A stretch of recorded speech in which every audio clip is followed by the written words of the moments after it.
22, and this incident happened a year and a half ago. I had just moved into my first apartment and was in the process of moving in. The door that led into my apartment locks itself automatically when closed. So, I was going to the entrance of my apartment complex to get my mail while talking on the phone with my boyfriend. I returned to my apartment and sat on the bed while opening the mail while using the phone. I dropped the phone on the floor and it landed under the bed, so I had to lie on the floor and stretch for it. I saw something that caught my eye. There was someone under my bed. My eyes widened and I choked the urge to scream. The person under my bed was lying still with his back towards me and his head to his chest so I couldn't see his face. And he didn't see me, trying to be rational while so many thoughts rushed through my head. I picked up the phone and said, "Sorry, I dropped my phone. I'm just going to take a shower and call you back." The bathroom is right by my bed, so I hastily walked in, quietly locked the door, turned the shower on, jumped out my window — my apartment is on the first floor — and called the police. They told me to wait nearby, but to go across the street and see if anyone comes out the door of the apartment complex. This was during summer, and it was still light out. I placed myself across the street, hiding behind a car while watching my open bathroom window in the entry door. I called my boyfriend, and he came to me just before the police. I gave them my keys and they went inside. Only moments later, 2 cops came out holding a thin and tired-looking man. His eyes looked crazy, but he didn't try to get away.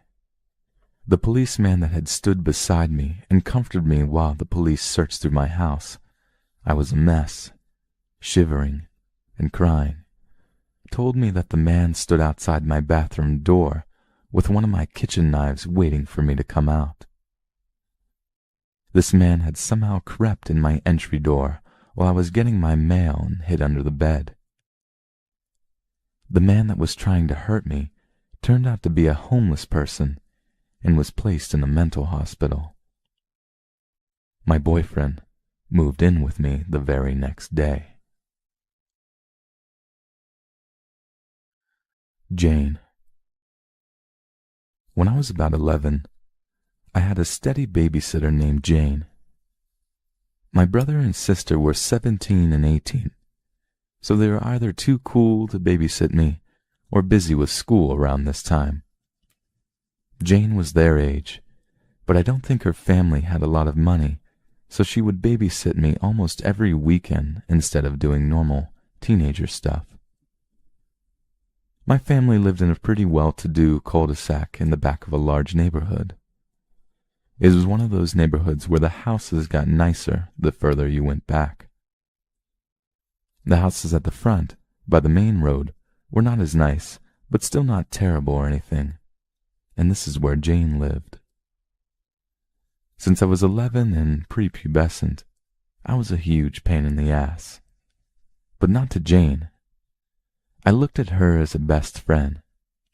We did so many fun things together, and I could truly tell that Jane loved me. One Saturday night, my mom was making plans for the next week. But for the first time, Jane couldn't babysit. She had her first prom. She was very excited because the boy had had a crush on her for years and asked her. I knew, because she had been telling me about him since she started high school. My mother and I were both very excited for her, and I saw my mom hand her way more money than usual. Jane's eyes teared up, and she gave us both a hug and left. Since this was the mid-90s, everyone got babysitters from word of mouth. My mom heard from another mother that a girl that used to babysit for her kids had just moved back to her parents' house after grad school. She lived down the street from Jane. Her name was Becky, and my mom called her up to see if she could babysit me that Saturday. Becky excitedly said yes, and proceeded to ask my mom somewhat strange, but not entirely alarming, questions like how tall I was, what I looked like, etc. There might have been other questions, but I was just hearing my mom's side of the conversation. When she hung up the phone, my mom said to my dad, "Wow, she sure is thorough." I was a little nervous, as Jane had been the only one to babysit me for years. In the rare instances she couldn't do it, my parents usually just canceled their plans. But this was a work party, and my dad was being honored, so that wasn't an option. A couple of days before Becky was to come, I begged my mom to call Jane. I wanted to see if I could come over the night of prom and see her in her dress. My mom kept telling me she wouldn't want me there, and that I could see pictures, but I insisted. So my mom called Jane and handed the phone to me. "Hey there, May. How are you?" "I'm good. I wanted to see if I could come over on Saturday and see you in your prom dress." "Of course. I'm getting my hair done, but you can come after that, maybe around 5:30. Tell your mom to call first and make sure that I'm home." "It won't be my mom. It'll be Becky." Dead silence. "Wait, what?" "Since you couldn't watch me, my mom found a girl named Becky to do it." Long pause. "Okay, sweetie. That's fine." She hurriedly got me off the phone. I went to school the next day and came home to my mom hanging up the phone, shaking her head. Poor Jane. Her date doesn't want to take her anymore. I guess they had a fight. She wanted to know if she could still watch you this Saturday. I feel bad canceling on Becky, but it's completely up to you. Of course, I chose Jane, and as usual, we had tons of fun. I didn't bring up the prom because I didn't want to make her sad. But then she asked me if I wanted to play dress-up. We did each other's hair and put on my mom's dresses and took pictures with my mother's Polaroid. It was the best night of an 11-year-old's life. Jane went to community college, and by the time she went to a 4-year school, I no longer needed a babysitter. We kept in touch a little after that, but before long, we both got busy and we lost touch. This is where the story ended, until this past weekend. I ran into Jane at a bar. She was not sober. In fact, she was very drunk. She didn't seem to be doing well. She was very thin, and it looked like she had track marks on her arms. This made me extremely sad because she was one of those people I loved most in the world, at least at one time. I sat next to her at the bar and asked how she was doing. Her face lit up and she gave me a big hug. "I always knew you would do well for yourself. Look at you. You're all grown up and beautiful." "You look great too, Jane." "No, I don't. But it's okay." We started talking and she was drinking even more. I got the feeling that she was in blackout territory. She was with a group of people that seemed to be her friends, so I wasn't entirely worried for her. But I still didn't want to leave her for some reason. She seemed really happy to see me. We started reminiscing, and once it was my turn to bring up a story again, I said, "Remember that dirtbag that stood you up from prom?" So we staged our own prom with pictures and everything. Oh, that was great. He didn't stand me up. The replacement babysitter was a sick fuck. When I was little, she beat me, sexually abused me, threatened me, and locked me in closets. Then she would invite her boyfriend over and do the same things to me. She told me if I ever told anyone, she would kill my family and I would have to live in an orphanage. She took pictures of me too. I had repressed it until you said her name that day. Now it's all back. All of it. I should have told someone, but it's too late now. I just didn't want people to know what had happened to me. I thought they would look at me differently. I regret so much. Who knows what else she did? She set down her drink and gave me a hug, and a good to see you, like she hadn't just dropped a major bomb on me. She stumbled out with her boyfriend. Everything came flooding back to me. The phone conversation with Becky with all the details. Jane's silence when I said Becky's name. How Jane stayed with me every single weekend until I was old enough to not need a babysitter. Some people might say Jane should have told someone, but she was just a kid. But she was an extraordinary kid. She gave up her prom to save me. She gave up every single weekend after that so nothing would ever happen to me. She was my guardian angel. Unfortunately, Jane didn't have her own Jane, and it makes me feel horrible. So, Becky, let's not meet. If we do, I might just rip your throat out for changing the life of the most extraordinary person I had ever known. No good deed goes unpunished. This happened in the fall of 1993, when I was 20 years old. In the interest of context, this was before I started college, and I was working in the material prep department of a plastics factory on the night shift. I was the only woman in the department. My male coworkers were initially skeptical that I could handle the job, but I proved myself and earned their respect. It was hard work, but on the plus side, it also put me in the best shape of my life. It was also about this time that I'm dumped by my abusive boyfriend. He was verbally, emotionally, and physically abusive, as well as an alcoholic. This fact, more than anything, is probably why I got myself into this situation in the first place. I'd just gotten off of work, and it was about 1:30 a.m. My car was running on fumes, so I stopped at a local gas station to fill up.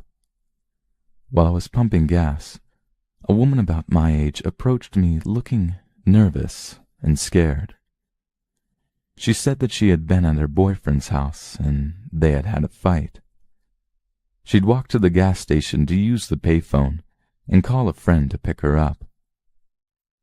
On her way up to the station, a car pulled up as she was walking, and the guys inside started catcalling and harassing her. With a slight movement of her head, she indicated a car that was parked off to the side by the gas station dumpsters. I saw a large light green car, like a Caddy or a Lincoln, with at least 2 or 3 shadowy figures inside. She said they threatened her, and she was too scared to call her friend and wait. The woman was neat, well-dressed, and didn't seem high or drunk or anything like that.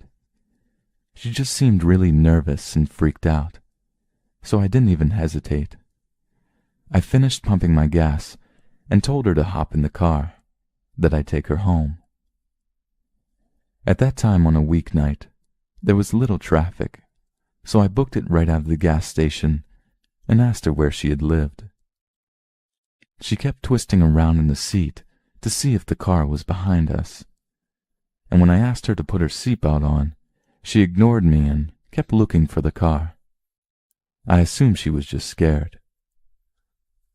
A few blocks down the road, however, I noticed she was looking around the car, and she started asking me about money.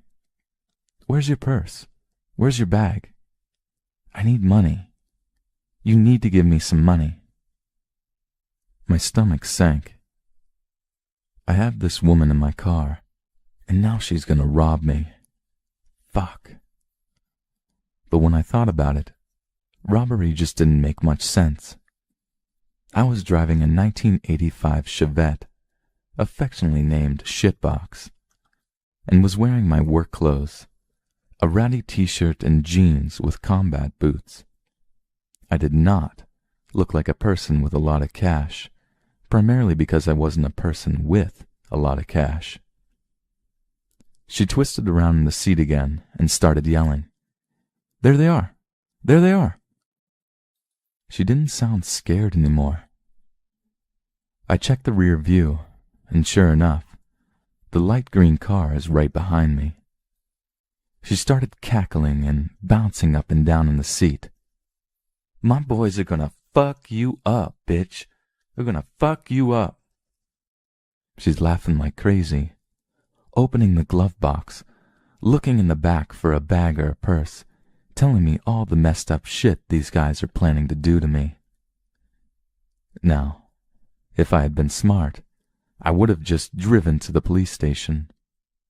Actually, if I had been very smart, I would have called the cops from the gas station and waited with her until they had arrived. That would have been the intelligent thing to do.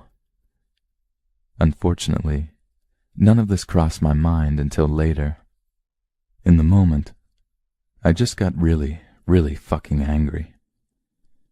I realized 3 key things all at once. There was an intersection up ahead, with cars on either side waiting to cross, and the light had just turned yellow. I had a spare box cutter that I had kept for work in the driver's side door compartment. The crazy bitch still hadn't put on her seatbelt. I didn't think. I floored it and passed under the yellow light just as it turned red. I glanced back to see if the green car was still behind me, but the cross traffic at the intersection had started to move, and they hadn't caught up. The bitch started yelling, and I slammed on the brakes, and she hit the dash and windsailed with a solid and viciously satisfying crack. When she rebounded to the passenger seat, I had the box cutter in her face and was screaming some serious batshit crazy. I can't remember exactly what I said, but it was along the lines of, "Get the fuck out. Get the fuck out of my car before I cut your face and make you eat it, bitch." The crazy screaming and box cutter combo worked. She grabbed blindly at the handle and popped the door open, and I started shoving and punching her until the bitch tumbled out the door to the curb.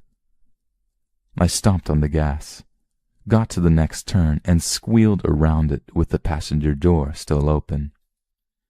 I made a few more turns because I was afraid that the green car might catch up to me. After a little while, I stopped to close the passenger door, and then I cut across town and got onto the highway to go home.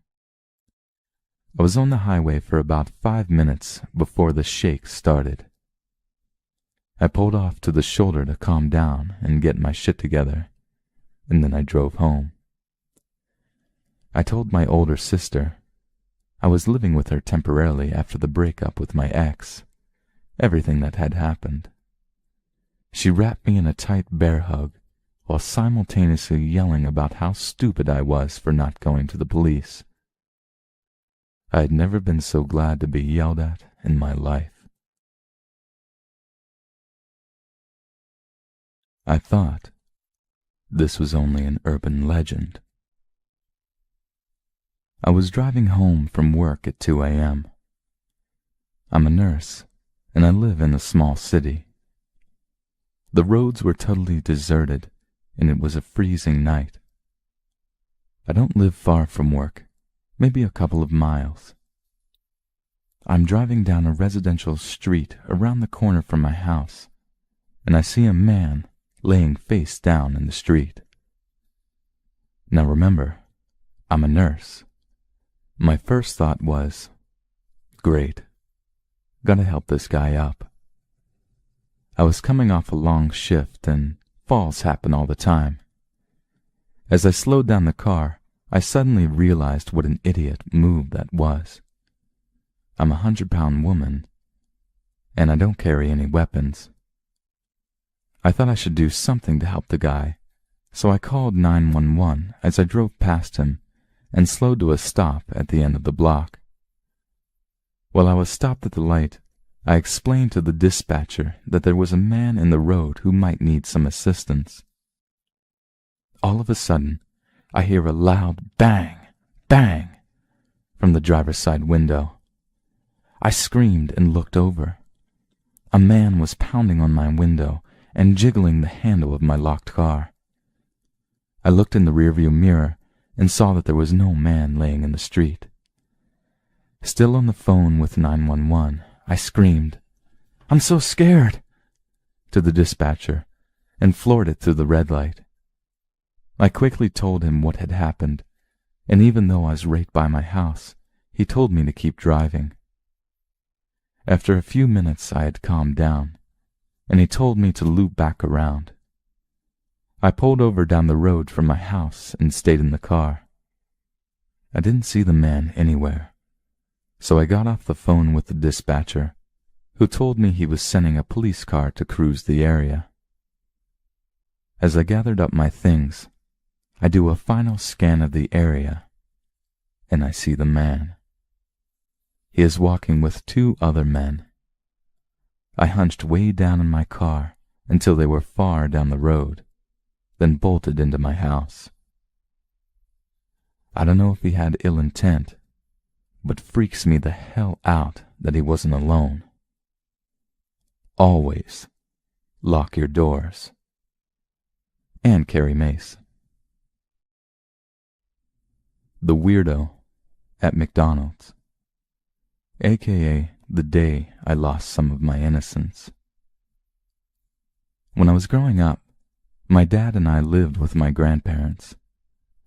My parents had me while they were teenagers, and my dad got full custody because he lived with grandparents, and my mom was just living with random friends, going from house to house every few weeks.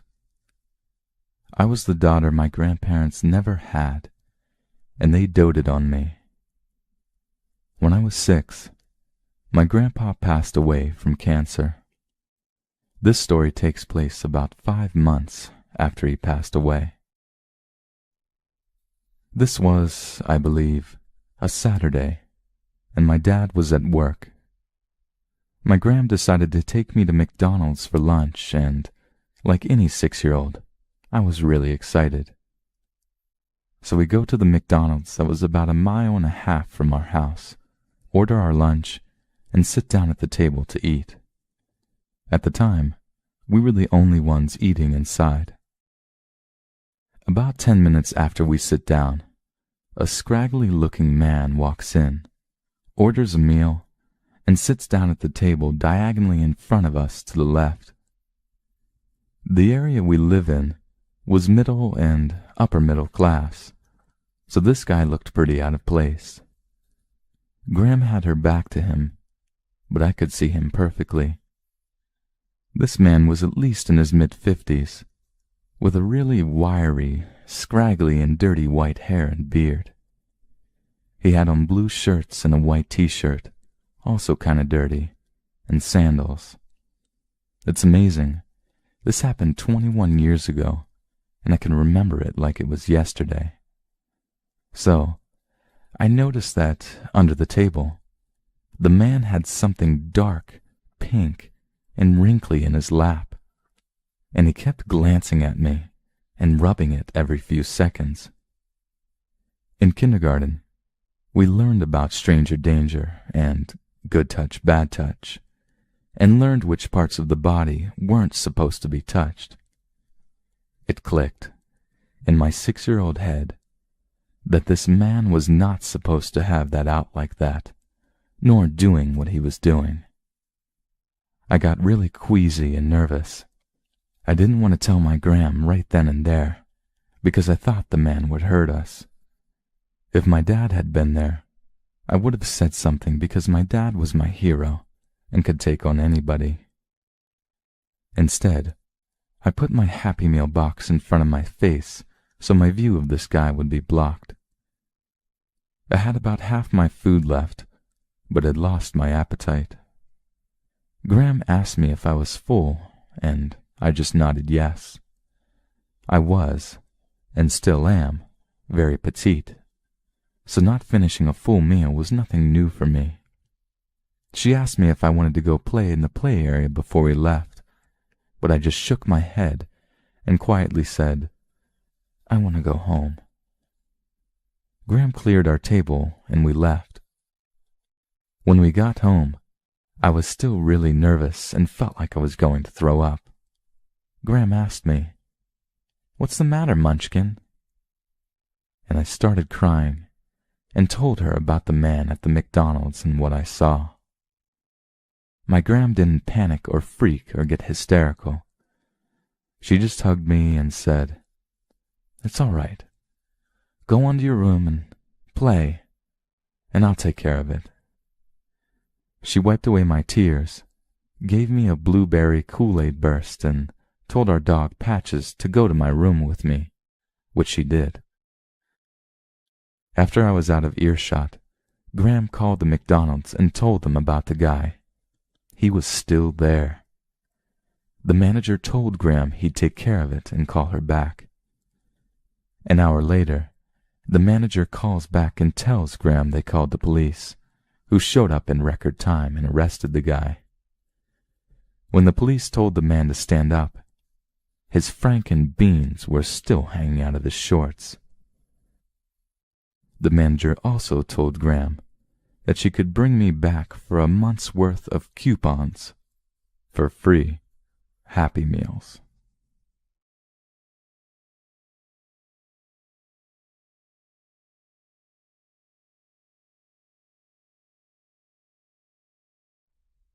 Just to give you some background information, I'm a 29-year-old female, and this happened to me 4 years ago. My family lived on a farm in rural outback and very little connection with the outside world, with the exception of the television. There was only one window in the house, situated above my bed in the bedroom. It was a small old wooden-framed window with no curtains. However, the window was completely jammed, and as much as I had tried to close it, there was about 2 inches of opening near the bottom of the window frame. My husband and I spent a while trying to oil the hinges and loosen it up the day before he left to go to work again. But we gave up, as it wasn't a huge issue at the time. Fast forward to a couple of nights later, I'm standing in front of the television, doing the ironing and watching Sex and the City reruns while my son is asleep in my bed. As I walk up the hallway to enter the laundry to grab another load of washing, I pass my bedroom and pop my head in to check on my son. My heart stops. The window frame above my bed is shuffling from side to side. My eyes scan down, and what I see next will never leave my mind again. There were 2 hands squeezing through the gap of my window, trying to lift up the jammed frame. I screamed the house down, grabbed my son, the phone, and locked myself in the bathroom and called the police. I'd hate to think what would happen if I hadn't been walking past the bedroom at that exact moment.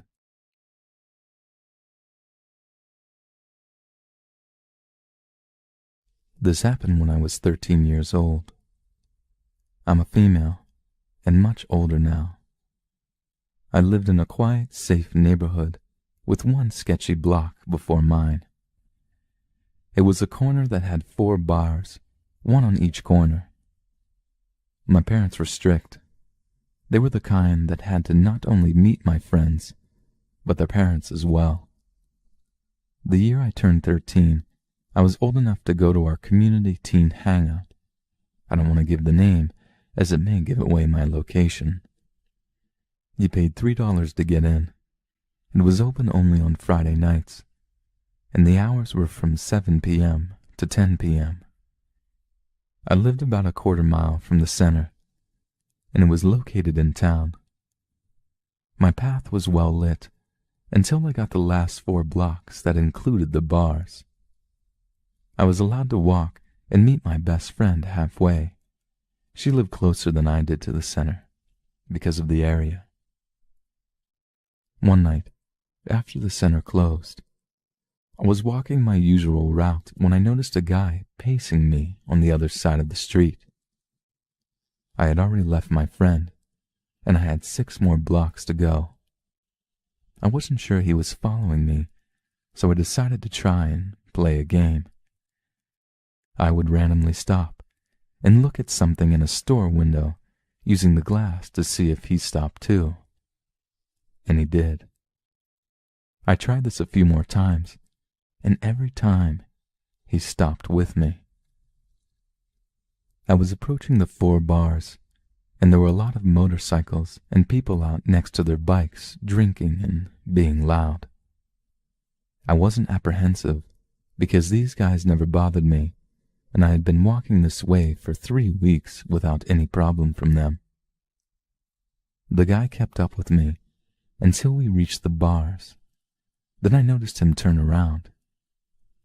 I relaxed and hightailed it home, thinking I was going to be in trouble for being later than normal.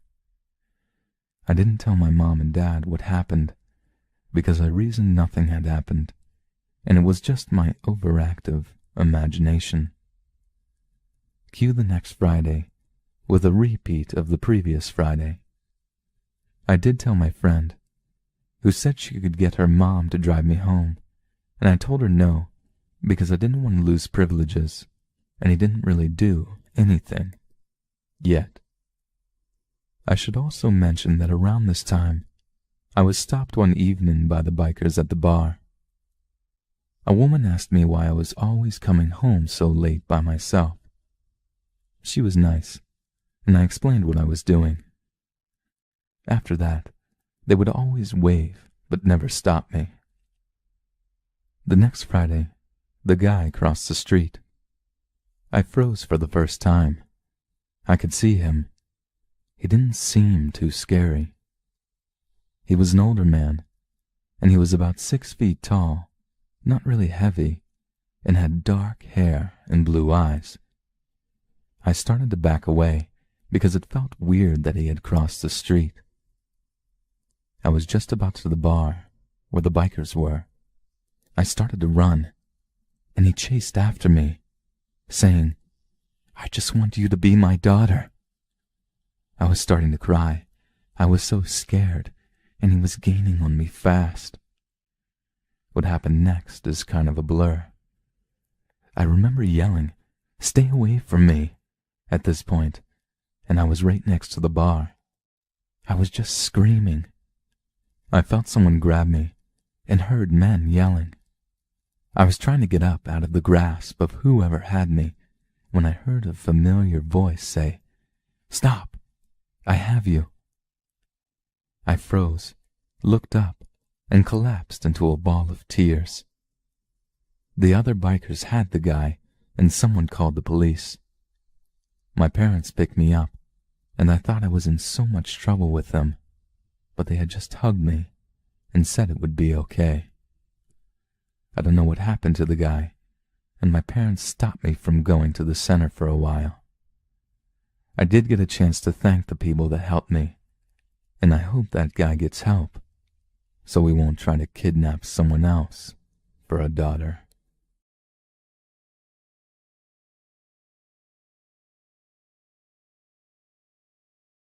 I work inside of a pizzeria in a 24-hour gas station. It's actually very small, so we share a freezer, refrigerator, and back room with the gas station cashiers. The pizza place is a new addition, approximately 3 months, to the gas station. And so far my boss has only hired 3 college-age girls, including myself, to work here. So, I will begin this story from the time I was hired and work my way up to the present day. The first few days of my employment at the gas station, it was very nice. The gas station cashier who I usually worked with would frequently offer me free food and drinks from the soda fountain, which I often took home. He was an older guy, probably in his early to mid-40s, with a very thick accent and a loose grasp on English. He was also to us girls, probably 1.5 foot difference, 6'5". Another cashier told me that he was Persian. That was pretty neat, I thought. Started getting weird. One Saturday night, while him and I were alone there, a common occurrence due to the small size of the station, he asked me to come to his house party. I politely declined. He was clearly upset, but didn't say much else until the next day. "I want to get to know you," he would say throughout the day. He wrote down his phone number and awkwardly stuffed it into my backpack as I was leaving that night. I smiled politely and told him sorry. I'm very busy. I didn't stick around to talk. Things escalated from there. Every few days, he would ask me to go out for coffee, or that he would buy me dinner. And every time I would decline, saying I was busy. He was getting more and more frustrated every time I would say no. But honestly, he scared me. I wasn't going to outright tell him that, no, I'm not interested and won't ever be, for some small fear in the back of my mind that he would hurt me. This went on for about a month, until the offers almost stopped completely. By this point, I was avoiding absolutely all contact with him, and I'm sure he picked up on it. When he and I were in the same room, I was completely tense and refused to say anything. I even started consistently locking the door to the pizzeria for fear that he would come in. He tried to wander in once or twice, but, of course, couldn't. That made him angry. I still wouldn't let him in and handed him whatever he needed over the counter. I drive a motorcycle, so there's no getting in and locking the doors when I leave at 12 a.m., and he knew that. One night, about 2 months in, I was leaving for the night. He had already left, but I was still tense. I felt a little crazy at first for doing this, but ever since I started reading Let's Not Meet about 2 years ago, I always carry a knife on me. No exceptions. So, that night, like most nights, I had my knife open in my pocket with my hand on it. I looked around the rather empty, cameraless parking lot and saw his car parked a few spaces away. I wasn't sure it was even his, so I wasn't worried and kind of laughed at myself for being so worked up. I started my bike to give it time to warm up. At that moment, the door to his car opens and I am 100% in fear mode. I frantically and awkwardly shove on my helmet. "Hey," he calls. "Hey." I don't answer. I just start rolling my motorcycle out of the parking space.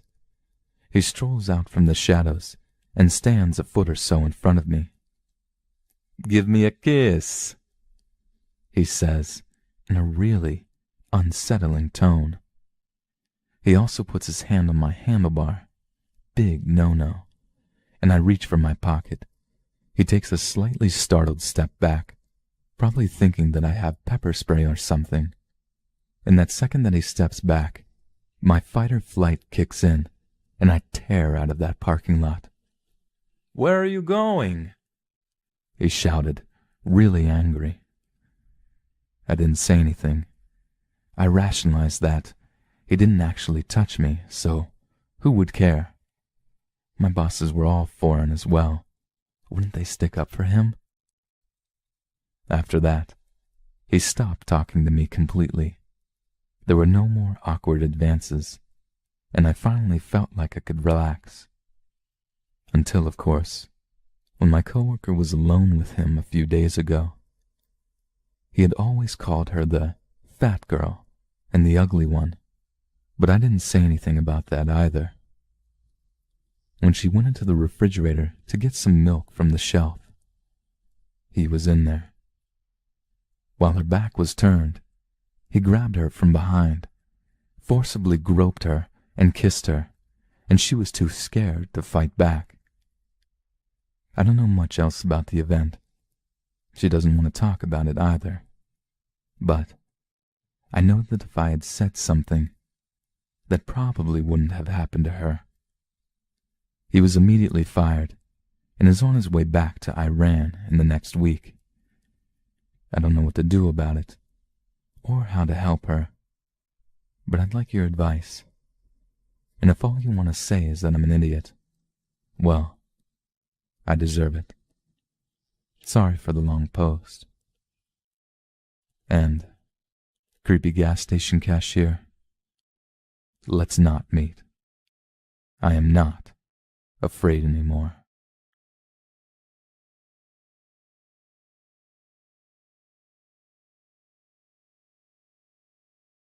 This happened to me when I was a young boy.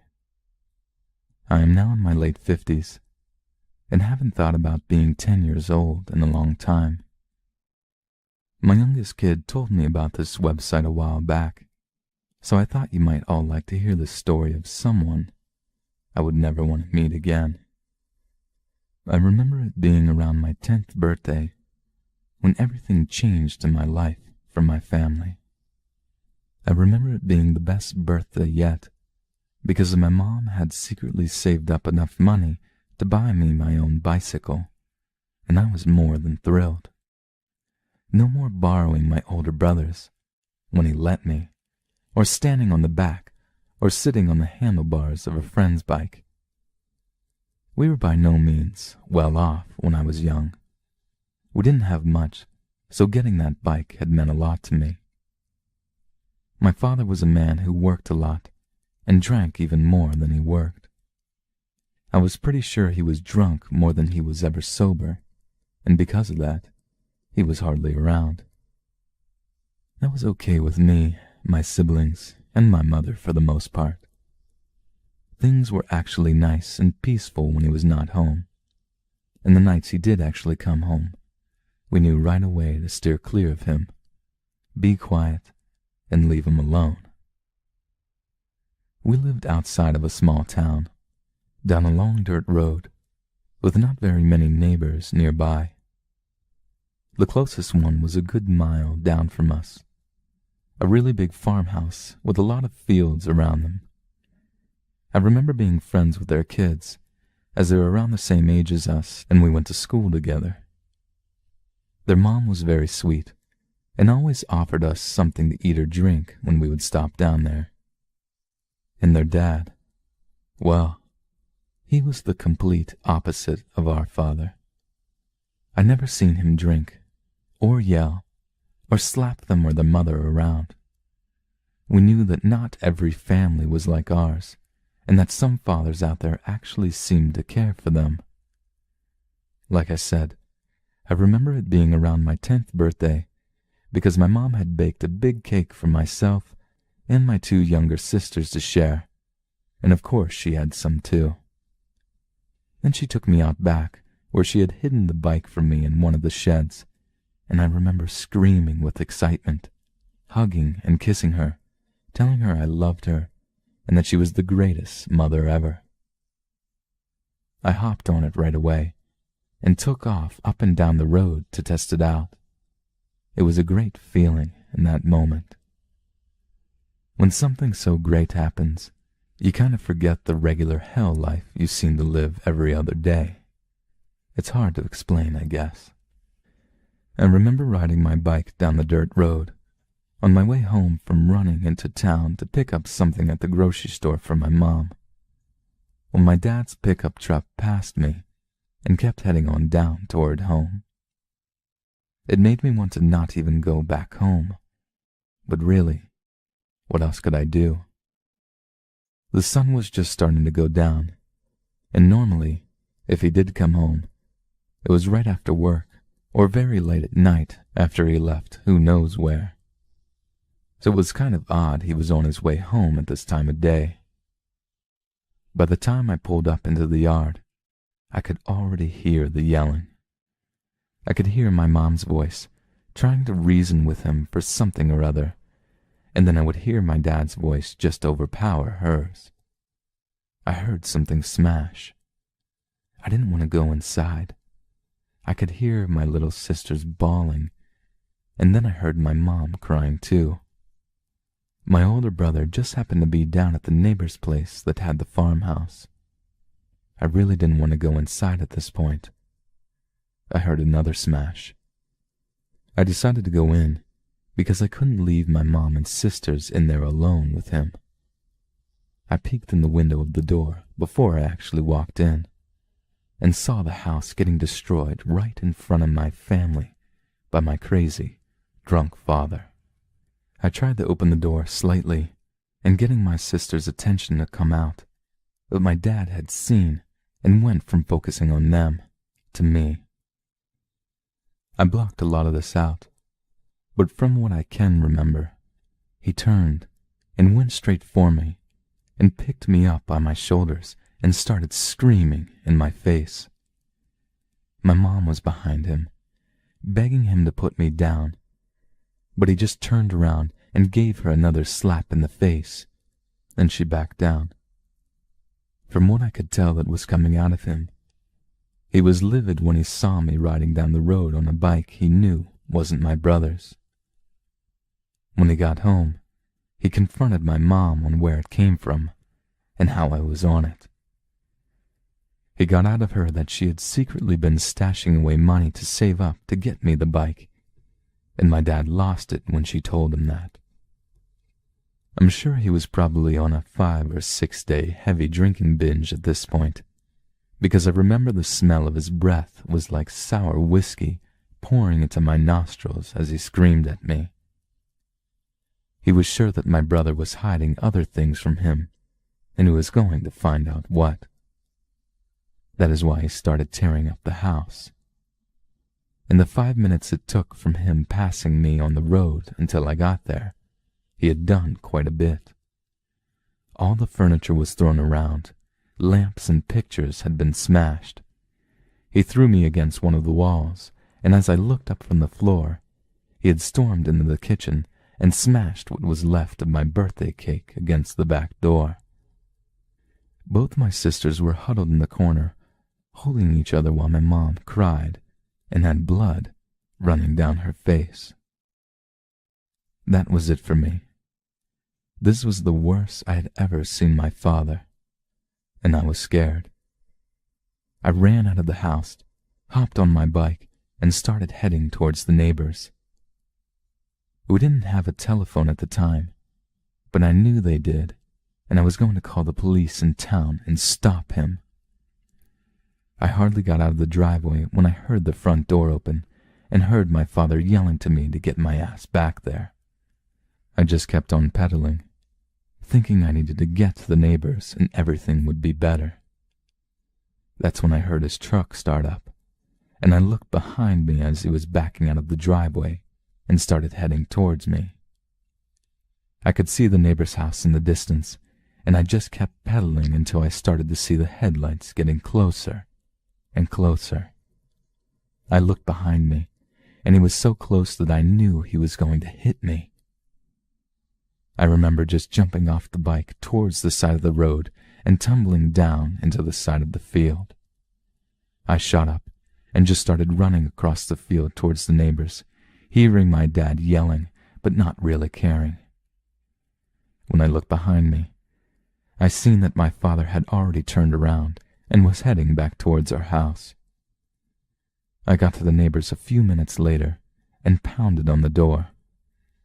Their mother opened the door and took a step back because at this point I was sobbing, shaking, and probably didn't look like my normal self. She took me inside and called to her husband to get in there. I was in the middle of telling them what happened when my brother and his friend walked in from playing out back, and in about 2 seconds, he was out the door, heading towards home. The mother called the police in town, and they said they would send someone out right away. About 10 minutes had passed, and no police had shown up, so I begged the husband to please drive me down to my house. I didn't know what was happening, and I was scared.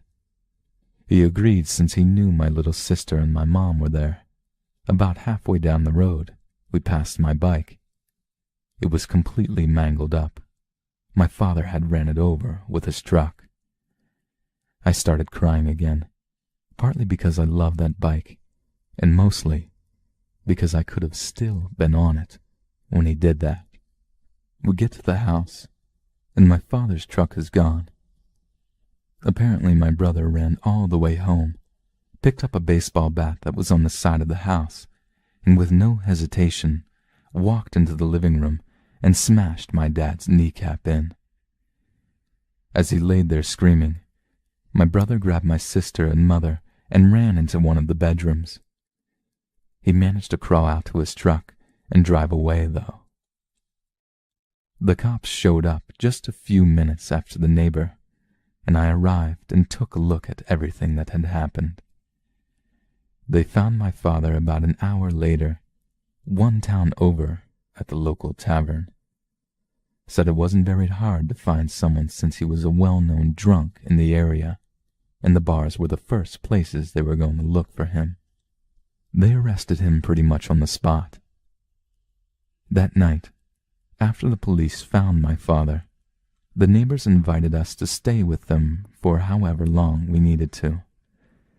My mother was embarrassed, but so very thankful for their help. We only stayed a couple of days, enough time for my mom to make arrangements to leave that town and go live with my aunt, her sister, for a while and a couple 100 miles away from where we lived. I never did see my father again after that, and I have never really minded. I know he wasn't in jail for too long, because shortly after we got settled in at my aunt's was when we got the phone calls and letters. But my mom never caved and went back. Who would? After a year or so, he gave up and agreed to a divorce. I never really paid much attention to that, as I was still young and was living a different life than I had before. We stayed with my aunt for a couple of years until my mom saved up enough money after getting a job to get our own place. At that point, my brother was 16 or 17, so he also was helping bring in money from his job, as well as myself with a newspaper route. I even saved up enough money to get myself another bike. Life was better than it had ever been.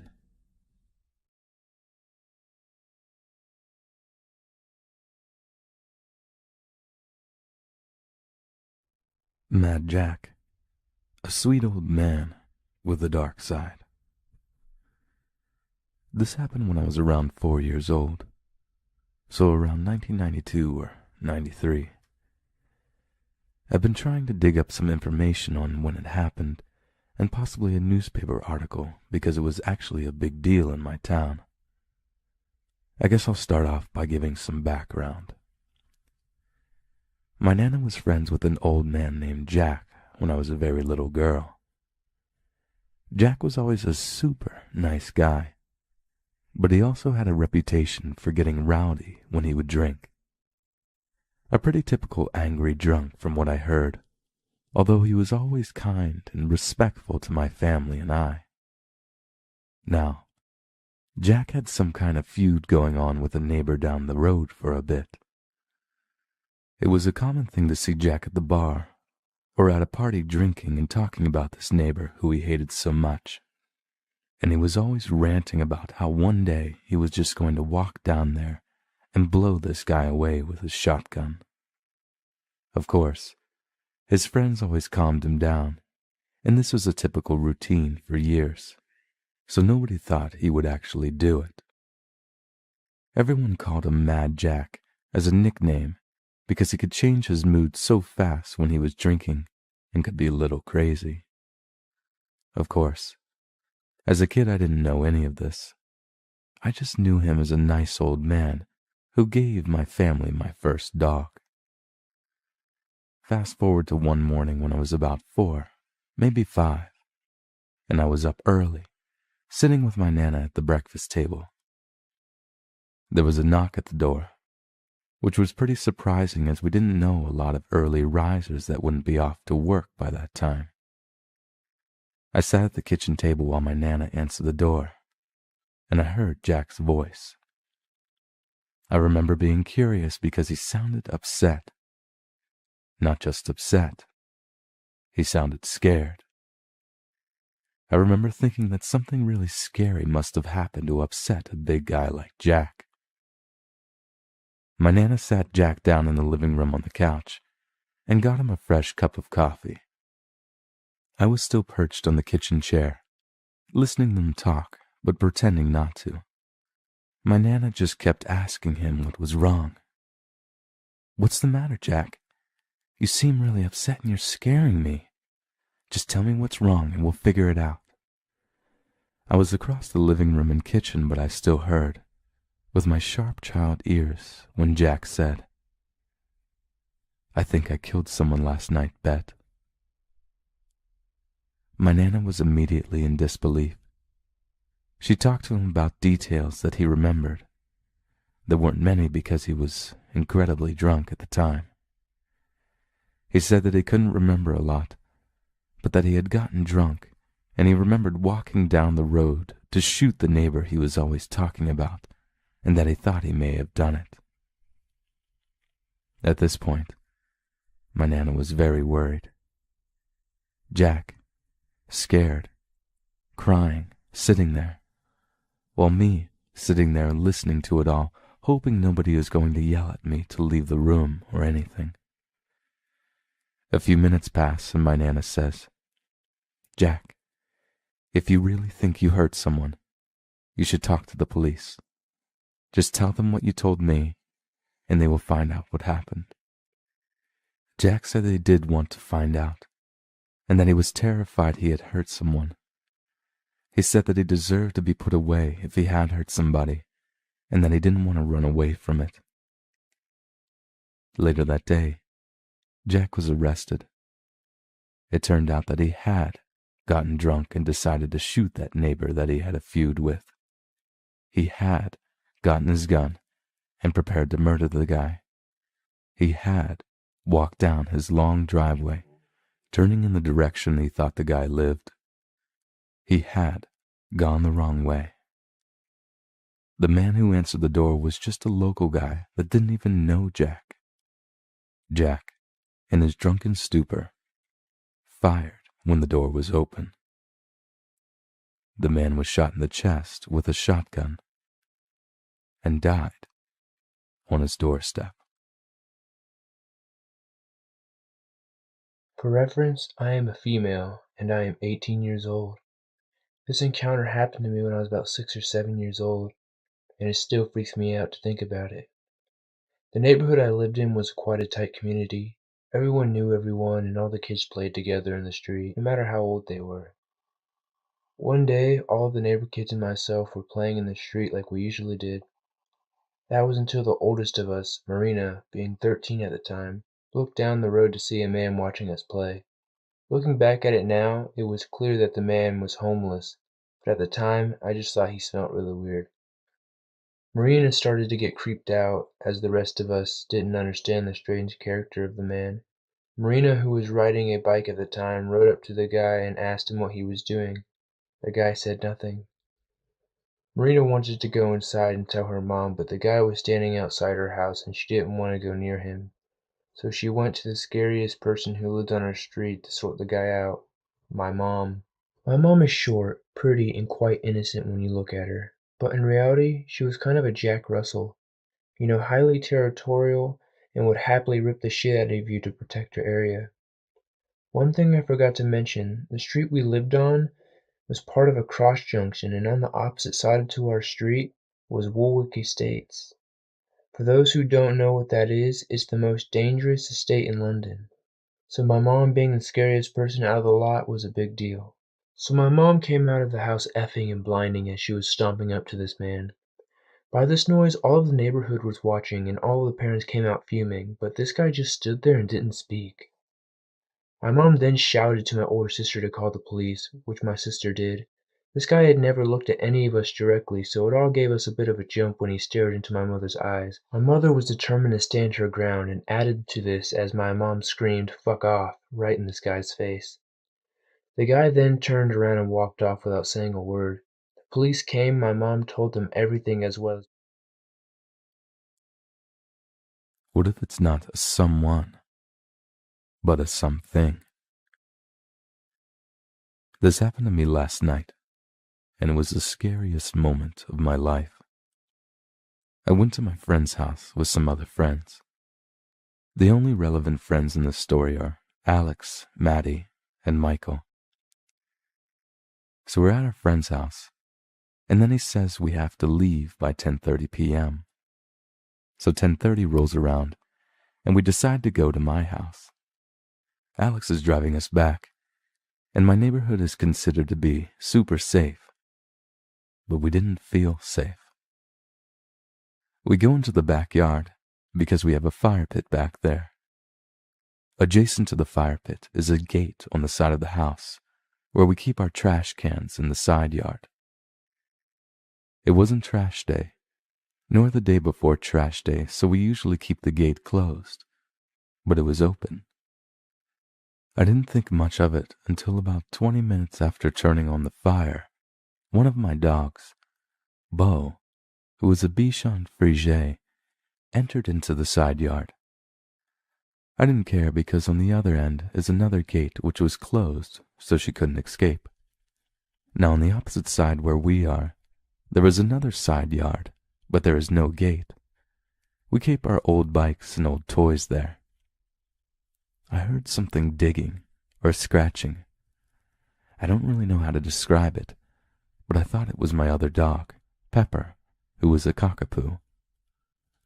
I get up and turn on my phone flashlight and walk over to the side yard. At this point, the noise stopped. I slowly walked over there, and my friends kept saying, "What are you doing?" But I didn't respond. I turned the corner, and nothing was there, so I assumed it was a raccoon who had just jumped the fence. Mother dog Bo comes back from the side yard with the gate, and in her mouth was a tissue that was bloody. It freaked us out, but Michael said that somebody probably had a bloody nose. Again, we didn't think much of it.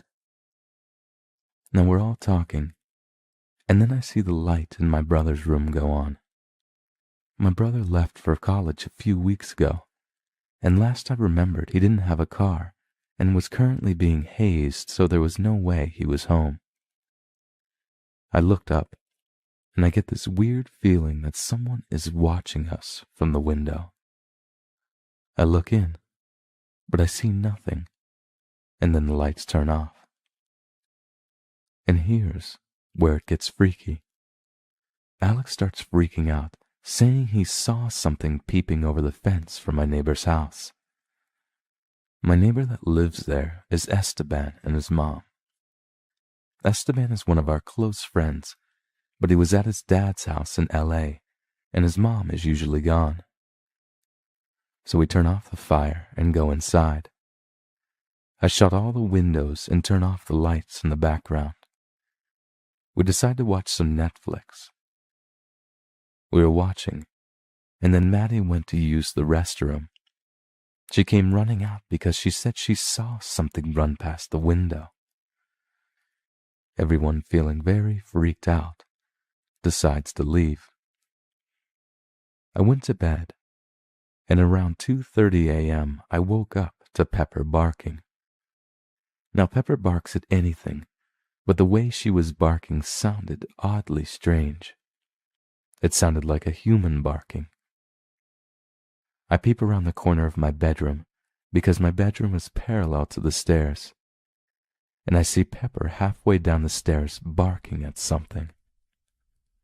At the top of the stairs is my other dog, Bo, just sitting there. It really freaked me out, and after 10 minutes it stopped. So I woke up about an hour ago and mentioned the dog barking to my dad, and he said he heard it too, so much so that he was freaked out and hasn't moved since. Now I just got a text from my friend Alex about 20 minutes ago, stating, what if it's not a someone, but a something? Very brief but unsettling experience I had about 5 years ago. My girlfriend at the time had a cottage we'd visit every chance we got. A 2-hour drive up north ended with us turning down the old familiar dirt road that led to her cottage. The land this dirt road was on split into 3 properties. A dirt road split off near the main entrance that led to their first neighbor's cottage. The remaining 2 were further down. The end of the dirt road turned into her cottage, and another path off theirs led to the final cottage. We were out by the fork in the road, with a fire going around midnight, drinking and chatting. This being country, we were surrounded by total darkness, our only light source being the fire we had started. Footsteps started to sound from the road in the darkness, turning our laughter into silence. Out of the black comes a man, in black pants and a black hoodie, with the hood up. The only distinguishable feature was he was a white male. This startled us, as we knew no one was up at the neighbor's cottage this weekend. The man proceeded to walk through our sight, illuminated by firelight, up towards the neighbor's cottage, ignoring our greetings and pleasantries. He carried on and disappeared into the darkness. I am in no way insinuating this was a paranormal encounter. No ghost or spirit was haunting us. No angry entity trying to scare us. This was some guy we've never seen before walking down a pitch-black road and passing through our property. There's no town in either direction for miles, so where the hell did he come from? We returned to our drinks and chatted before slowly making our way to bed. Nothing else happened that night. No attempted break-ins, no creeping around our cottage, silent through the night. The next morning, groggy and sporting a massive headache, I headed up to the neighbor's cottage to check out any signs of the guy we had seen. Some light impressions in the ground and footprints heading up to the cottage, that was it. The rest of the weekend went great, and then we headed home. The drive home gave me time to mull it all over. Who was that guy? Where was he going? Where did he come from? Why did he ignore us? I never experienced anything odd up there after that. Weird, huh?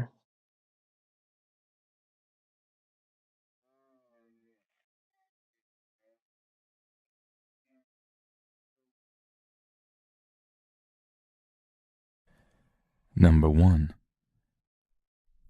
When I was younger, each summer and almost every New Year, my family would pack the car and we would go on a road trip to visit family in Mexico. We never had any problems until one particular trip when I was 8. Like every road trip before, we left our home in North Texas at around 6 p.m. in order to reach our destination the next morning at around 2 a.m. So we crossed into Mexico. That's when things got weird. When you're on the only stretch of freeway in the middle of the desert, you don't tend to freak out about having the same car behind you for miles. It was practically pitch black outside the car windows, the only visible shapes being the dotted stars and the eerie silhouettes of cactuses. We'd been in Mexico for about an hour and still had a few more hours to drive, and I remember sleeping but still being semi-conscious of what was around me because I didn't have the skill to really fall asleep in the car. Suddenly, my mum spoke suddenly and said my dad's name. I hear her. Miguel. That car behind us. He's been there since we left Liardo. My dad peeked at the car, shrugging it off as nothing, trying to lower my mother's tension. A lot of cars use this road. He's probably going to Renzo or another city. After he left it at that. Despite his sureness, my mum kept a very wary eye on the car behind us. By this time, my siblings were hyper aware of the car and the entertainment of watching the car. It was weird.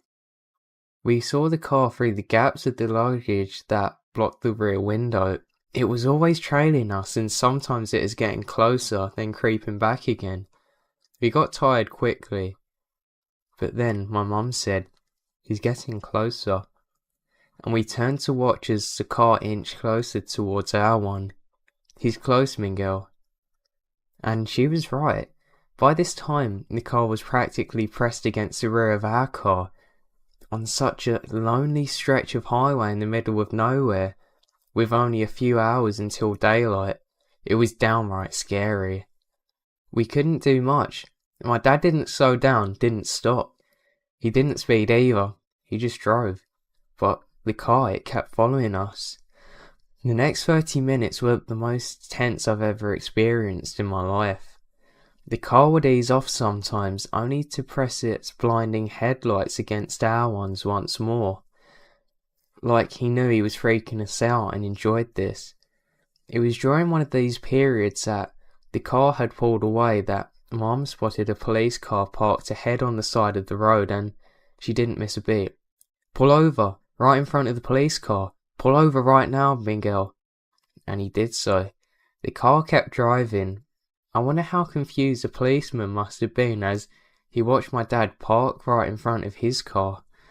The policeman came over and asked what was wrong, and my mother urgently told him everything that was happening. The car, the way it followed us, the way it taunted us. The police took her claim seriously and told us that people were victimized and had their cars stolen on the empty highways by thugs and criminals. He then offered to drive behind us for a while to make us feel safe. We drove off with the police cruiser behind us, until about 10 minutes later when we saw something that confirmed the policeman's words to my mother's worst fears. 10 minutes later, we saw the car pull over to the side of the road, waiting. It had been there.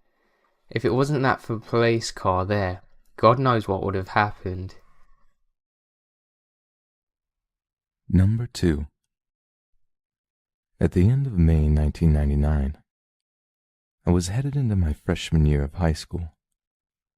That summer, me and a group of 6 girls from my church went on a missions trip up to the coast of Riverside, California, to Mount St. Helens, Washington. 3 of the girls' mothers acted as our drivers and chaperones. We basically all piled into an old Chevy van and a station wagon, headed up PCH, and had the trip of a lifetime. I got baptized at a historic mission in San Luis Obispo. We spent 3 days in San Francisco, saw the Capitol, Portland, Oregon, Yosemite. Basically, we got to see every worthy landmark and stay in every noteworthy town from the SoCal to the Canadian border. When we stayed in Yosemite National Park, we spent 3 nights at the Cedar Lodge. While in Yosemite and sightseeing, the old Chevy van died in the middle of nowhere. Luckily, even though we were unable to get a cell signal, within an hour somebody stopped and helped us. This was so long ago I don't remember all the details, but basically the owner of the van told us later that the mechanic told her that somebody tampered with the engine. She was very upset by this and said that it was something that was done intentionally. The van had to be abandoned, and we had to use a rental the rest of the way. I don't know if it's a coincidence, but turns out that Carrie Anthony Stainer, aka the Yosemite Killer, was the maintenance man for the Cedar Lodge during this time. He had murdered and decapitated a park ranger by the time we were guests at the lodge. The very next month, he gained access to a room where a woman and her young daughter and her daughter's young friend were staying under the guise of checking the room for something. Basically, he knocked on the door in the middle of the night, and because he worked for the lodge, they opened the door. He abducted them, then raped and murdered and decapitated them I can't say that I remember seeing him, but we probably did, as we were there for 3 nights.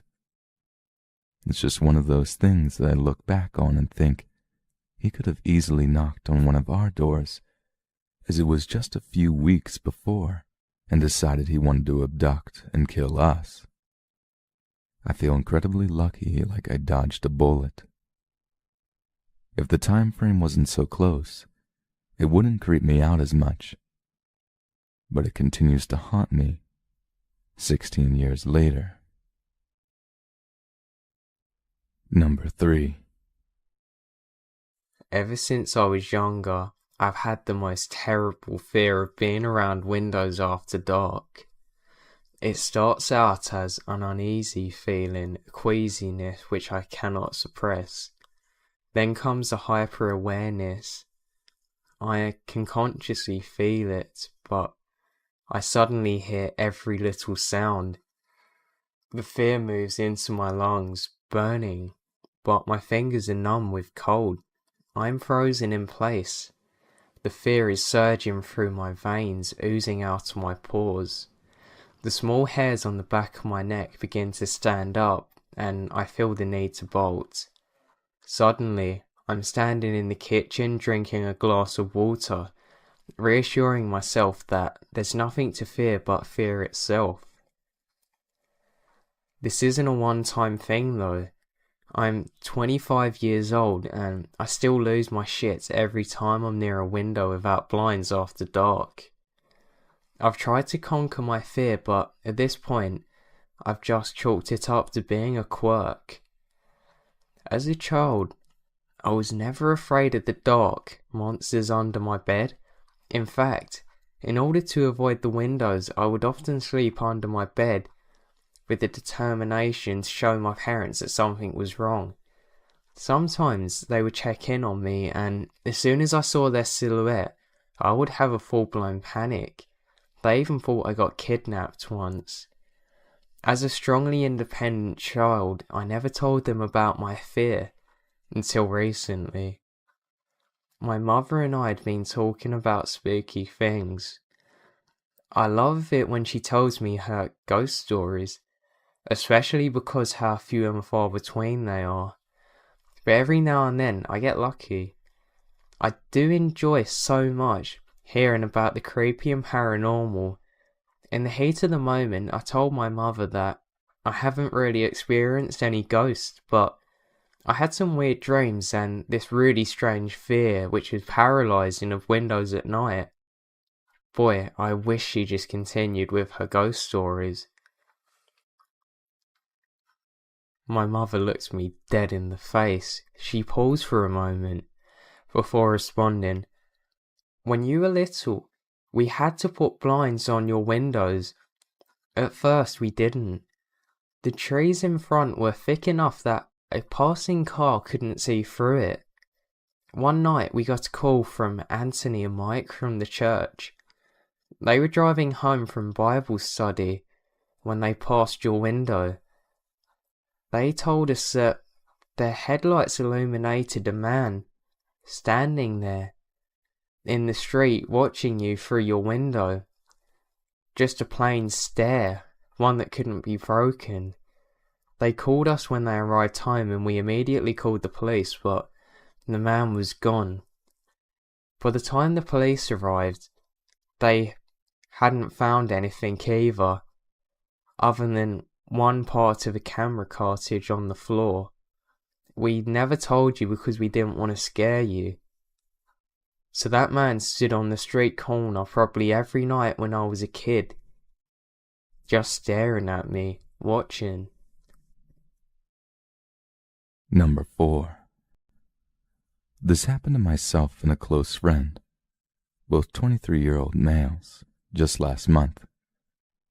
We decided to go up on a 2-night backpacking camping trip in the Adirondack Mountains of New York. We are both very comfortable with nature and spend a lot of time camping, hunting, fishing, etc. We hiked about 5 miles in a small lake and set up camp on a small beach. This is not a heavily trafficked area, and we didn't expect to run into anyone. Our first night there, as we were sitting around the fire, we saw a flashlight moving on the other side of the lake around 10:30. This was fairly unusual. However, we did not think too much of it. But as time went on, this flashlight kept moving around the lake, getting closer to our campsite. We kept discussing who could possibly be wandering around the woods in the middle of the night, and we didn't particularly want an unwelcome guest. Once it was clear that the person, or people, were heading for our campsite, we moved off into the woods nearby to see who wandered up. I took a small axe with me, and he had a .22 rifle. Now, we weren't expecting trouble, and we certainly didn't want to make any, but we figured we might as well cover our bases. Now, the moment of truth. The flashlight comes near the light of our fire, and it is one man. He has a beard and is probably in his mid-40s. The scary part was he was carrying what turned out to be a pump-action shotgun. He walked around the campsite a few times, and then proceeded to enter our tent. After rummaging around for a minute or so, he came out and started yelling, "I know you're out there. Why don't you come out and say hello?" My friend and I remained motionless under a hemlock tree about 50 yards away. That is when the man proceeded to fire his shotgun into the woods, not too far from where we were. He also swung his flashlight around several times. After what felt like hours, he grabbed my friend's backpack and a few articles of clothing we had drying off near the fire and threw them in to burn. My friend, who had aimed the .22 at the man, asked me if he should shoot. I told him absolutely not, unless he spots us and starts to point the gun in our direction. Thankfully, the man moved off from where he had come after a little while. We waited until his flashlight was on the other side of the lake, ran out, grabbed everything we could fit into my pack, and took off. It was now around 2 or 3 a.m. We ran out of the trail with flashlights and made it back to my car as the sun was coming up. We immediately went to the police department and reported it, where we also spoke with some forest rangers. And that was it. I haven't heard anything back from the police. It wasn't mysterious. However, it creeped the hell out of both of us.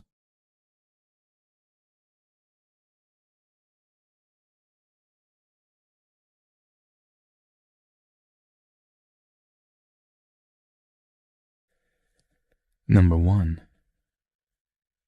I am a male, and am now 30 years old. My family moved to the States when I turned 14, but I grew up in Russia in a small town called Kirov. It was big enough to house a full spread of criminal activity, from organized crime to cannibalistic hobos. These few stories are not tied together with anything else other than a cultural connection.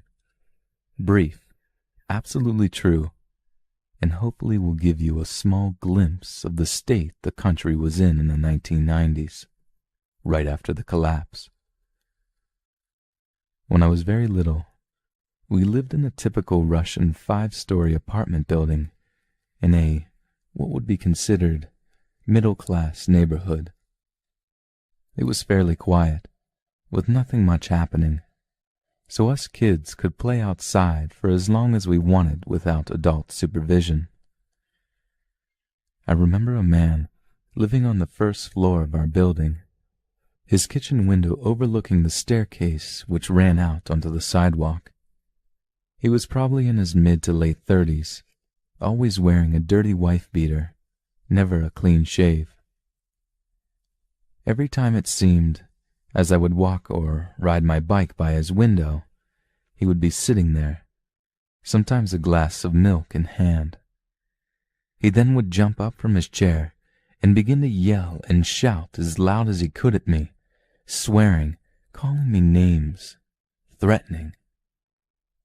All of this he would do with excessive violent movements and facial expressions. As a 4-year-old kid, I would just stand there in horror, watching him do his crazy, murderous acting. He would fall on his elbows on the windowsill and shake his head, feverishly spitting out curses and deathly threats at me, his eyes bulging. He would punch his chest with all his strength, and almost in tears of some deep rage would announce of his hatred towards me, and how much he wished me dead. And if that wasn't enough, he would then pretend to be going for the door, as if finally having found the resolution to go through with it, then coming back to the window, and more shouting, more threats. I just remember never being able to stand to stay there for the horror that overtook me, and I would always run in the end, leaving the crazy man just staring at me out of his window. One day, he was just gone, disappeared. No more insane man in the window. Being a kid, I just moved on with my life and didn't think about the matter for years. Until much later, I told my parents about him and what he did for the first time. The story they told me confirmed my suspicions of his true nature. Around the same time as one of the last that I've seen him, a strange occurrence happened in our city. Body parts were found scattered throughout it, all far from each other, and all belonging to one unfortunate man whose wife plotted to kill him for the sake of acquiring his apartment and belongings. Her brother happened to be the freak living downstairs, who both violently killed the husband, dismembering his body in a tub, and distributed the pieces, including the head, all throughout town. Everything led to the wife, and it didn't take her long to blame the entire adventure on her dear brother, who, to this day, is sleeping in some dark cell, far away in the cold. When I was in 8th grade, my school started to have roof problems. It was an old building which used to belong to some merchant who lived back in the day of the czars, and every year it seemed to give more and more, until it finally gave a class full of students the ceiling falling on their heads. For the time it would take to restore the building, the student body would attend classes in public school number 22. I still remember it clearly. A fortress of bad behavior bordering homicide. The students of number 22 mostly came from awful circumstances and enjoyed humiliation, severe beatings, just any kind of abuse. At that time, street fighting was also very common in the country, and the fights rarely ended with just a black eye or a busted lip. Broken bones, skull fractures, coma, and death were routine. One day, as my friends and I were talking in a hallway between classes, a big, bald kid came up to us with his entourage of hopeless degenerates. He told us how they had had enough of us and were planning to beat the life out of any boy from our school once classes were over. They didn't like us from the start because our school was considered preppy, and they acted as if we were intruding on their territory. He told us they were all going to be there, and it was gearing up to be a great show. We knew immediately he meant what he said, as this guy held a certain authority in that dark place, and most kids were afraid of him. He was one of those people who learned to swing at anyone who did anything as much as annoy him. And he wasn't alone. They were many. We told our teachers what he said, and they let us go secretly 20 minutes before the class was over. My friends and I all banded together as we got dressed for the winter day outside and left the school. The plan was to stick together and walk to the bus stop. I got on my bus and stood by the window.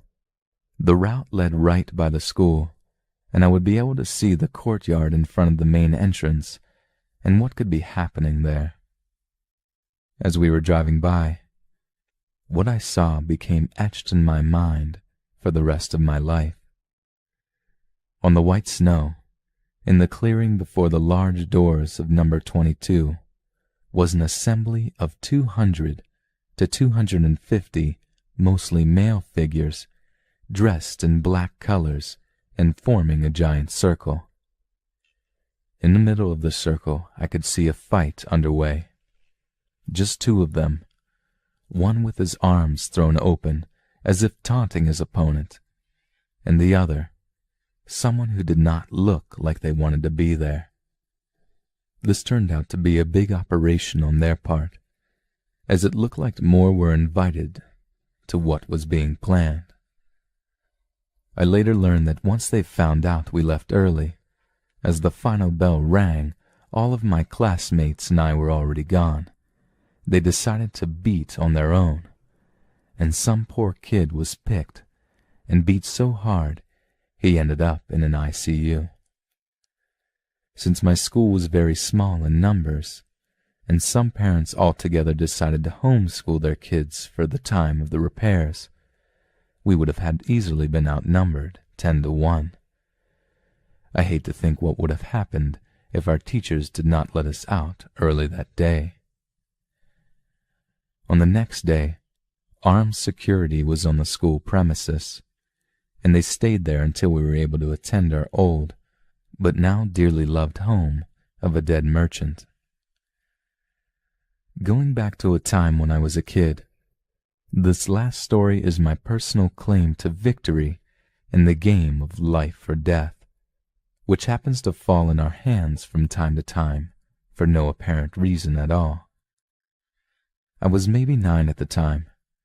We moved to a better area, more space, better location. Our apartment was on the last, 6th floor and the last one on the landing. It was the furthest you could go from the entrance of the building and fairly secluded. The staircase was also completely indoors, essentially housing anyone who entered in a climb, floor after floor, with 4 apartments to a landing. This day I came home from school around 2 p.m. My parents weren't due back home for at least 3 hours, and I set about doing my usual homework, watching TV, and emptying the fridge. It was around the time I settled in for an episode of Babylon 5, a plate with a bit of everything on my lap, that I heard the front doorbell ring. This was very odd, as my parents both had their key, and no one else usually visited around this time of day. I went over to the front door and asked, "Who is it?" I heard a man answer back, "Hi there. I'm from the electrical company. We're doing a routine check of the electric meters. May I come in and inspect yours? It'll only take a minute." I looked through the people and saw a young man, probably nearing 30, very clean, neatly dressed, with his hair combed to the side. He even held a clipboard in his hand with some papers attached. I was about to twist open the lock when I saw something. Because of the fisheye view I had on the landing, I could also see a little extra to the sides. On my left, the man's right, I saw light bouncing from what looked like a sharp metal object. Then for a second, I clearly saw what it was: the cutting edge of an axe. Someone was standing to the right of the door, attempting to hide from view, holding an axe. At this point, My memory gets blurry. I remember getting away from the door and creeping into my room, which was the farthest in the hallway, closing the door and not coming out until my parents got back. The bell kept ringing for a few more minutes, and then it finally fell silent. Number 2. Power outages in my two-story apartment were very common due to the fact that my apartment is shitty. So I was not shocked when it went off one night while on my phone. Little backstory, I was hearing strange shuffling and light footsteps upstairs, so I was a tiny bit unsettled. My brother Alex was out on the porch, so he wasn't really aware of the power outage. Anyway, what happened was it just went off. When I got up to go tell Alex, something came from up the stairs, speeding down, then almost sprinting down while trying to stay careful. I was scared. I dropped my phone. The only light supplied was the street light near my apartment that shined in from the window. I stood still the whole time to make sure whatever the thing was didn't see me. I heard footsteps around me, but nothing. My brother then waltzed in and asked what happened, in a loud tone. Whatever was there sprinted towards the door, pushing Alex to the ground and leaving the door wide open. Puzzled, my brother got up and tried to chase after it, but it was long gone by the time he realized what just happened. Me and Alex moved out and now live in separate houses, but it still freaks me out sometimes when the power shuts off. Now, I don't ask any of you to believe me. I have no proof because me and my brother decided instead of calling the police, we call the landlord. Well, strange creature that knocked my brother down and probably didn't have good intentions. Let's not meet. Ever.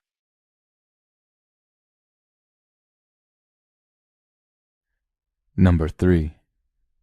This is the story of me, my baby daughter, and an older Italian gentleman who became our guardian angel. 6 months ago, I gave birth to a little girl, Clea. Her father and I were over the moon that she had finally arrived, but the process of getting her here was gruesome. I'm a small woman, and she was a surprisingly big baby, almost 10 pounds. A very cute, precious, almost 10-pound baby, but it made for a hard delivery. 7 hours into labor with no signs of progress, meconium, signs of fetal distress, showed up, and I was whisked into an emergency C-section. We were finally sent home 3 days later with a bill of good health, but my recovery was slow and painful. I ended up having to take a much longer than standard maternity leave.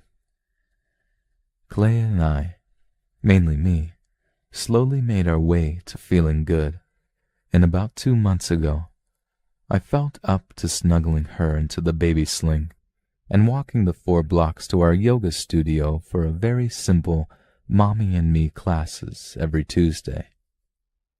The real treat was afterwards at the Dunkin' Donuts next door, where I would get a smoothie. Vinod is a 60-year-old man who works behind the counter, always telling me how bright I made his day. He loves seeing me smile, and one day I was going to have to ditch my rotten husband to come back to India with him. This was said in a playful context and wasn't creepy at all. He adored Clea.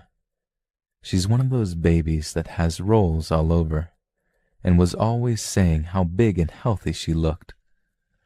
Promised when she got old enough to eat real food he would give her as many munchkins as she wanted. The day Clea turned 5 months was a Tuesday. We headed to yoga, and then to visit Vinod, who as usual cooed at the baby in Gujarati, and gave me a free smoothie for being such a good mom at only 5 months, if he could see the state of my house. We said our goodbyes, and I, in a rare moment of absent-mindedness, decided I'm going to take the alley shortcut across the street to get to the block I needed to be on.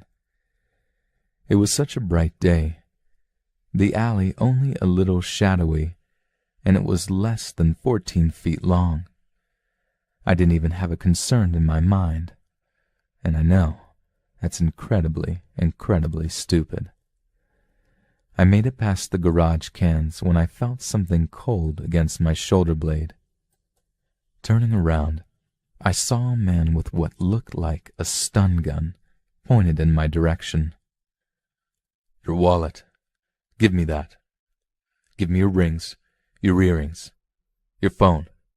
Anything of value on you is mine now." I didn't know what to do, so I started sobbing as I shakily reached for my shoulder bag. He pressed the stun gun into the side of my abdomen.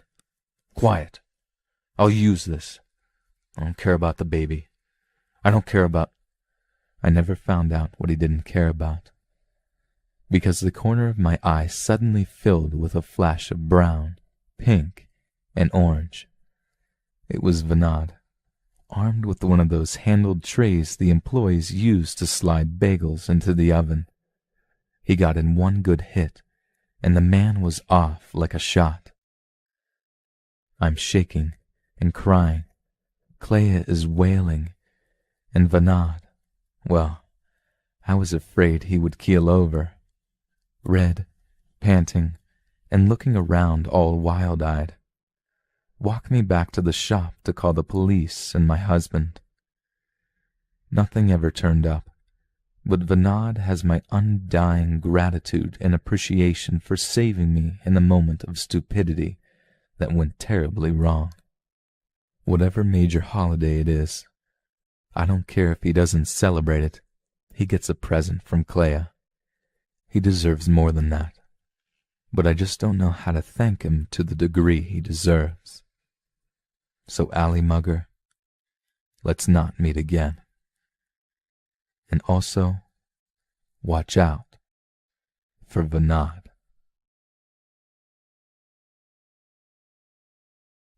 Number 4. So this happened to me about 9 or 10 years ago, but I will never forget it. At the time, I was about 11 or 12.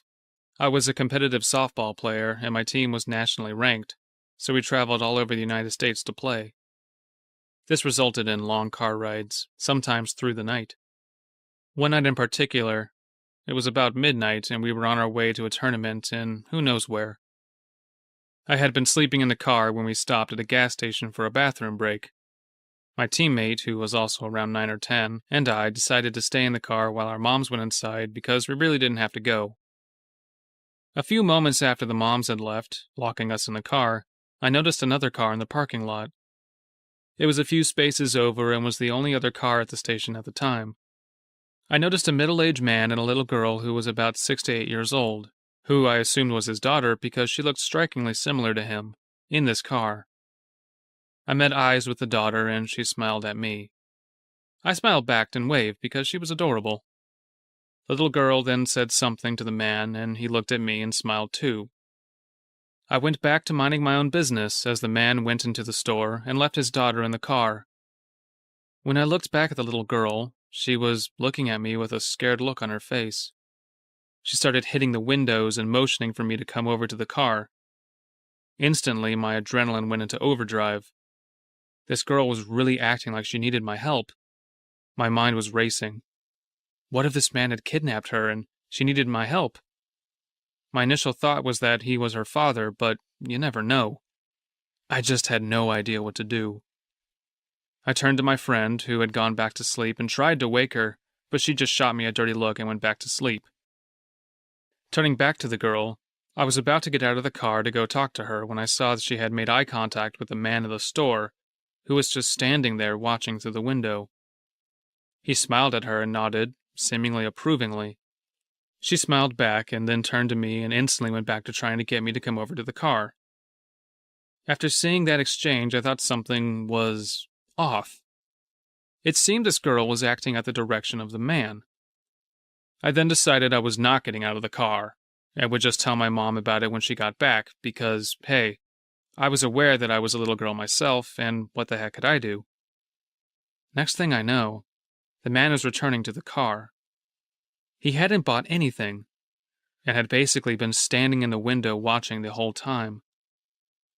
When he got in the car, they started having a conversation, occasionally glancing at me. Eventually, the little girl shrugged, and he kind of patted her on the shoulder. They started to pull out of the parking lot, and I glanced at the girl one last time and saw she was looking right at me with this huge smile. I was so creeped out, but didn't tell my mom when she returned to the car because I was still so confused and shocked about what had just happened. For a little bit, I didn't tell anyone, because I felt bad that I hadn't done anything when that girl could have actually been in trouble. But thinking back after I had gotten over the initial shock, I concluded that the man was using his daughter to try and lure me to the car by making me believe she was in some type of trouble. Who knows what would have happened next, but my guess is he would have run out from his watching spot and put me in the car and drove off with me. The creepiest thing is it seemed so orchestrated. I was sure this was not the first time they had done this. So, creepy man and his equally creepy daughter, let's not meet.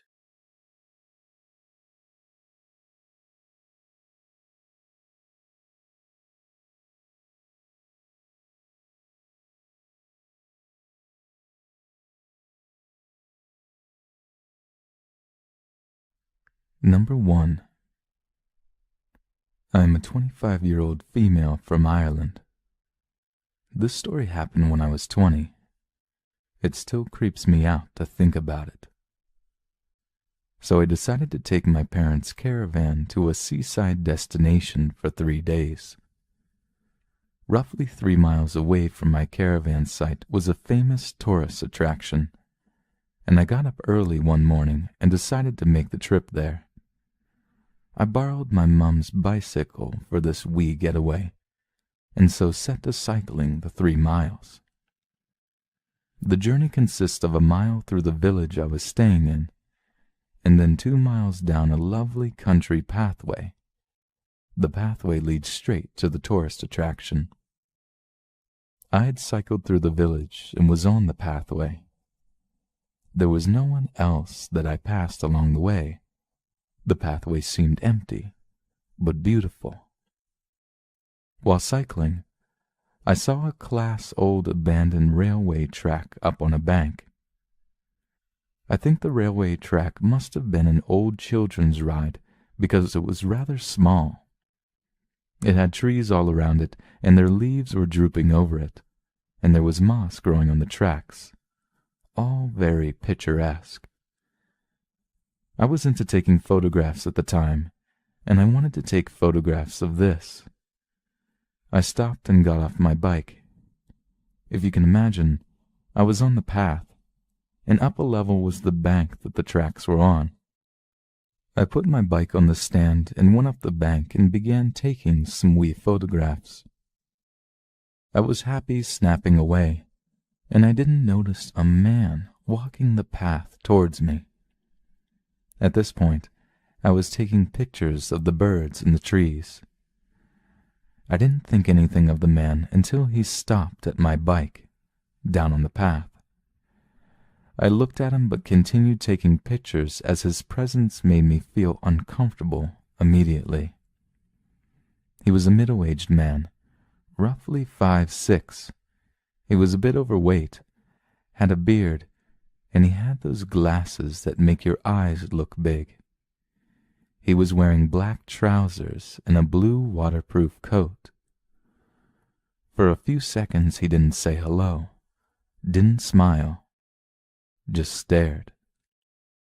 He asked me, "Are you taking pictures of the birds?" I smiled politely and said yes, they are very pretty. Now it didn't feel like he was looking at me. It felt like he was watching me. And although I understand that most people are harmless, he gave me the heebie-jeebies. After another prolonged pause, as if he was thinking of something to say, he said, "I saw a dead bird, with his head broken off down in there. Do you want to see it?" When he said down in there, he was pointing to the right-hand side of the pathway, which went down another level into deep, dark forestry. The exact spot he was pointing to was an opening in the trees and an unofficial walkway down into the forest, really just a muddy downward path. I said no thank you. He continued to watch, stare at me, and bearing in mind he was standing right beside my bicycle, so I felt like I couldn't escape if I wanted to. He asked me a third time if I wanted to see it. It was so unnerving because he wasn't smiling or acting friendly and relaxed. It was as if he was just trying to get something done. At this point, I took out my phone from my bag and began to call my mom. Should have been the police. When he saw me do that, he took a second, and then he finally said, Okay, put his hand up and walked away, looking back at me. When he was far enough away, I went straight to my bicycle and sped off, all the while on the phone to my mom, telling her all about it. When I got back to my caravan that night, I checked every cupboard in the bathroom so many times. I made sure the door was absolutely locked. I also rang the police and made them aware of what happened, in case some poor girl would unfortunately say yes. The police told me I was right to call, because that doesn't sound like normal behavior. I hate thinking about what he may have been up to. Maybe it was innocent, but you can't take a chance with something like that. I was tempted to go back and check to see if there really was a dead bird. But I think I made the right decision not to. Number 2. Just to give you some context, I'm 36 years old and was around 12 when this particular encounter had occurred. I just started 7th grade, which was junior high school in the city that I grew up in. I tried out for the girls' baseball team and made the A team, which was the varsity squad, where the B team was akin to junior varsity. I was one of 3 7th graders that made the A team, so for me it was a great accomplishment. On that Friday, Coach had given us a list of items we needed to buy for our uniform over the weekend. One of the items were indoor basketball sneakers. We were expecting an Indian summer that summer in Michigan, and it was a beautiful, sunny Saturday afternoon. I decided to take advantage of the weather and walk 2 miles to Dunham Sporting Goods to buy my sneakers.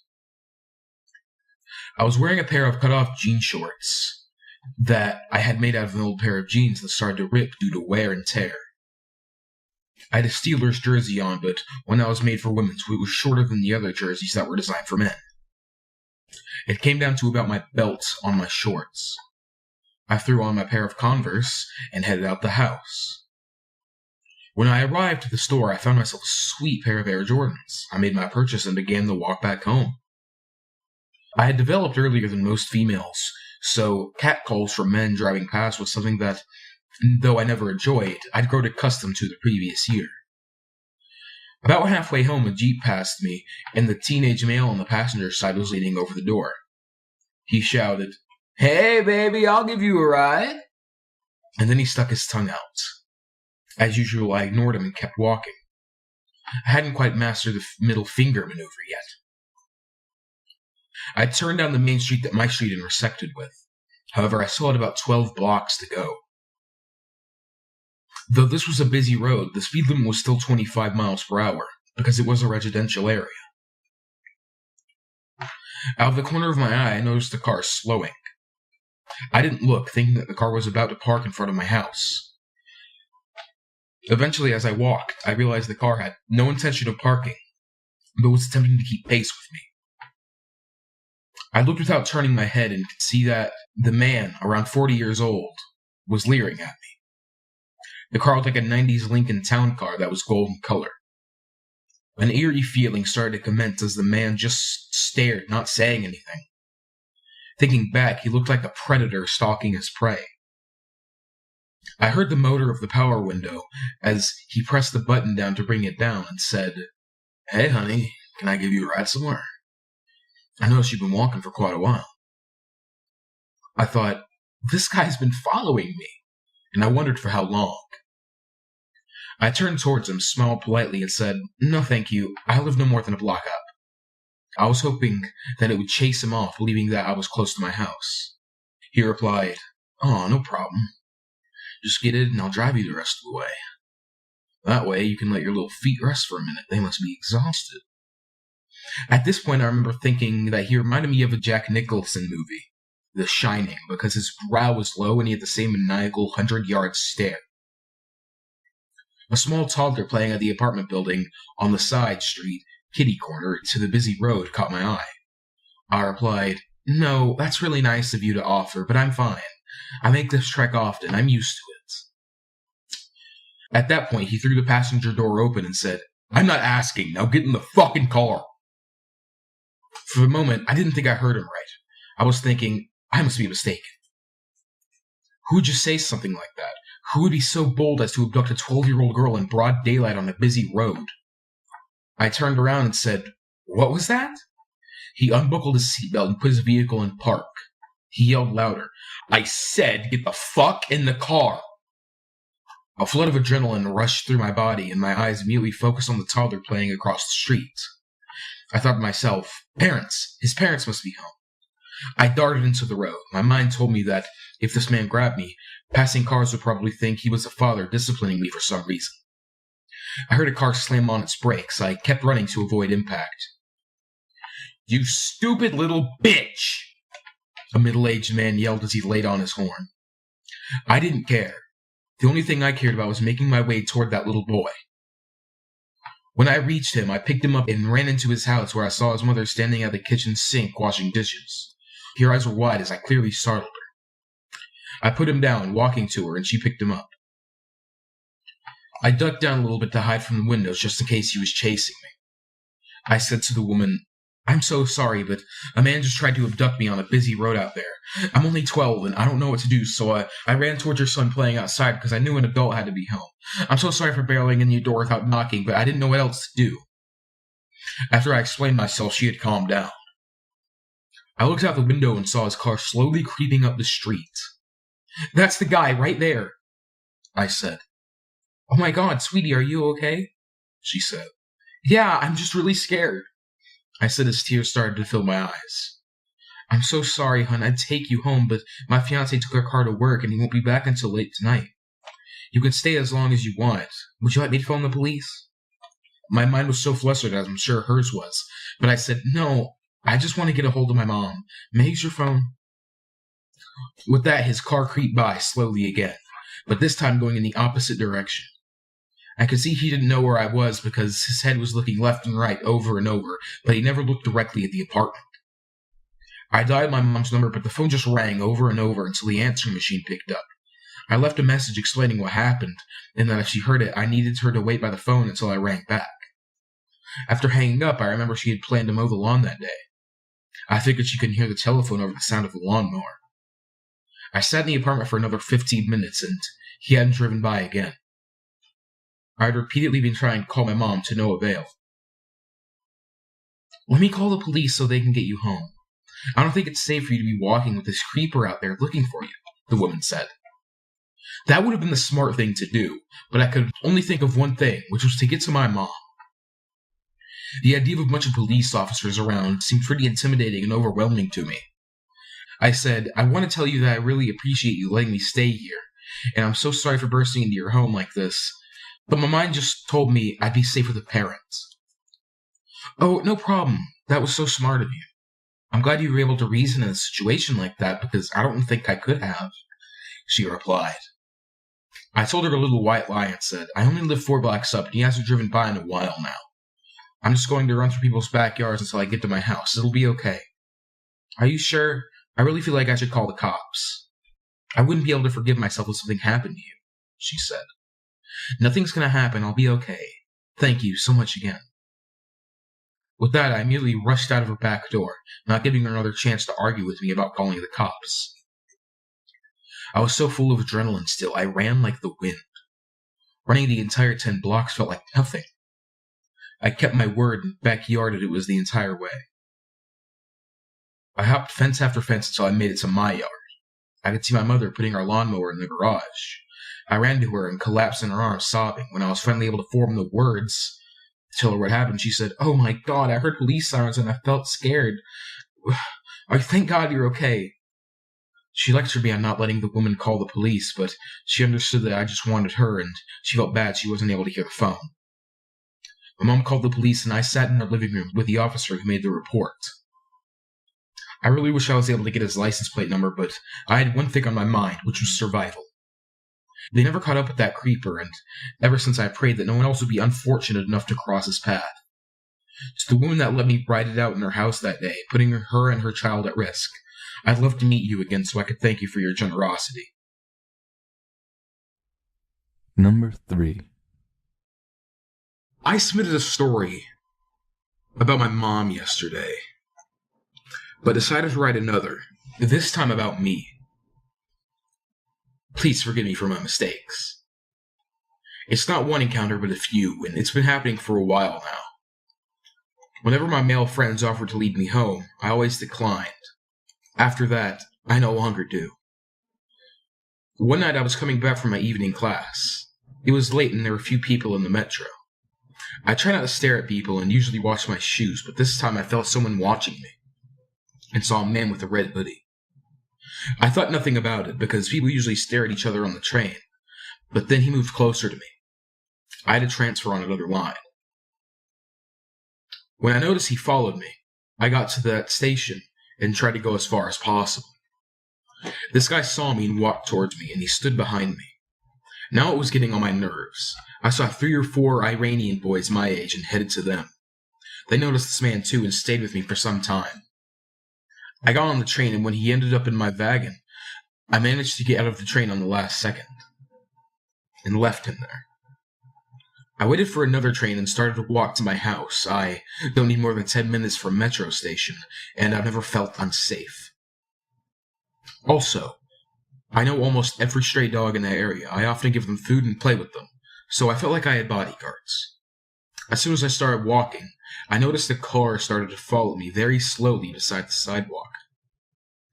I tried to pretend I didn't notice while I picked my dad's number and asked him to pick me up, but changed my mind. Because he's overprotective, really emotional about such things.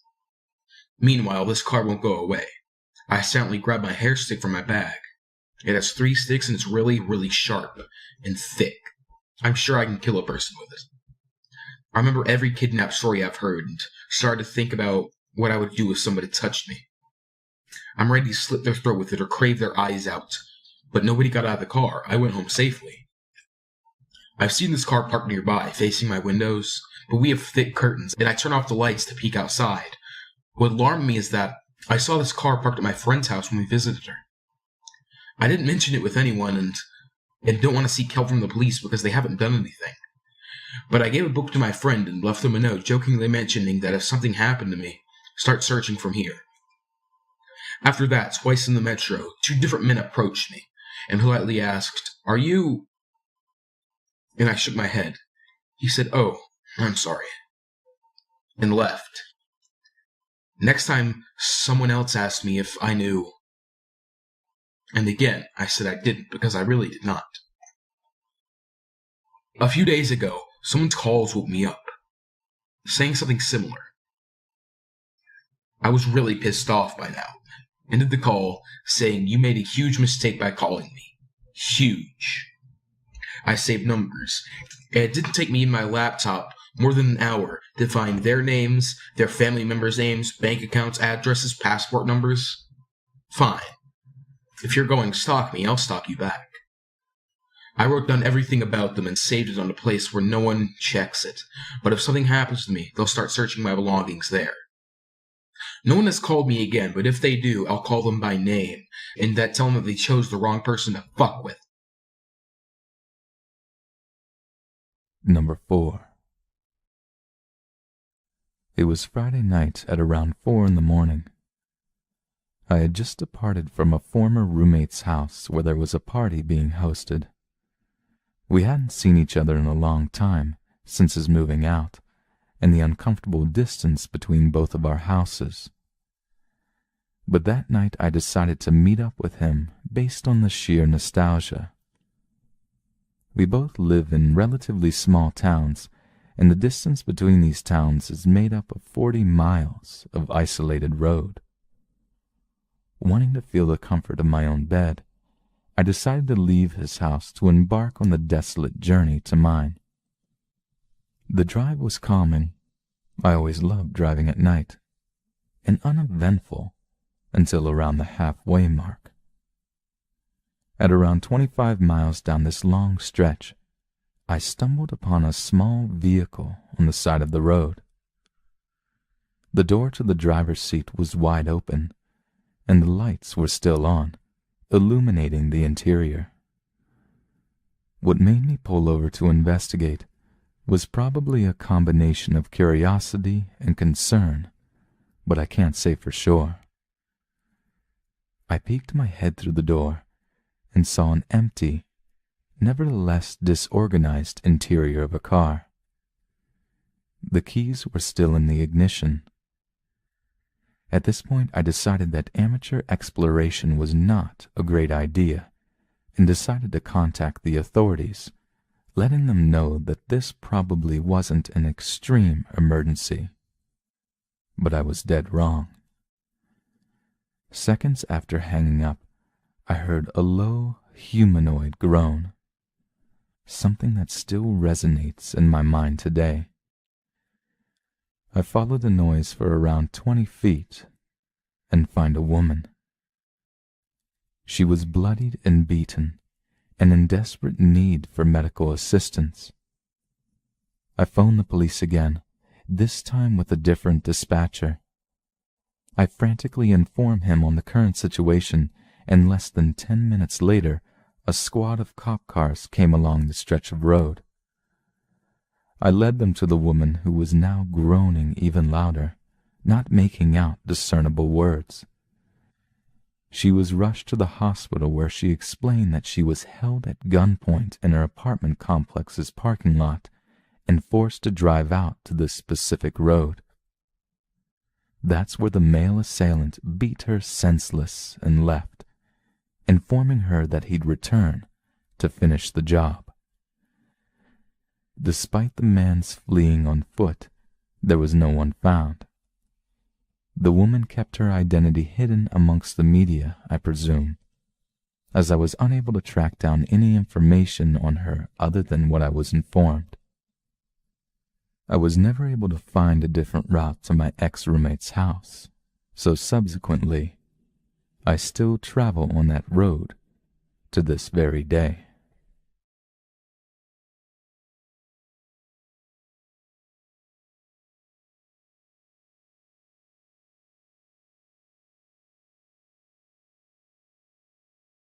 Number 1.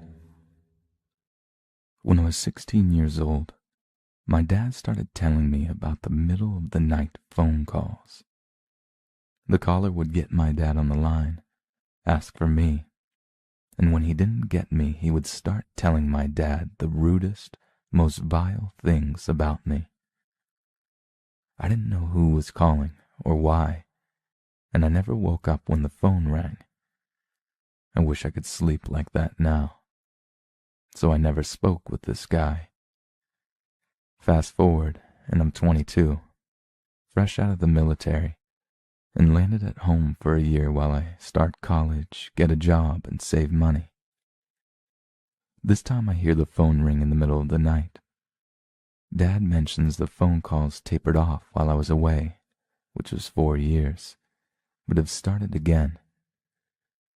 One day, I'm at home and I get a phone call around noon.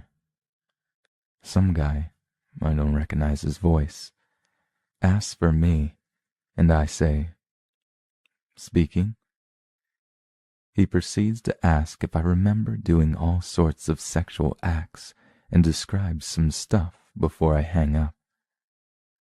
I am rattled, because I always thought if I could hear his voice, I would know who it was. I called the police, who came out to take my statement. This was just a year or so before caller ID became available in my city. They told me how to get the call traced next time, gave me a case number.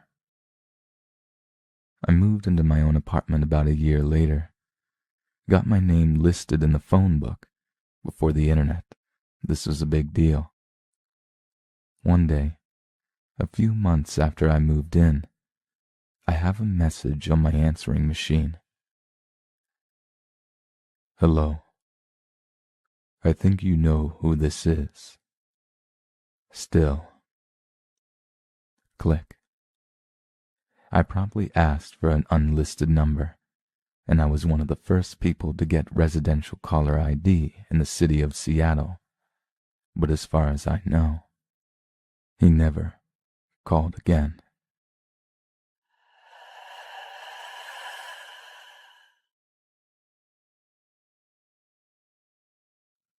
Number 2. So this just happened. A bit of background of the last 25 minutes. I just got home from a reasonably big night. It's 4:30 a.m. and stinking hot in this part of Australia right now. I walked in the door and opened the fridge and was so happy to find 3 icy cold beers in the fridge. I take 2 of them and walk upstairs to bed to read and drink myself into a boozy sleep. First issue. The beers are not twist tops. They need a bottle opener. And after some sloppy drunken attempts at using the handle of the drawer of my bedside table, I head back downstairs to use an actual bottle opener. I turn on the kitchen lights, which are so bright that they make the space behind my eyes burn. I squint around to find the bottle opener, which I can't find, so I use the solid edge of a large kitchen knife. It's a risky choice, but the bottle cap is now off the beer and I'm happy. I turn off the alien blinding kitchen light and go to head upstairs. But something through the front window of my house that looks onto the street catches my eye. I stop at the bottom of the stairs, and all the hairs on the back of my neck and arms stand up. I turn my head slowly, and my eyes and brain are trying to make sense of what I'm actually looking at. It looks like a rain-drenched woman in a fancy white dress gazing at me through the window. Oh, fuck. It actually is. I pause and take the longest inhale of my life. She's glaring at me like she hates me. She has mascara running down her face, and she is drenched from the rain. Her arms are extended, and she's leaning her head towards me like her body language was trying to say, "Look at me. Look at what you've done." I'm shitting bricks, but the rational side of my brain kicks in, and I think, shit, is she okay? Does she need help? I slowly walk over to the window, her gaze still locked onto mine. We are now literally within 1 meter of each other. I state loudly through the glass, "Are you okay? Do you need help? Is anyone with you?" Then it dawns on me. My gate is locked, and there is an 8-foot-high fence which is very difficult to climb. How did she get in? She doesn't respond to my inquiry. She just keeps that hateful look in her eyes. We stood there for about another 30 seconds. I was looking around nervously, trying to make sense of this, and she was just glaring into my soul. And then she finally opened her mouth as if to say something finally. But it wasn't words that came out of her mouth. It was an insanely high-pitched meow.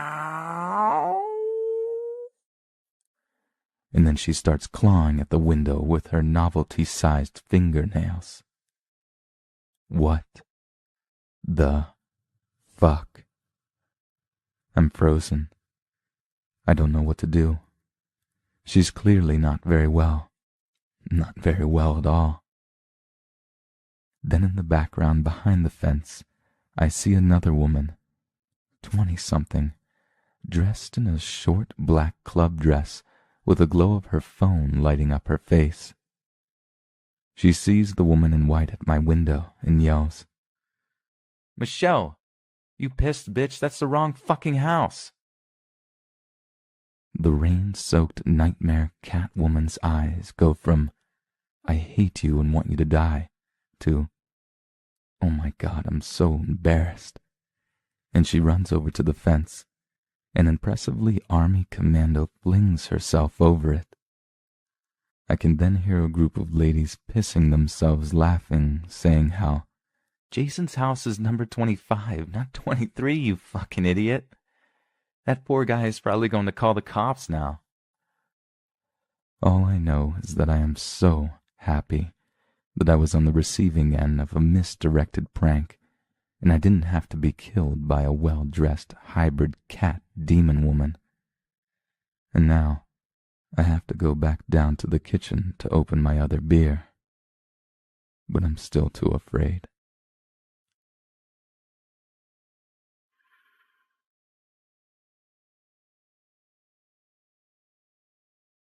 Number 3. When I was 18 years old, I worked as a lifeguard in Toronto, Canada. I had been doing this job for 2 years and worked a lot at different pools. I had picked up this shift that was every Friday night, 6:30 p.m. to 10 p.m. during the winter season, also known as the loser shift for people who don't have anything fun to do on Friday nights. In early December, I was the only one left in the pool building on my Friday night shift at about 10:30 p.m. The pool building is attached to a main community center that has an ice rink and a gym in it, but the pool building has a completely different entrance and parking lot than the community center. Anyway, I was about to lock up and drop the key off at the main building when I saw a girl waiting outside in the parking lot. She was about 10 years old, and I recognized her as one of the people who came for free swim during my shift. I was just about to ask her if she wanted to come wait inside because it was freezing outside when the phone rang.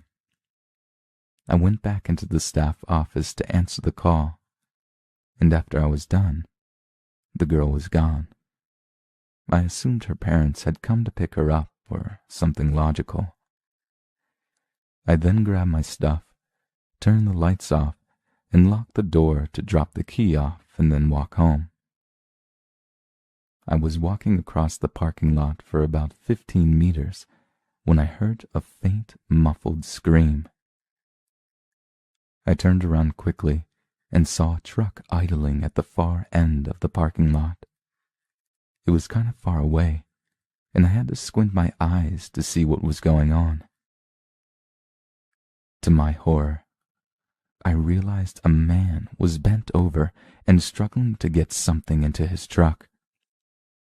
I moved a little closer towards the truck and saw that the man was wearing all black and had a scarf covering half his face. Then I saw a girl's arm trying to hold the trunk open while the man was trying to shut it.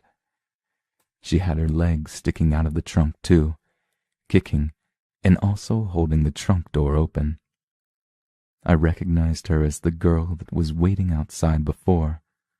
I noticed her bright pink winter jacket. 2 seconds after I realized what was going on, I started panicking and looking for my phone in my bag. The parking lot was completely empty other than that one truck. It was dimly lit and the ground was very icy. I looked up once I found my phone at the bottom of my bag. The man stopped struggling to get the girl into the trunk and turned to face me. As quickly as I possibly could, I turned around and started running back towards the pool door.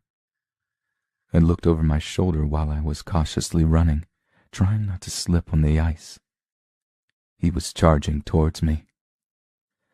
I was about 10 meters away from the door, and he had gotten significantly closer to me. I started screaming, but it was hard to scream while running.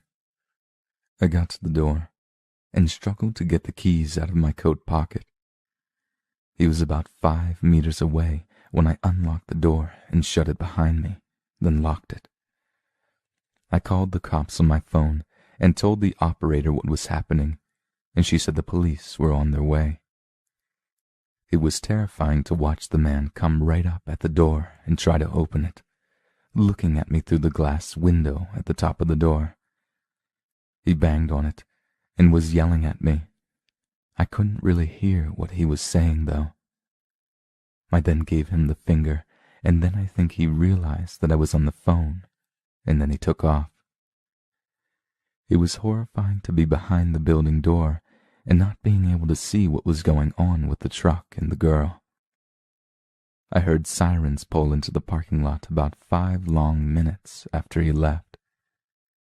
I then felt that it was safe to open the door and walk outside. When I got outside, the girl was running towards the police cars, and the truck was nowhere in sight. Turns out that he lured her to his truck, not really sure how, and then tried to abduct her. Once he stopped banging on the pole door, he ran back to his car, threw the girl out of the trunk, then sped out of the parking lot to never be seen again. I gave the police my statement, and as far as I know, he was never caught.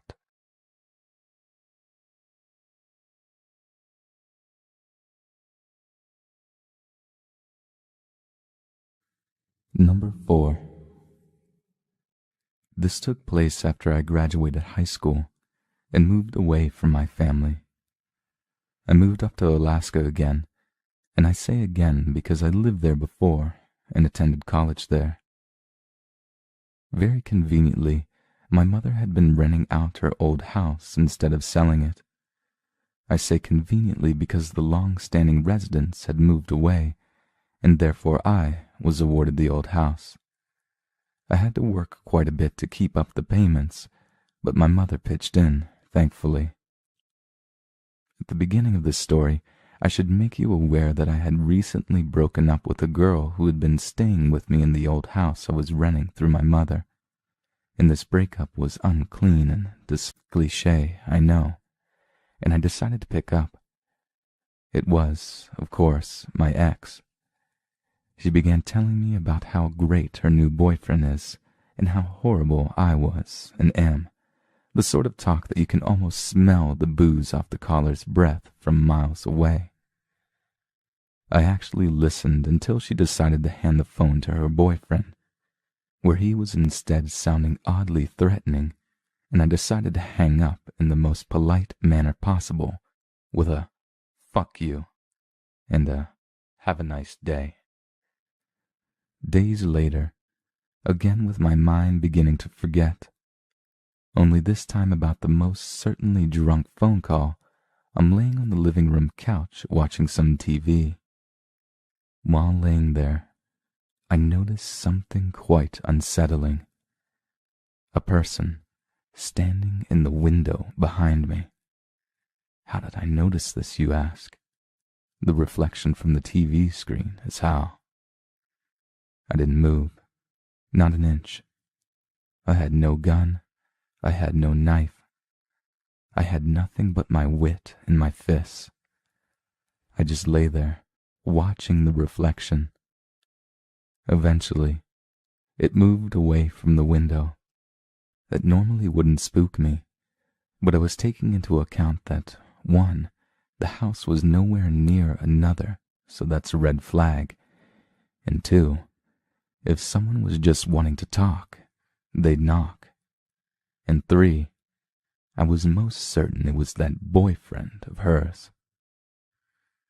Nothing became of that situation, but similar situations continued, such as a car pulling into the driveway and no one getting out and leaving inconspicuously. This was worrisome at the least, but I didn't suspect a true threat. A few days later, I'm laying in bed at night. It was very late, and I was getting ready to sleep. I get another call from an unknown number. It's her, but this time she's asking me to come outside and come see her because she wants to deliver an apology. At this time I was thinking, oh, shall we say, fuck off. Though I still went outside to see what the deal was. I open the door, and of course it's incredibly dark. I say into the phone, I'm outside. Come around back. With this, I begin to walk on the snow-covered ground in the darkness with my just-put-on boots. The motion light turns on as I cross the garage and the driveway. The snow masking the ground is tinted yellow by the light. I round the corner of the garage and turn my phone to see. There's a road that runs behind my house and connects to the driveway by bending, and I make my way towards the road. The snow crunches beneath my boots as I come ever closer. There's a part in the trees that allows me to walk straight to the road. Otherwise, one would have to make his way around the entirety of the driveway, and I reach this part. I ask into the phone, "Where are you?" "In the car. I can see you." I step onto the road and see her car parked a few dozen feet from me with the lights dimmed. "So what's the deal?" "I just want to talk. Come here." I approach the car and make my way around to the passenger side, and I finally see her face. She waves me in, and I go ahead and oblige, sitting down in the car. I look at her, and she says, "Look, I'm sorry. I know I've been a real bitch lately." "No, it's okay. I really wasn't good to you, and I deserve it." "I don't agree, but..." Then, of course, she abruptly stops speaking because car lights shine from behind us. Naturally, I assume it's her boyfriend, and by the look on her face, she did too. The car parks behind us, and sure enough, the boyfriend gets out and storms over to my side of the car. He yanks on the door handle, and the door swings open, and he attempts to grab me, but I grabbed his wrist and got out of the car. "What the fuck do you think you're doing with her, huh?" "We were talking. I was about to leave." "Bullshit. You're trying to fucking bang her." "Look, I'm trying to sleep. I'm in no mood to do anything." He gave me this look of utter enragement before swinging at me and, of course, missing. A little scuffle ensued, and all that happened was him swearing and eventually slipping and falling before yelling at both of us, "I'll fucking kill you." I just stood by her car as she pulled away. She gave me a lift back to the house, and I invited her in, and she obliged. It was late in the night, and I suggested she locks her car if she was going to stay the night, and she again obliged. We slept upstairs in my bed before I awoke hours later. There was a banging at the back door, and I knew this because the back door was directly below my room. She woke up too and said, "Oh my God." I stand up quickly and got to my closet and reached behind the coats that I'll never wear and grabbed my Louisville Slugger. She was sitting upright in my bed with her hands seemingly embarrassingly covering her eyes. I didn't say anything before walking down the stairs slowly, attempting to be silent. The lights were off, and there's no windows on the staircase, and the banging on the back door had audibly ceased. I held the bat tightly, making sure it didn't bang into the wall to signal my position at the time. I remember how slowly I stepped down, especially on the bottom 3 steps, which were always the creakiest. Once I reached the last step, I froze, and it still gives me chills to this day. The hardwood floors creak around the bottom of the staircase, and there was a creaking that was growing closer and closer. I raised the bat above my head, ready to slam whoever it was right on the top of the head. The creaking grew closer until I could hear it from my side, and I planned to swing as soon as it was in front of me, as the staircase opened to the left from the bottom coming up. I listened ever so carefully, holding my breath. The creaking came to my northeast, and I squeezed my hands tighter than I ever had before around the bat, waiting for it to become just north of me. The creaking grew slower and closer, and this time they were directly in front of me, and I slammed the bat down hard. I hit something hard, and whatever it was crumpled to the floor with a bang and a small flash. I turned on the light, and there he was, the boyfriend. He had shot his gun directly at the floor and left a hole in the hard wood. My ex came down the stairs and was crying profusely, muttering, I'm sorry, over and over. I called the local police station, and 4 cop cars pulled into my driveway along with an ambulance in a matter of minutes. I sat there at the base of the stairs, watching the boyfriend. He was breathing. I could tell from his chest slowly inclining and declining off the floor. I had grabbed what I think was a 9mm off the floor and kept it in my hand with the safety turned on, and I just shook my head over and over in utter disbelief. I explained the situation to the police as the paramedics rushed in and carried him out on a stretcher. All in all, I didn't get to sleep until in the afternoon later that day, after all things had been finished. He ended up actually being induced into a coma and eventually recovered, but a restraining order had already been filed in advance. My ex and I became good friends after the incident, and she never dated that guy again. I never ended up moving, though I had considered it heavily, and nothing since has happened.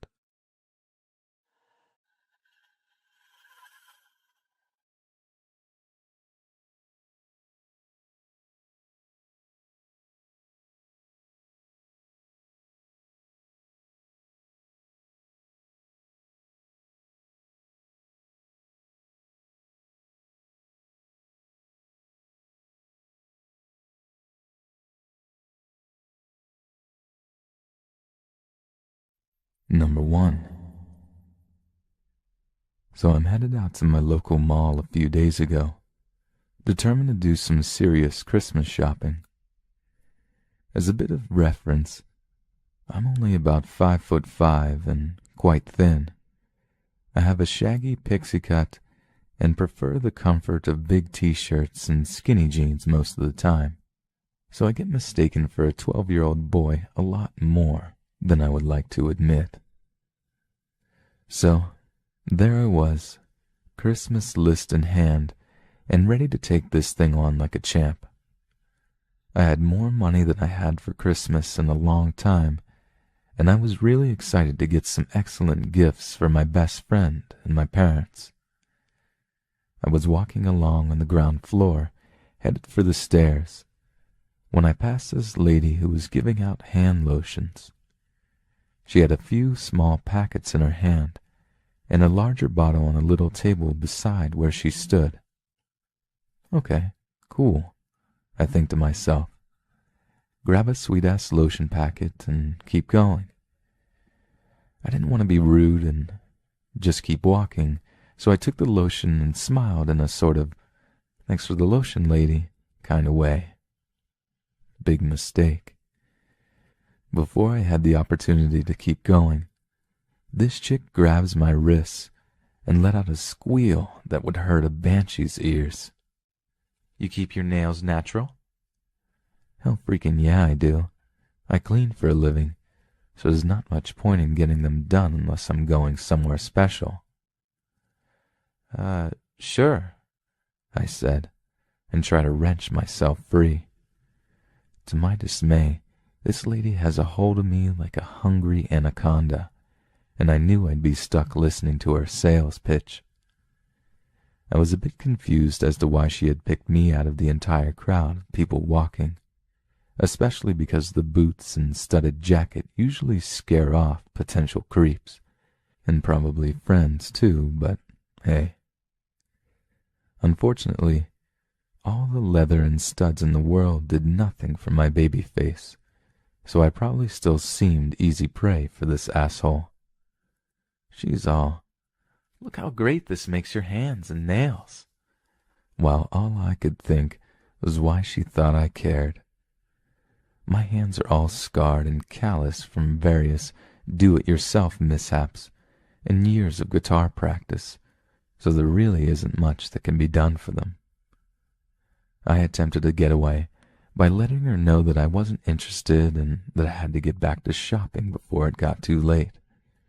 She batted her eyelashes and said that, lucky me, since I was so cute, she would give me an entire set for the low price of $20 if I followed her to go get it from her stand upstairs.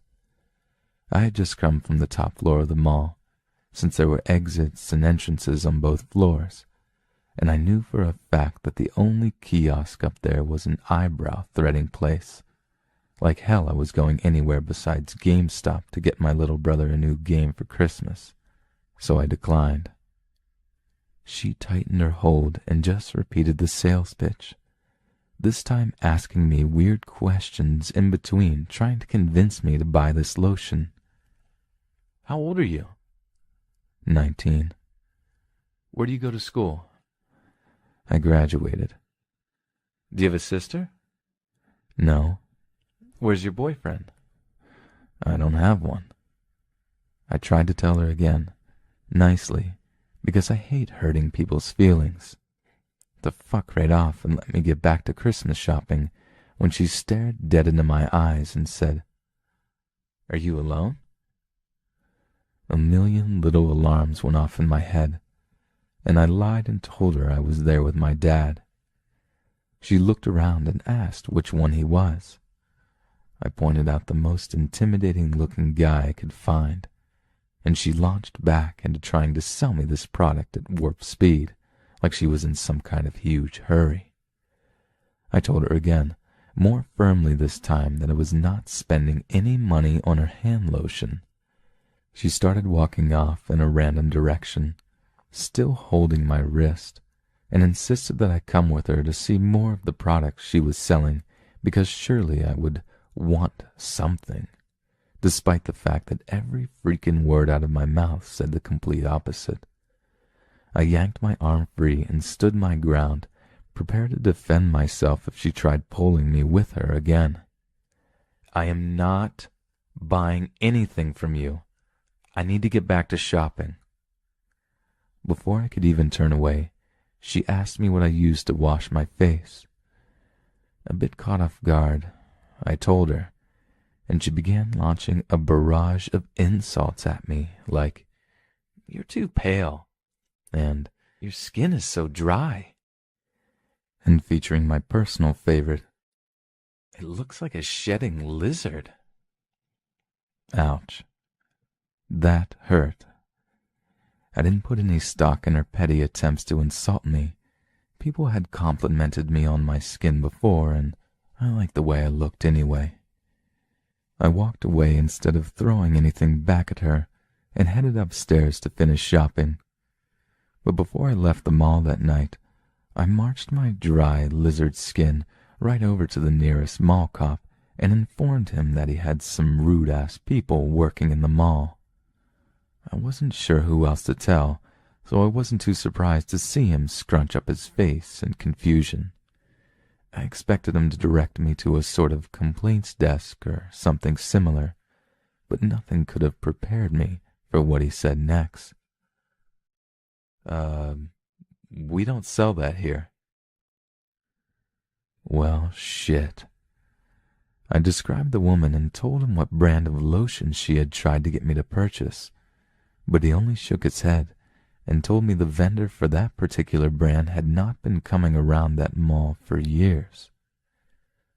On my way back out to the parking lot, I passed the spot where she had originally confronted me.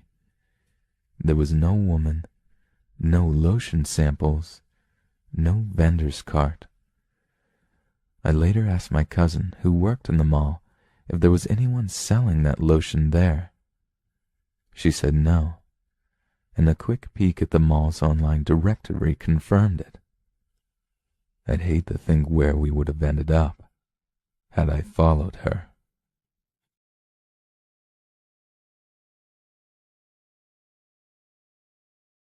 Number 2. My name is Lucy, and I'm a mother of 3 from Detroit. This happened about 10 years ago, but it still sticks out in my mind as one of the most disturbing things that has ever happened to me. It was Christmas night and about 12 PM, and my kids had literally just got to sleep. They are only 7 years old, but since it was Christmas they were so excited they got to sleep later this night. Well, at about 3 in the morning, my daughter Casey ran into the room. She started saying she could hear Santa, and of course we told her to go back to bed or Santa wouldn't deliver the presents. Well, she went back to bed and we went to sleep for an hour, and that's when my other daughter Selena came into my room. She said she could hear Santa too, and she said she could hear him coming down the chimney. Since I told them we could get up at 6 o'clock, I didn't see the point in going back to sleep and getting disturbed time after time again, so I told them that we would go up into the loft and look out the window and see if we can see Santa in his sleigh. Well, me, my husband and my 3 daughters went up in the loft and were up there. However, when we got up there, we could hear footsteps on our roof. This was very weird, but we put it down to being a cat. But to be cautious, my husband told me and my 3 daughters to go and wait in our room. When he looked down, he looked mortified. He said that he could definitely hear human footsteps. So he went downstairs and outside with a baseball bat. However, when he looked on the roof, there was nobody there. They must have got away. So he went back inside, but as my husband was coming back up the stairs, he saw something that caught his eye. He saw something red and black in the fireplace that obviously wasn't there before. And when he walked up to it, there was a dead cat in a Father Christmas costume. But not just one, 3 of them. Someone had got a ladder, climbed onto our roof, and put them down our chimney. My husband told me to come down and look at it, and it was absolutely disgusting.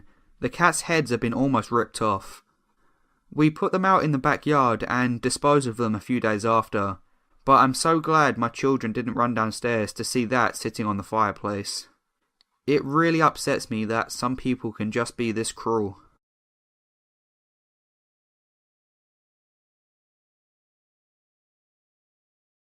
Number 3. This story happened to me 5 years ago, and it still bothers me that people can be this heartless. It was getting close to Christmas, and I went for my jog.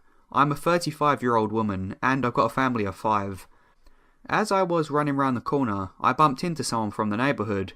Bearing in mind this person is notorious for being extremely weird, I was a little cautious to talk to him, but he seemed to insist on talking to me, so I guess I had to. We were just having a general conversation about life when he handed me a present. Of course I took it and said thank you, but I didn't have a gift for him because, well, why would I? I never really spoke to him. And tree. A little background on this man. He is the type of person that would just stand outside his house all day trying to talk to people, and he had long hair, unshaven, and was generally scruffy. Everybody in the neighbourhood tried to avoid him, and nobody really knew what he did as a job. Fast forward about 5 days, it's Christmas Day, and I wake up and go downstairs. We opened all the main presents first, of course, but at the end we just had a few presents left from people we didn't really know, so we decided to open them. I said to my 5-year-old kids they can open it, and I went in the kitchen to get my phone to take a picture or a video of them opening the presents. Well, when I came back, I was utterly shocked. I saw my 5-year-old daughter open a cardboard box with candy written on the front. It looked a bit shoddy, so I took it off with my daughter, and when I looked at it, he had put blue asbestos in the box hoping that my kids would eat it. I quickly grab the box and put it outside, and wake my husband up and ask him what to do. 2 days later, we told the neighbours, and we were the only ones to get a present off of him. Needless to say, we never spoke to him again.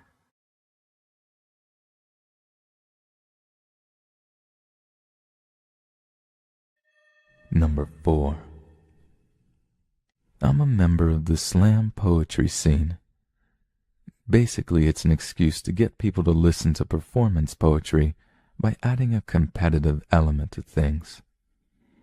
After running through the small scene in my city and wanting to branch out and push my career further, I started visiting places within driving distance that I could spit. This led me to Charlotte, North Carolina. I started at their local team venue, where you compete to be part of a squad that goes to a national competition every year. I was doing well and was accepted into the local crew pretty readily. This led to longer stays and features at some of the other venues in the city. I started going to the one that was particularly popular and good for selling CDs. That's where I met him. He worked as a barback. Occasionally he got on stage and shared, frankly shitty, poems. He was the brother of the host, and everyone knew and liked him. He slowly started flirting with me more and more, although in my loose days, searching for acceptance and love everywhere, something always kept me leery. I'd gladly accept the drinks he sent over, smoke his weed with the group in a stock room between sets, and hang out at parties and events. I always had the tickle in my gut warning not to get too close, but over a year or two we continued to become friends. After a while, he started calling and texting me more often, poking me on Facebook daily, sending messages about wanting to be more than friends, that he wanted to find a snow bunny. Yes, I'm white, and he's black, and he wanted to settle down. Again, I never entertained it. There was something gnawing at me. The crazy in his eyes was too hard to miss. I eventually moved to Denver to take a position teaching poetry and work at a friend's law firm. The second Christmas I was there, I got the call. A friend from Charlotte relayed the following. He had found his white girl and gotten married. They seemed happy at first, but slowly began fighting more and more. It spilled over into the venue, and often they had to be separated by friends from physically attacking one another in public. One friend, later thinking back, remembers the last time she saw them together, him pushing his wife, followed by her throwing a drink in his face and scratching his neck deep enough to draw blood. She said after the couple had been dragged away from each other, she sat with him and smoked a cigarette. She says she laughed and said, "You guys are going to kill each other." Around Christmas last year, his wife just stopped coming to the bi-weekly events they both attended regularly. He explained it away that they were on a break. Time goes by. No one really questions that they hadn't seen or heard from her in a while, thinking she was breaking from the whole scene in order to put distance between herself and her husband. Her parents, however, hadn't heard from their daughter since the Thanksgiving dinner. They would call him, he would say everything was fine and blow them off. This continues until a week after Christmas, knowing their daughter would never miss a holiday without at least a call. They call the police, send them to the couple's home for a well-body check. The cops arrive, knock on the door, and are let in. They ask him where she is. He replies she's in the bedroom. He shows them to the room, and there she lay, dead for weeks, rotting in their bed. Oh, and he killed her little dog, too. During this time, he had been attending events hosting hip-hop nights even publishing a blog on making a marriage work on one of the local organization sites. Never once letting on that every night he was going home and sleeping with his murdered wife. The sickest part of it all, he has a child from another relationship, a daughter whom he gets to celebrate every other holiday with. That Christmas they opened gifts, had dinner, cuddled up on the couch and watched movies, less than 100 feet from her decaying stepmother. I don't know what would have happened if I've ever taken him up on his offer to date, but I do know me and my gut are going to stay on speaking terms, and I will always listen.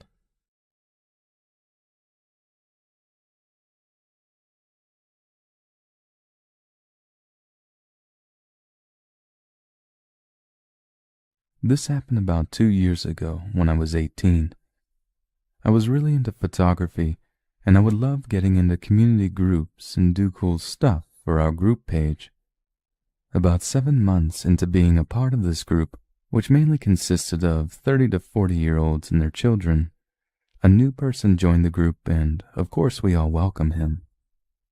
This man was fairly old, and to be honest, he didn't look very appealing. Like a wrinklier Jack Nicholson with really wiry white hair. He asked us in group chat if we were going out on another hike soon, as he'd like to join us. The group leader and I arranged the meeting place and time. Come next weekend, all the usual people are there, and I asked if the new man had shown up yet. They all replied with no. We waited for a good 25 minutes and decided he couldn't make it. So off we hiked up this hill and started getting some cool nature shots, when all of a sudden the man we waited for emerged from the bushes. His clothes were dirty and he was silent. He didn't have a camera with him, which was a requirement when we go out to do activities like these. He said he would tag along. He made the whole group feel so uncomfortable. And keep in mind we were far from our cars and halfway up a forest hill. The group leader quietly whispered to me that we were going to circle back. I was relieved because this guy was creeping all of us the hell out. The leader announced we were going back now, and then probably a split second after that, the man started yelling at all of us like a madman. He started raving on how he was going to skin us and skull fuck us. And then he revealed a hunting knife strapped to his belt. One of our members was ex-Navy and reacted immediately, and being the muscle of the group really showed his worth as he held this guy down and twisted his arm into a position that he could break easily if he didn't comply. He eventually calmed down, and we called the police back at the parking lot. The whole time we waited, he was saying some really cruel and nasty things he was going to do to us. And at one point, he bit the tip of his tongue off, and blood went all over his face. He did a high-pitched laugh, and then never spoke again. The sergeant came and took him away. A few days later, they found out his real name and where he lived. When the police investigated his home, they ended up finding pictures of the entire group on all of our hikes taken by this man. There must have been hundreds of photos. He found out some of our names because we would sometimes talk loudly to one another. If anything, the intentions of this man were pure evil.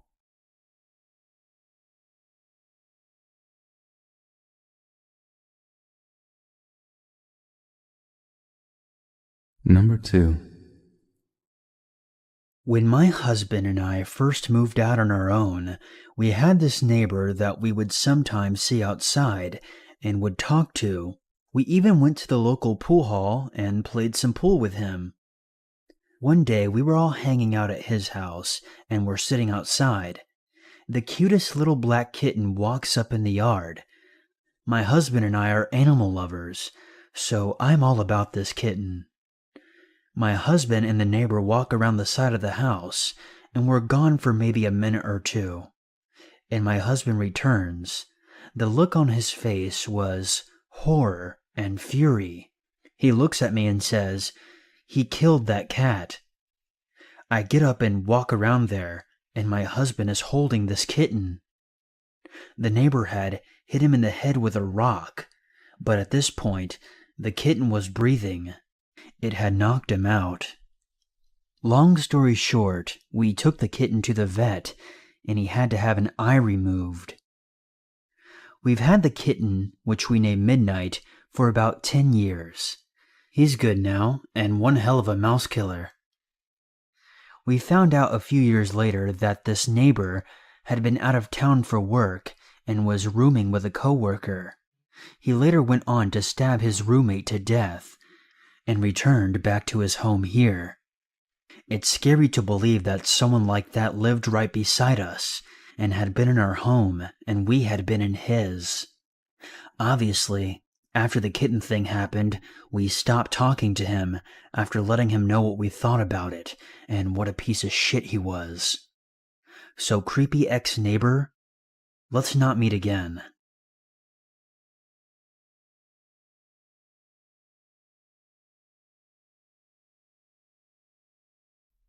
Number 3. It all happened to my father one stormy night in Glenwood, Colorado. It was the 1980s. My father was an electrical engineer just returning home from a job site. He worked long hours, and it wasn't uncommon for him to be heading home around midnight to the small cabin he shared with a friend. It was pouring rain. Lightning flashed only to illuminate the murky puddles of washed-out terrain. As my father rounded the corner upon the dirt road, he passed a large willow tree. As his headlights crossed its base, he noticed someone was crouched underneath it.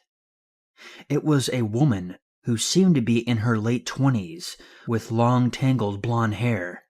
She had on fairly casual clothing and carried a somewhat large bundle under her arms, wrapped in cloth. My father, being the gentleman that he was, decided to pull over and offered her to take shelter from the storm in his cabin just up the road.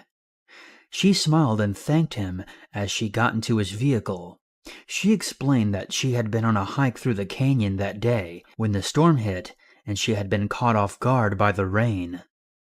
My dad smiled and pointed out that she wasn't exactly wearing the best clothing or shoes to go on a hike. She laughed and said that she left her place on a whim, unprepared. He asked if she needed him to dry anything, pointing to the bundle she held tightly under her arm. Her voice suddenly became very stern and stated no. When my father asked her where she lived around there, things got a little strange.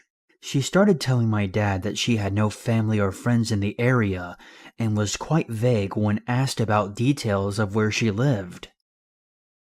All she responded with was that it was too far to drive to tonight in this kind of weather. At this point, my dad said he felt something was a bit off, but chalked it up to her exhaustion from hiking and standing out in the storm for several hours. As they entered the cabin, my dad remembered that his roommate had left that morning to take a trip out of town and wouldn't be back for several days. My dad would have offered her to stay in his friend's room, but didn't feel comfortable doing so without his permission. Remember that this was the 1980s. Pocket cell phones weren't on everyone yet. My dad told her that she was welcome to sleep on the couch and dry off, as he handed her several towels. She took them from him with her right hand, but still never letting go of the bundle that she hugged under her left arm. My dad at this point realized that she had never given him a name, so he introduced himself. "Nice to meet you. My name is Mary Lou," she replied. My dad started to feel a bit more comfortable and turned on the television for her and handed over the remote. She scanned through the channels, finally deciding on a gangster flick. The scene involved a bunch of mobsters getting shot to pieces. Mary found this to be quite amusing and started to laugh in a crackling, high-pitched tone. My dad started to get a bit creeped out by this. She was enjoying it a little too much, he said. Then my dad started to ask about her life, and things took a turn for the worse. When asked if she was in a relationship, she pointed down at her belt buckle and told my dad the story of her breakup. She claimed that her last boyfriend wanted to be domineering over her, and she responded by bludgeoning him half to death in his gravel driveway with her belt buckle, the same one that she was wearing. He kept saying, "Stop, please stop," and begging, but I wouldn't show him mercy, she said with a note of pride in her voice. My dad asked if he had abused her or if she was reacting defensively, and she merely scoffed and said, "No, otherwise he would be dead." My father's unease grew as the conversations progressed. She told him about her mother dying on the operating table and how the surgeon who had been working on her walked out covered in blood and said that she would be fine. "How was she supposed to be okay with all of her guts in the trash can?" she spewed, and then she laughed, glancing back at the TV screen, littered with disheveled, bullet-ridden corpses. "I love the sight of blood. It excites me. Turns me on, you know. Death. Draining them to death." At this point, my dad was officially done.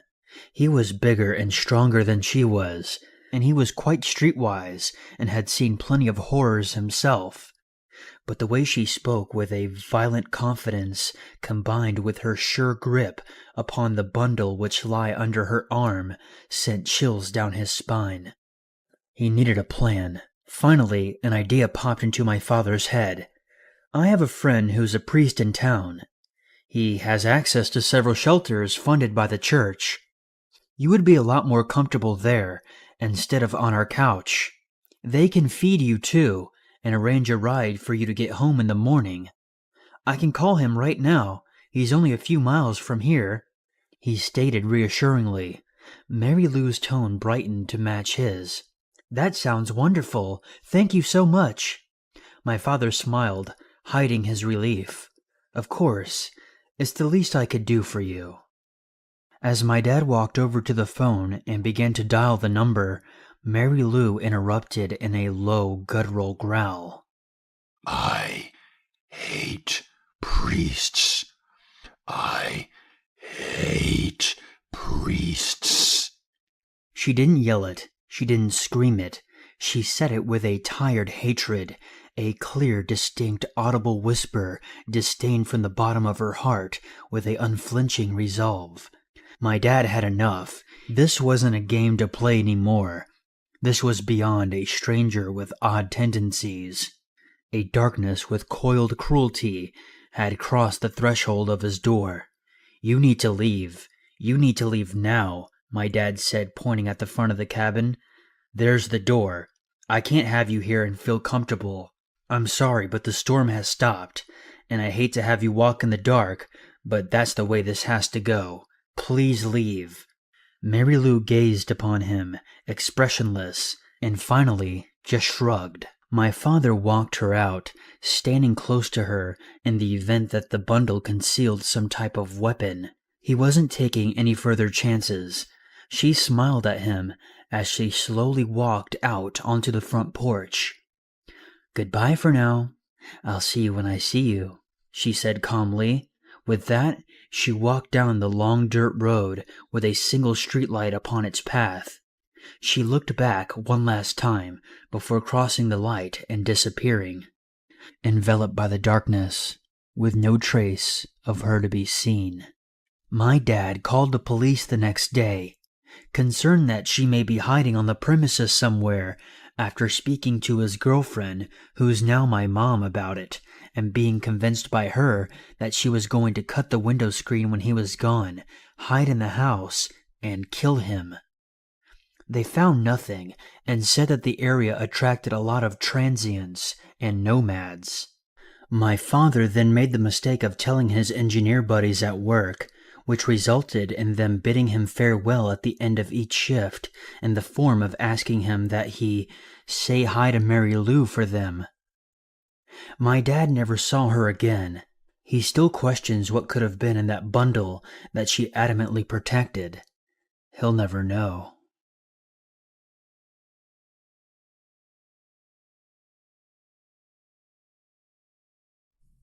Number 4.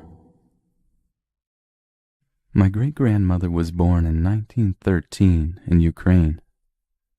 In 1932, when she was 19, something called the Holodomor took place, which was extermination by hunger. This was recognized years later as genocide on Ukrainian people by the Soviet Union. Millions died, and as you might expect during a famine, cannibalism became rampant. It wasn't unheard of, Great-Grandma told me, for families to kill the youngest child in order to eat. As time passed and the famine ended, things seemed to get better, but food was still scarce. It cost a lot just for the basics: milk, eggs, bread, etc. It also took a lot of time, as these things weren't easy to find. Though it happened less, Great-Grandma was certain that people were resorting to easier, more sinister methods to obtain food. Grandma was pregnant with my grandfather in 1936, and she wanted fresh vegetables desperately. Sort of a pregnancy craving, I guess you could say. So out she went, trekking up and down the streets. It looks like she wasn't going to have any luck until... "Lady, you need something?" It was a small boy, about 8 years old. His cheeks were unusually full, she remembered. Most people these days had cheekbones that looked like they would poke out from your face at any slight pressure. Great-Grandma told the boy she wanted vegetables, and his chubby face split into a grin. He knew just the place, he told her, and gave her directions to a hovel a few blocks down. She was wary, but determined, so off she went. The hovel smelt like slaughter. She didn't think anything of it. Maybe these people had a lot of food, and she had struck a gold mine.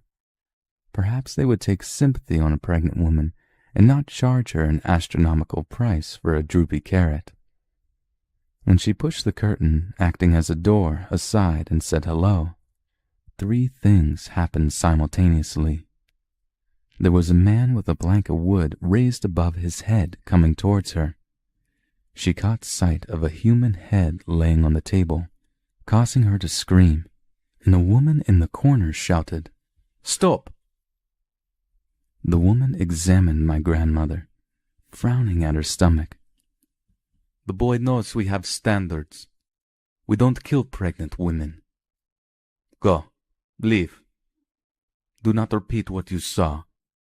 We can change our minds." Great-Grandma didn't need to be told that again. She left and came to America years later to start a cannibalism-free life. I still wonder what would have happened had they not noticed she was pregnant.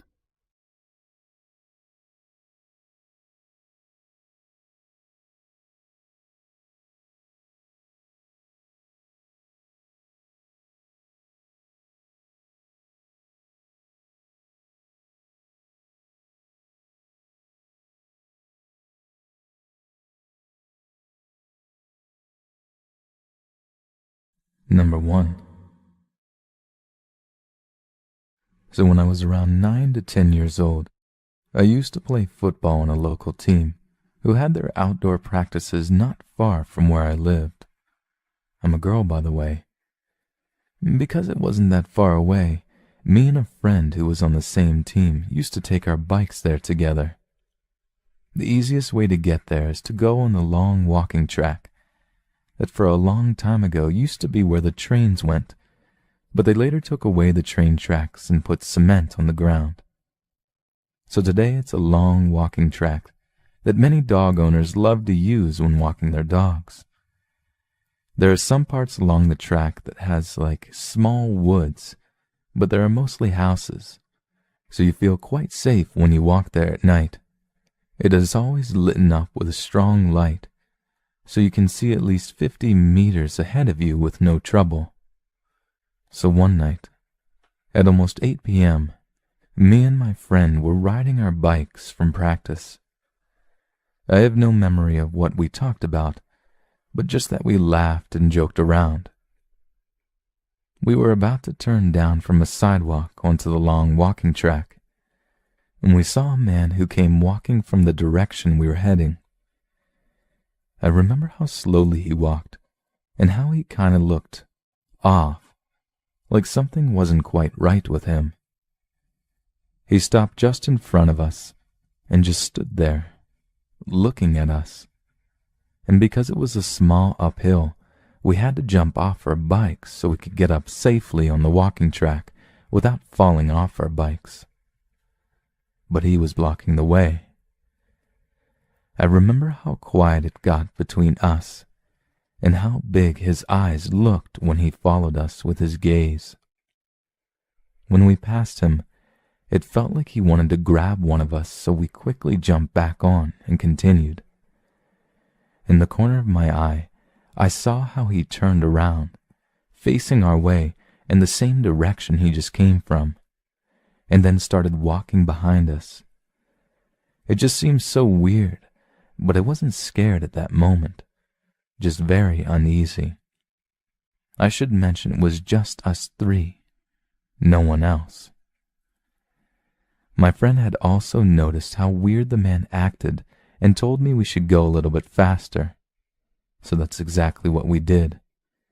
We both looked back after speeding it up a bit and could see to our horror how he'd started half walking and half running behind us with his eyes nailed on us.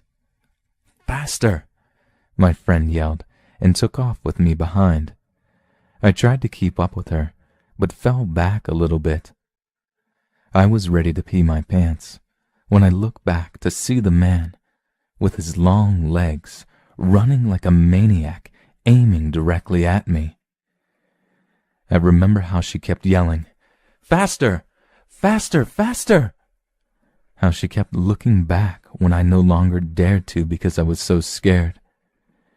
That was when two older women came from a sidewalk. We finally dared to stop. And when we turned around this time, the guy had thrown himself into the woods and was nowhere to be seen. My friend told me afterwards, after we had finished crying, that the biggest reason why she kept screaming was because he was just a few inches from grabbing my bike. I can imagine what he was planning on doing with the girl he managed to catch. Drag her down into one of the small woods and have his way. It just seems so odd that he took his chances with two girls at the same time. It sounds horrible to say, but I'm pretty sure my friend wouldn't have stopped if he got a hold of my bike.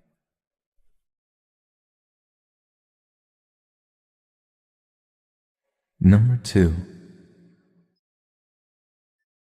When I was about 11 years old, I lived in a one-bedroom apartment with my mother.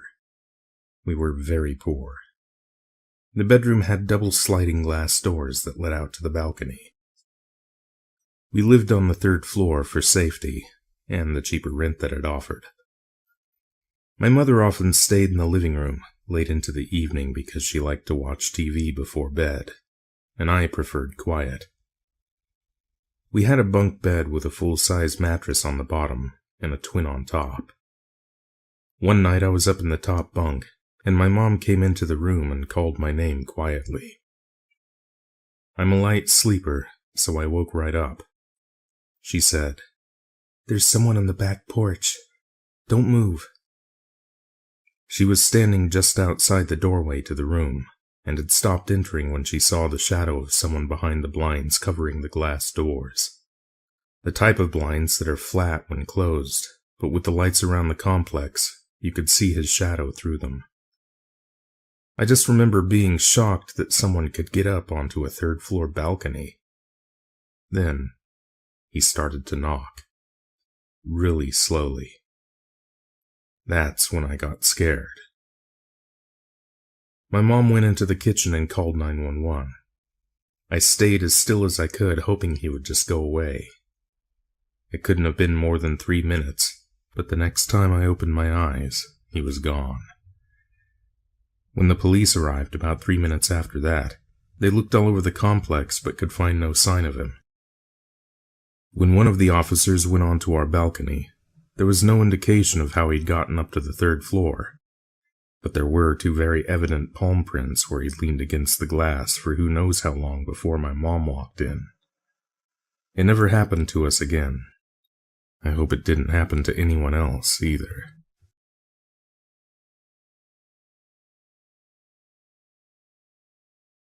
Number 3. This happened in my old elementary school, which is pretty much right behind our house.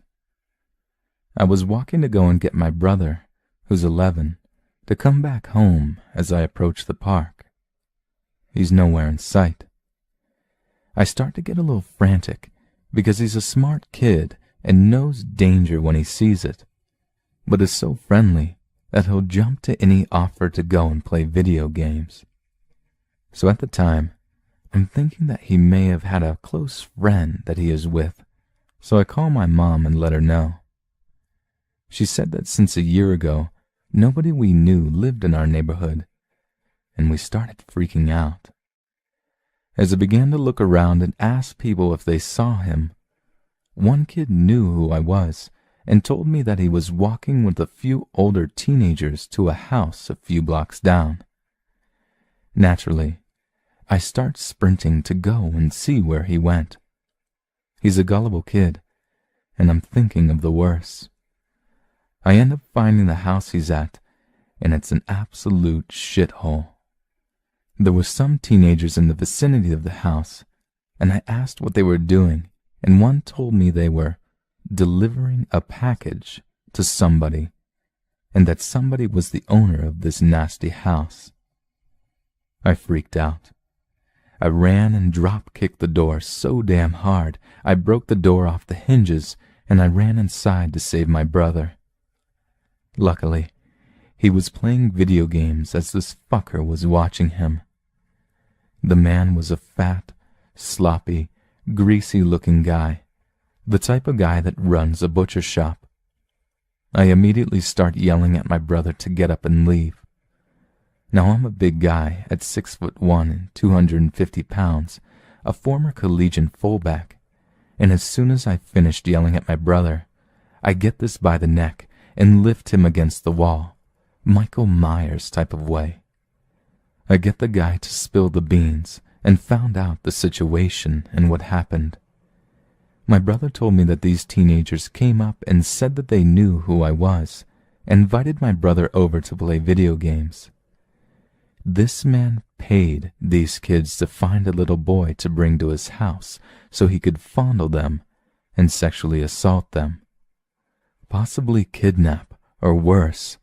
I've never been so angry or scared at the same time in my life. I called the cops, and they arrest the man on charges of abduction and is now in jail. This happened 3 days ago, and I don't know how I could live with myself if my brother was killed right before Christmas time. Please watch over your siblings whenever you can, and stress to them the fact that you don't ever do anything without parental admission. That man is so lucky he didn't die, but I have too much of a future to murder a miserable, sick man like that. Greasy fuck. Let's hope you don't ever meet me again.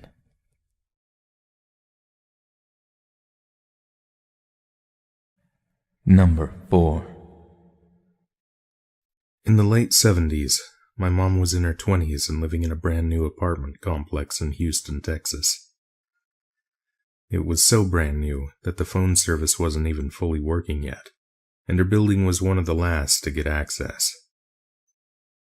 My mom had just gotten back from a vacation to Cancun, and so had made a pretty hefty trip to the grocery store to restock her fridge and pantry. It took her several trips to the car and back, with her unlocking and relocking her front door each time she came in or out.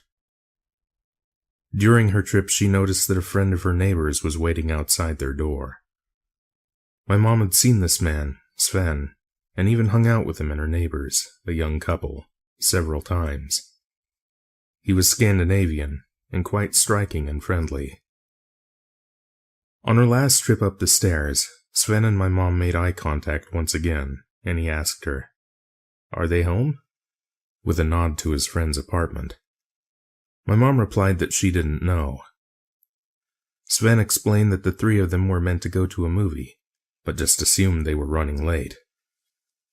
My mom felt bad for him, and said that she would offer for him to use her phone, but the service was out. Instead, she invited him to wait inside her apartment until her neighbors got home. My mom is a cautious woman. Even by her 20s, she had dealt with many creepy encounters. She always locked doors, always looked twice, never made herself look timid, and questioned everyone's motives.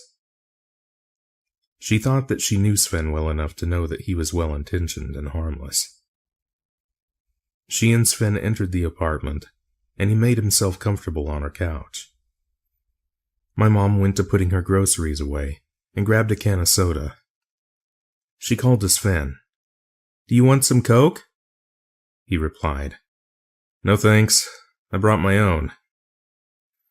My mom peeked around the doorway to see Sven arranging lines of cocaine on our coffee table. She walked out to him, and he offered her some. She said a quick, "No, thanks," and he told her to suit herself, and lowered his face to the table with a rolled-up dollar bill to his nose.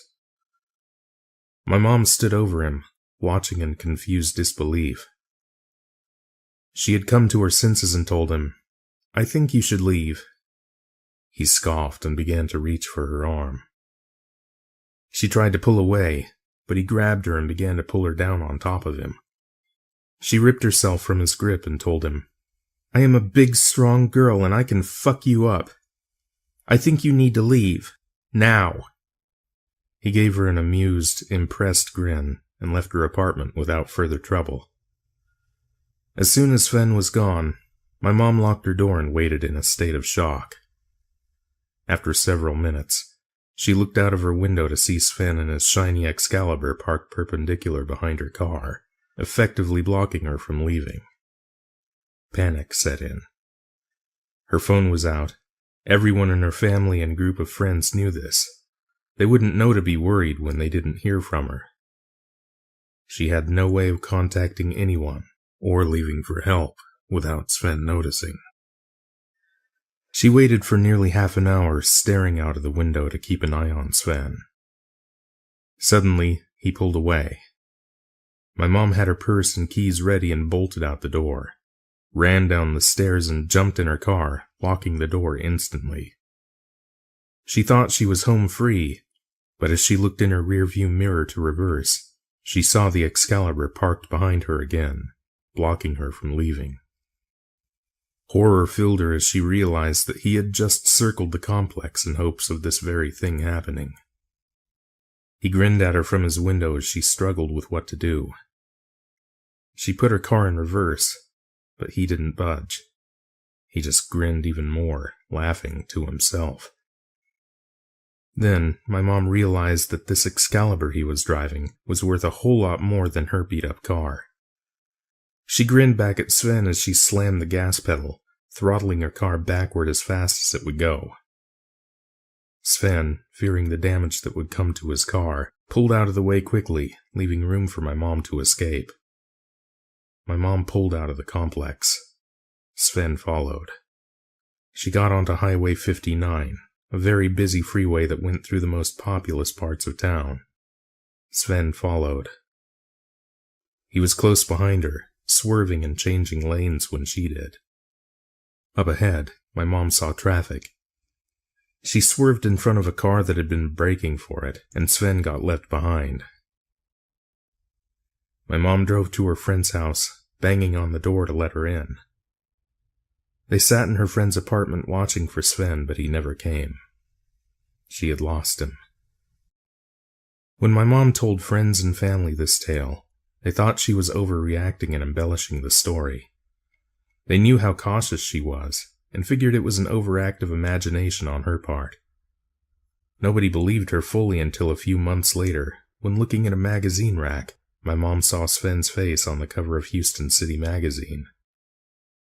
She snatched it up and read the story. Sven, who worked at the notorious Screw magazine, had been arrested for raping multiple women.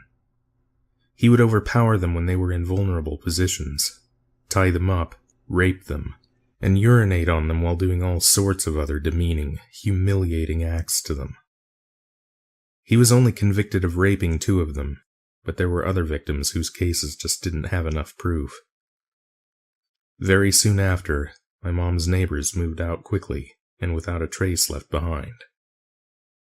She wonders to this day if they had anything to do with Sven's antics, or if they were just as unaware as she had been. I live on an island off the east coast of Brisbane, Australia, with my partner. Let's call her Lily. Our house was a lovely mainland-facing house. The entire front of the house is practically glass doors and windows to fully appreciate the view. We moved to the island for cheap rent and to be closer to my Lily's mother. She supported us at the time while we were financially struggling. She was a policewoman of 9 years. My commute was minimum 2 hours to get to my job in the city, so in order to go to work on time, I would have to wake up at 4 a.m. My usual morning routine consisted of waking up, showering, coffee hit, getting dressed, waiting for my ride to the ferry terminal. This usually took somewhere to 20 to 30 minutes in total. Meanwhile, Lily is in bed asleep. Even though I wore heavy work boots and am all sorts of clumsy, the front door closing was one of the only things that would wake her up. It acted as an alarm for her to start her day, just as I leave to start mine. So cut to the morning of the incident. Normal morning, normal routine. I'm making my way onto the ferry when I receive a call from Lily. She was whispering in a hushed tone, which was very difficult to understand over loud ferry engines. "Hey, what are you doing home? Did I miss your ferry?" "What? No, I'm just hopping on now." "What do you mean? Are you not home?" "Huh? No, it's 4:30. I'm on my way to work. Are you okay?" There is dead silence over the phone. At this point, I'm starting to think the worst.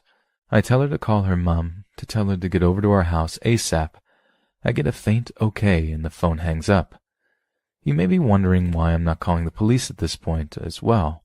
On the islands, police don't even start until 7 a.m., and even then it's very unlikely to get a form of assistance. It's not incompetence, it's just plain lack of resources and manpower.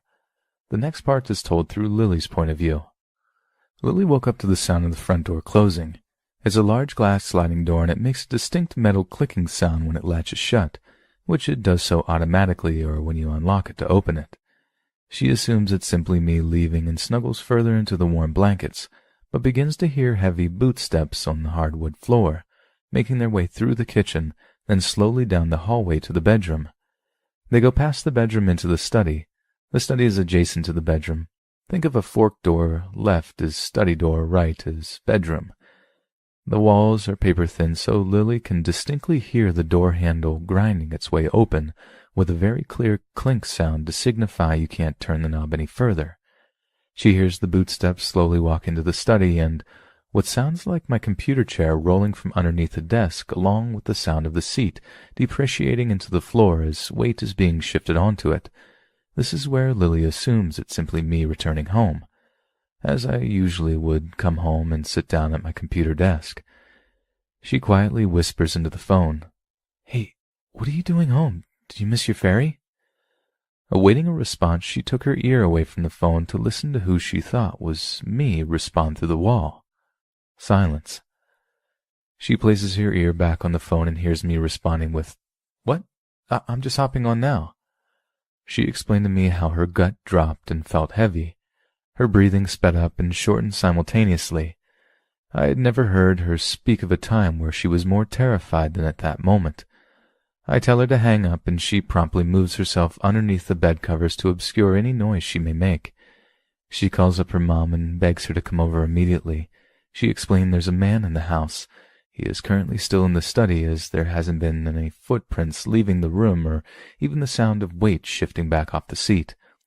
2 minutes pass, and her mother is flying down the road that runs along our house and promptly pulls into our driveway. Here's a bit more info. Our driveway was at least 50 meters towards the house at the end of the block when you pull into it. There is enough elevation initially where you can see directly into the front of the house all the way back to the study and bedroom door down the end of the hallway. Her mum speeds down the house and hops out. She takes time to confirm the Hilux doors are locked and there's nothing in the tray that can be taken. She then proceeds to make her way into the house, making sure every corner is checked and any potential hiding spot is covered. Keeping calm and collected, she begins to do a literal police tactical house clear, moving from room to room, doing a quick but thorough check, confirming that doors are locked, windows are closed, and rooms empty. She eventually gets to the study. The door is shut. No possible way to escape. One way in, one way out.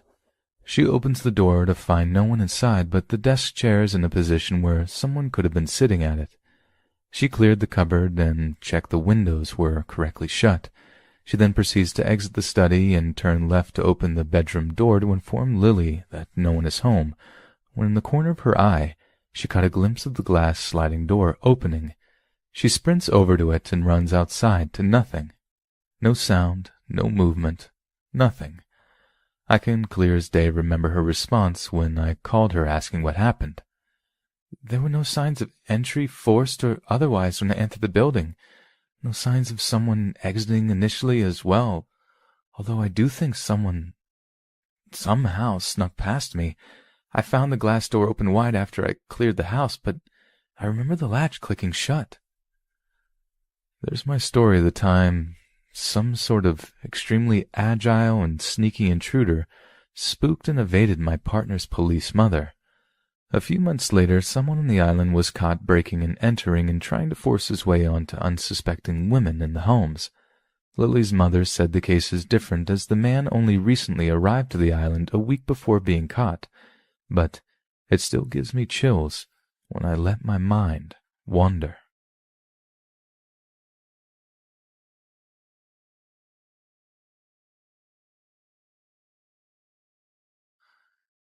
I moved into my house when I was 3 years old. It's big with 3 floors and 5 rooms.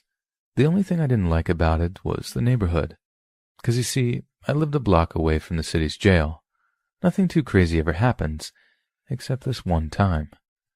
So when I was around 9, I kept waking up because I heard noises throughout the night. My parents thought it was just birds or squirrels, so I didn't think much of it. One night, something else woke me up. Bells, sirens. From the jail. It caught me completely off guard, but what could I do? I was a 9-year-old boy. Sooner or later my parents got wind of what was going on and told me to get back to sleep. Truthfully, I couldn't. The next morning the jail incident was on the news. 3 policemen were held hostage during the night, and 2 prison mates escaped. One was found 2 hours later near the local park at 4 a.m., but the others were not found. That night, as I was in bed, I heard something. Not outside, but in the attic. Footsteps and heavy breathing. I wanted to run and get my parents, but the door to the attic is right next to the door of my room. Then I heard it. The faint creak of the attic door opening. I was practically crying at this point, fearing for my life. My only question was, how did he get in? We keep the doors locked all the time. 5 short minutes felt like 5 long years as the guy quietly walked down the stairs. I was able to make out the sound of him opening the fridge. Some time passes and he was climbing back up the stairs and into the attic. I didn't think it was safe to get my parents at that point, because at any time he could come out, and wasn't sure if he was armed or not. So I waited till morning. As soon as there was sunlight, I woke up my parents to tell them what happened. Immediately they called the police. A short time after, 3 police cars were in our driveway, and the search team was already trying to look for the guy. What the police and detectives found really messed me up. Apparently, the cellmate found a hole under our deck and was able to squeeze through a small tunnel leading to our fireplace. But the thing was, that thing was blocked off for as long as I could remember. He managed to climb up the fireplace and into our attic. That's why I could hear small animals during the night. The man was armed with a wrench that my dad must have left out the night the guy came. The man was originally put into jail for robbery, and now he's in prison for the next 15 years under trespassing and breaking and entering. I'm not going to say his name for legal reasons, but just know that no one got hurt.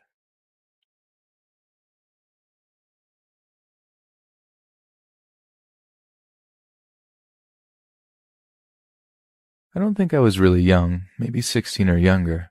I was on a ride north, probably Dauphin, with my father. He's a building inspector and an avid motorcyclist, and often has to make long trips within the province, or just over one, so this wasn't any different than usual. I agreed to come along. Must have been a summer or sometime I got off from school and wanted to go sightseeing before everything was covered in a blanket of snow.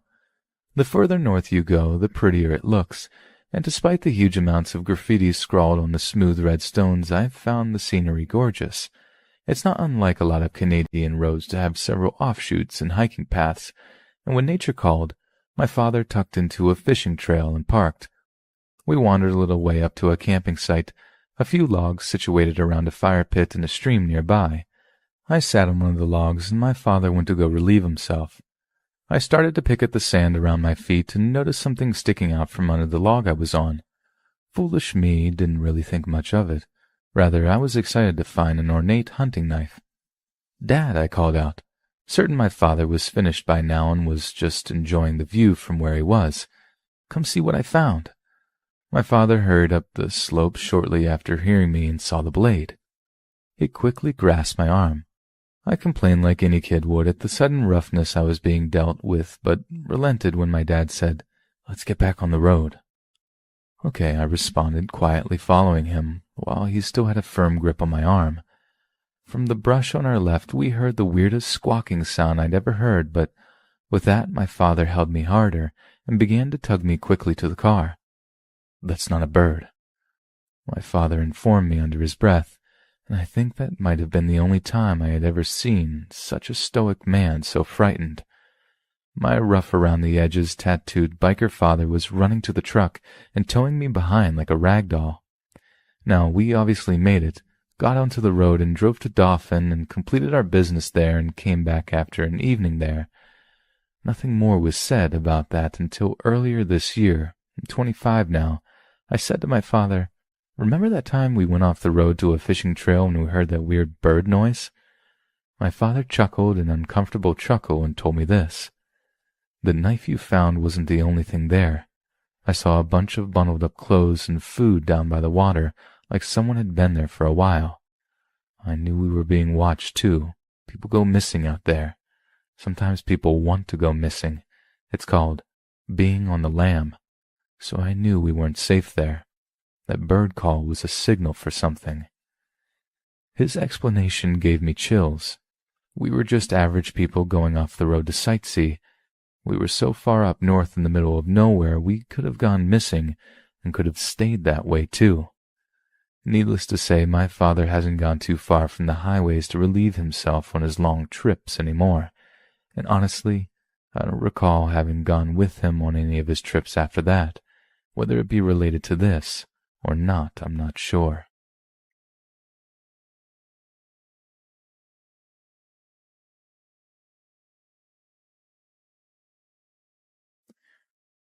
I was having a terrible time getting out of bed when I started 8th grade. Surprise, surprise, it was the onset of depression and anxiety. So my parents decided that I was to take the bus for the rest of the year so I didn't depend on my mom caving when I slept through my alarm and had to go to school late. It was go early or don't go.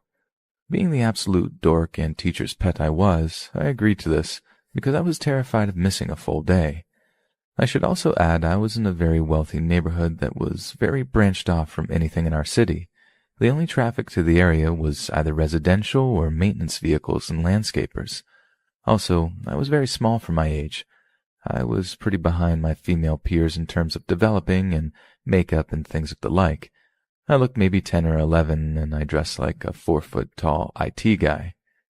One day in late spring, I got off at my friend's stop so we could continue a conversation we were having, as my stop was 2 behind hers. The walk to my house wouldn't have been more than 10 to 15 minutes. My friend and I parted ways, and I walked home in the opposite direction. It was about 5 minutes before I noticed a white truck that looked like a maintenance car had been following me pretty closely, stopping every 30 seconds. This was shortly after the release of the iPhone 4, so I assumed he was lost and checking his Maps app or something, as our neighborhood was full of loops, dead ends, and the such. That was until I looked back a few more times and realized he'd slowed down to a stop every time I started to look back. Being raised in the height of stranger dangers, my forget-this senses were tingling at this point. I started to walk faster towards the next left I had to make to get home. Maybe he really was just confused by a sprawling mountaintop neighborhood with ridiculously long driveways and just couldn't find the house number for a place he was remodeling or something, and would continue down that other road. No. He stopped, waited to see which direction I would follow at the fork, and went left after me. I decided I'd stop altogether and see what he did, as I was carrying a heavy backpack and a cello, was not about a haul at home for nothing. He stopped next to me and rolled down his window. "You dropped your lunchbox, dear. I have it in here. Let me give you a ride home." I never brought a lunchbox to school. I used all the force and intimidation I could find in my little 8th-grade voice and said, "I don't have a lunchbox. Stop following me, you white trash. I have your plates." He looked very angry as I booked it and ran to the nearest house I could see people inside and watched him open his door. I violently rang the doorbell when a mother with 2 young kids came out and saw the look on my face and the man running after me and didn't ask questions. She shut and locked the door behind her as I made a point of saying that guy out there had been following me for 15 minutes, and I do not know him. Please don't let me go back out there until he's gone. We looked out the window, and he was getting back in his car, speeding off in the direction he came. Luckily, the lady didn't let me walk the rest of the way home just to be safe, and drove me back home, making sure he was gone first.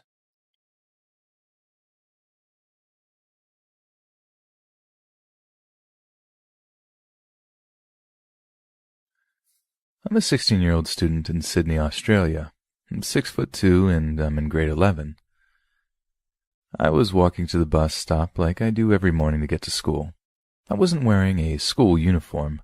My school lets you wear whatever you want as long as it's certain colors, with my backpack on. I was about 5 minutes away from the bus stop, which is literally like across the road from a supermarket called Kohl's. Keep in mind, I was walking and texting. Yes, someone will give me crap about that. And as always, before I get ready to cross the road, I look left and right, so there's no cars. I checked left and right, and there was a car with these 2 men in there. I didn't really get a good look at their faces, but I could tell that they were islanders. Pretty sure that they were wearing those tradie shirts. So as I looked right, I saw them approaching close to me, so I waited to let them go.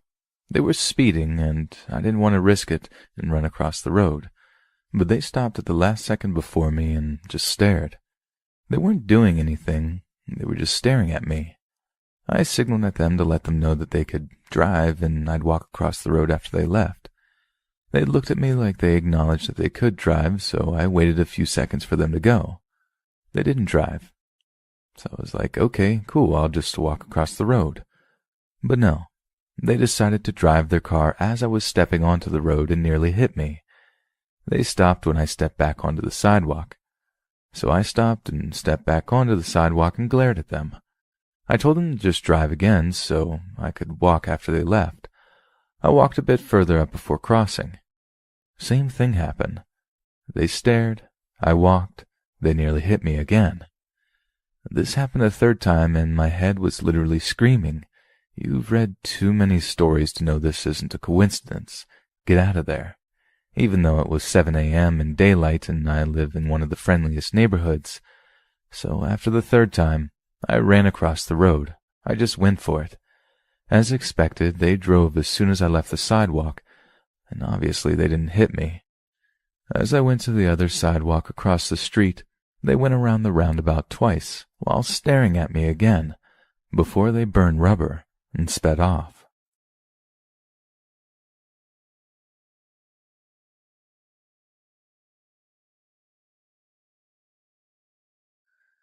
This was from my time at university, when I would regularly be out at odd times and odd things with odd people would happen often. Since moving to London, that kind of encounter had not been a regular occurrence, and is too minor for me to recall. I was living in an area that everyone would say was dangerous and was rough and supposedly had regular stabbings, but I'd lived there 4 years and never had anything super out of the ordinary happen to me, until I moved again. Where I live now has a reputation for being rough, but nowhere near a bad reputation as where I was before. But to put it into perspective, I had a moped in the other place for 2 years, and it was regularly left unlocked and had never been stolen.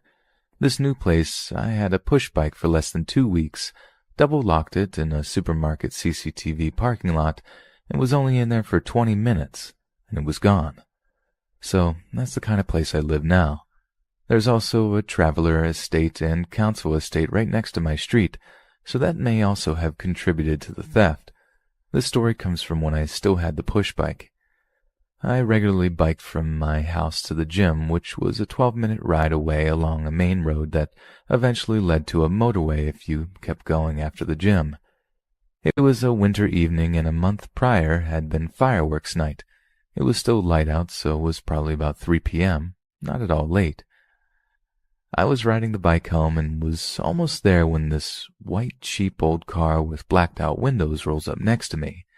It's pretty close to my house, so this part is 30 miles per hour speed limit, and we're coming to a roundabout, so not too weird for a car to be moving that slowly next to me.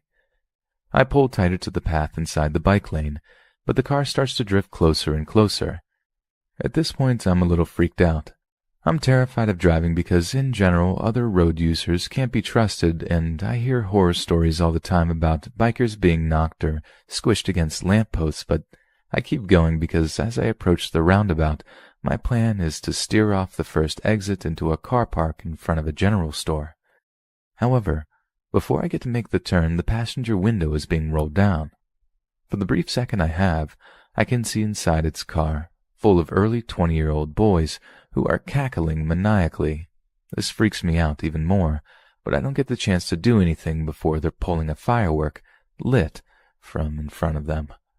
I have a millisecond to duck my head as this firework is directed at my face.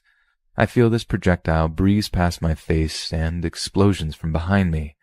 I look up and the car is speeding off, around the roundabout and in the opposite direction. My heart is racing and I'm visibly shaking. I pull over past a bus stop. Thankfully, I'm safe. I'm not hurt and I didn't crash.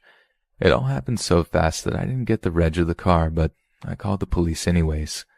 They don't seem to care much, and they say they'll send patrols near that area, ask for my address to provide more details to an actual police officer that they send. It's been almost a year, and I didn't get any police to come around and ask for more details, but yeah, possibly the scariest encounter of my life.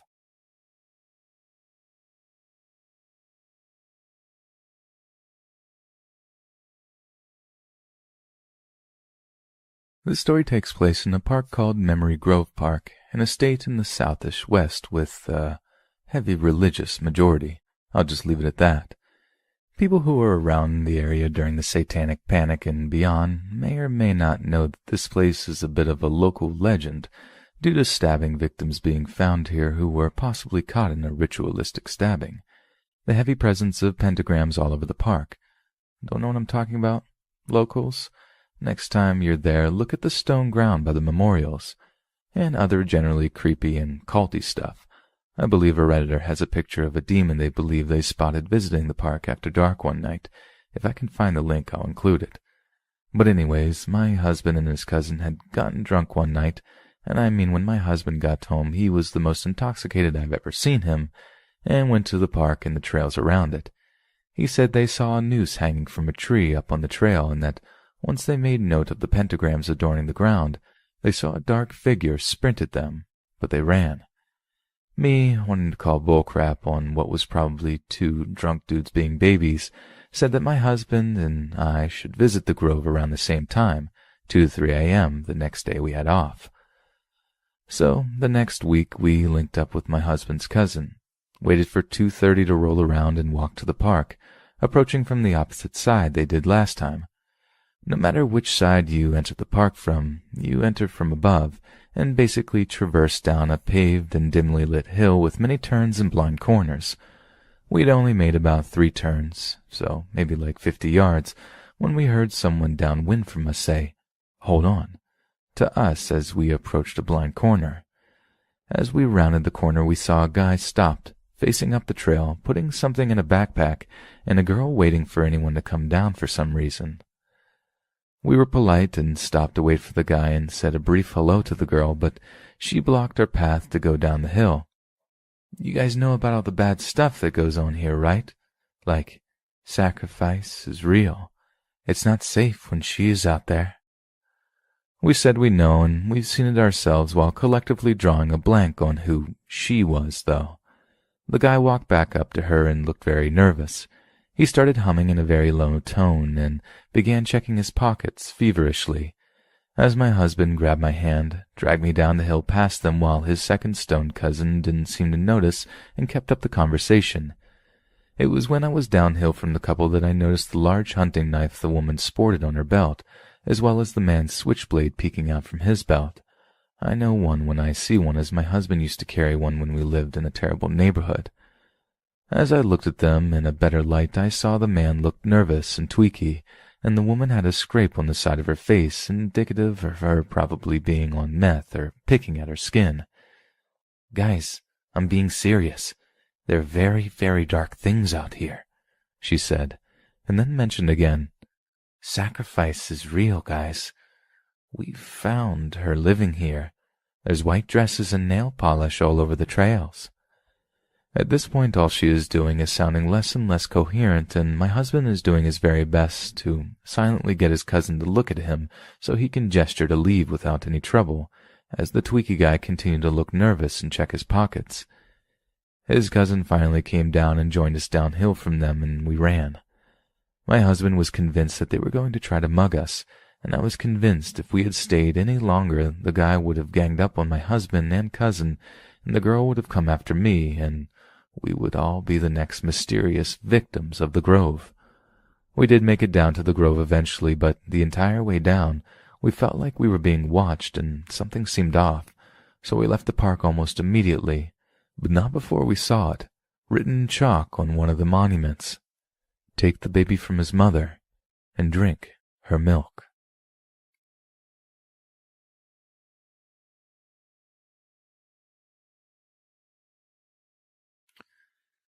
This happened back in the fall of 2016. I was a newlywed, 18, and moved halfway across the country to live with my husband. I was in a new town and had no friends. My husband deployed in the early spring of 2016. A few months into deployment, I was lonely and wanted to head home. I decided to make the 16-hour trek home, alone. I packed up my essentials and my cats. I left at 11 p.m. because I couldn't sleep. I was about 4 hours into my drive, and I was growing tired. I pulled into a well-lit public rest stop so I could catch some shut-eye. I pulled my car into a spot right under a light, and I made sure cars were nearby. It's about 3 in the morning at this time, and I fall asleep. Next thing I know, I hear a knuckled tapping on my driver's side window. Sleepily, I wake up and see an older man, about mid-40s, kneeling down to my window. Stupidly, I open my driver's side door. "Please don't shoot me." I won't. What do you want?" "My wife and I are stranded here. We need money. Do you have some? Right over here." He points to the van parked in the dark off behind him. "If you want to follow me." No, man, I'm good. I don't have any money, I'm sorry." At this point, I'm beginning to feel like something is wrong. "Oh, come on. I swear I'm up to no harm. Come over to my van, my wife is in there." "Sorry, but I don't have any money. I'm using the rest of my money to go home." "All right, miss. Well, God bless. God bless." With that, he stumbles off to the next car on my right to do the same thing. By now, I'm wide awake and I'm feeling scared. I turn on my car and peel out of the lot. I don't know what he wanted. I didn't see a woman in the van he kept pointing at, but I didn't want to find out.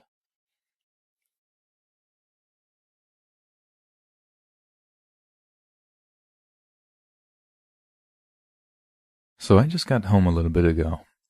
Earlier, I decided to walk up to a gas station to get some snacks and drinks because I'm usually up all night due to my job and I was bored. As I was walking up this main road toward the store that I had planned to go to, a man walked out of it. As I was waiting to cross the street, I heard him yell, "Hey!" And then a few seconds later, "Hey, buddy! I'm talking to you!" I look over and see what's going on, and realize this guy is looking and yelling right at me. So instead of crossing the street, I start walking straight ahead, and he starts pacing me on the other side of traffic, screaming at me. He keeps claiming I stole some scooter from him, and if he could cross the street, he'd beat me, and all sorts of other obscenities. I have no idea what this guy is talking about. I don't respond to him at all because I figure there's no way to de-escalate a situation with a person who is so messed up they've mistaken you for another person. They just keep screaming at me until I get to the next block where I turn in, then walk backwards another block, then start walking to where I wanted to go again, just in case they found the opportunity to cross the street. I have no idea how that guy figured I was someone that stole a scooter from him.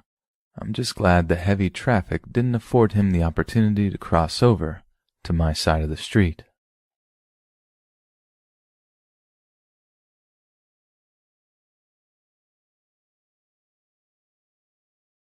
So my story starts during the summer of 2017. I was in South Africa for an internship. This opportunity was given to me by my school. There were about 15 of us participating in this program. We all lived together in an apartment, and friendships were quickly budding. Typically on most weekends, we would go out to Long Street, where all the bars were, and get food and then go out to the bars. This particular night, my friend A and I were doing our own thing, and were going to meet up with a bigger group for dinner later. Dinner time came around, and we went to meet them, and by the time we got to the restaurant, the kitchen was closed, so we couldn't order any food. A and I were fairly annoyed with the group because someone could have told us the kitchen was closing and ordered for us. So we were annoyed and decided to leave and told them that we would meet them at this bar, beer house, that we all usually went to. We decided that we're just going to eat at beer house since they had really good burgers. We make our way towards beer house. It is probably a 10-minute walk to get there. Now, it's important to note that Cape Town has a huge homeless population, and you should never give these folk money because, more often than not, they will not use it for good. We were told that if we wanted to help, we should buy them food instead. Even then, some people have told us that they have seen people that just gave food to immediately turn back into the store or supers to return the food for money, and crime is no stranger to anyone here. Cape Town has one of the highest crime rates in the world. It's especially bad for tourists. So back to the story. So we get stopped by this homeless lady asking us for money. We made the mistake of talking to her for a couple of seconds too long. Up ahead of us, we see another homeless person, but this individual was very young, maybe about 15 or 16. He noticed that we talked to the other lady and asked for money, and we told him that we have none and try to walk past them. He continues to beg, telling us that he is so hungry and even just a couple rands, which is South African money, would suffice. We tell him more sternly that we don't have anything, and we see a change in his demeanor. We walk ahead of him and we see him crossing the street. We think we lost him and continue to walk towards food until we see him walking parallel to us on the opposite side of the road. We are at this point pretty sufficiently worried. We just try to ignore him, and of course, we are walking along the road that has no people walking and is not well lit. He starts running towards us and catches up, and he looks like he has something in the front pocket of his hoodie. He looks both A and I in the eyes and says, "Give me money. I'm a beggar and I have nothing to lose. I'll stab you," and flashed his homemade shank. In that moment, all I could think was, wow, I could definitely get stabbed right now by that very, very rusty knife, and I don't have insurance here and I'm going to get sick. I don't even care if I get stabbed, I just hope I don't get sick. And then my flight or fight kicks in, and I flight and low-key leave my friend slightly behind. We both run towards the only open store on the road, and the owner of that store had to be one of the most incompetent people I have had the opportunity to interact with. He was absolutely no help. We explained to him what was happening, and he just looked at us blankly. The homeless guy followed us to the store and was just standing outside waiting for us to come out. We stay at the store for about 15 minutes until he finally leaves. We quickly make our move and run toward Long Street since there are a bunch of people there. We get to the bar we are trying to get to and call an Uber and go back to our apartment. We were very shaken, to say the least, and just sat in A's room and ordered McDonald's. Yes, they deliver McDonald's in South Africa, and tried to get our stuff together. And that's the story of how I almost got stabbed, but could only think of how if I get stabbed, I'm going to get infected.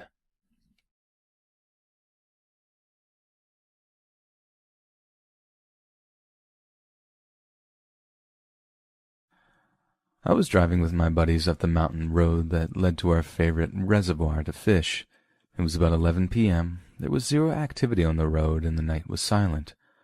Usually I can hear the crickets and owls with the occasional coyote calls, but not tonight.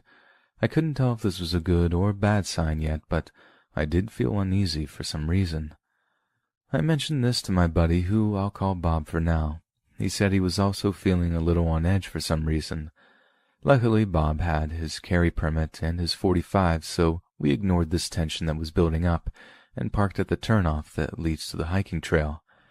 It's about a 2-mile hike to our spot from the turnoff into thick trees and brush. Our trail is well established and the moon is full, so we didn't have a hard time getting to our spot.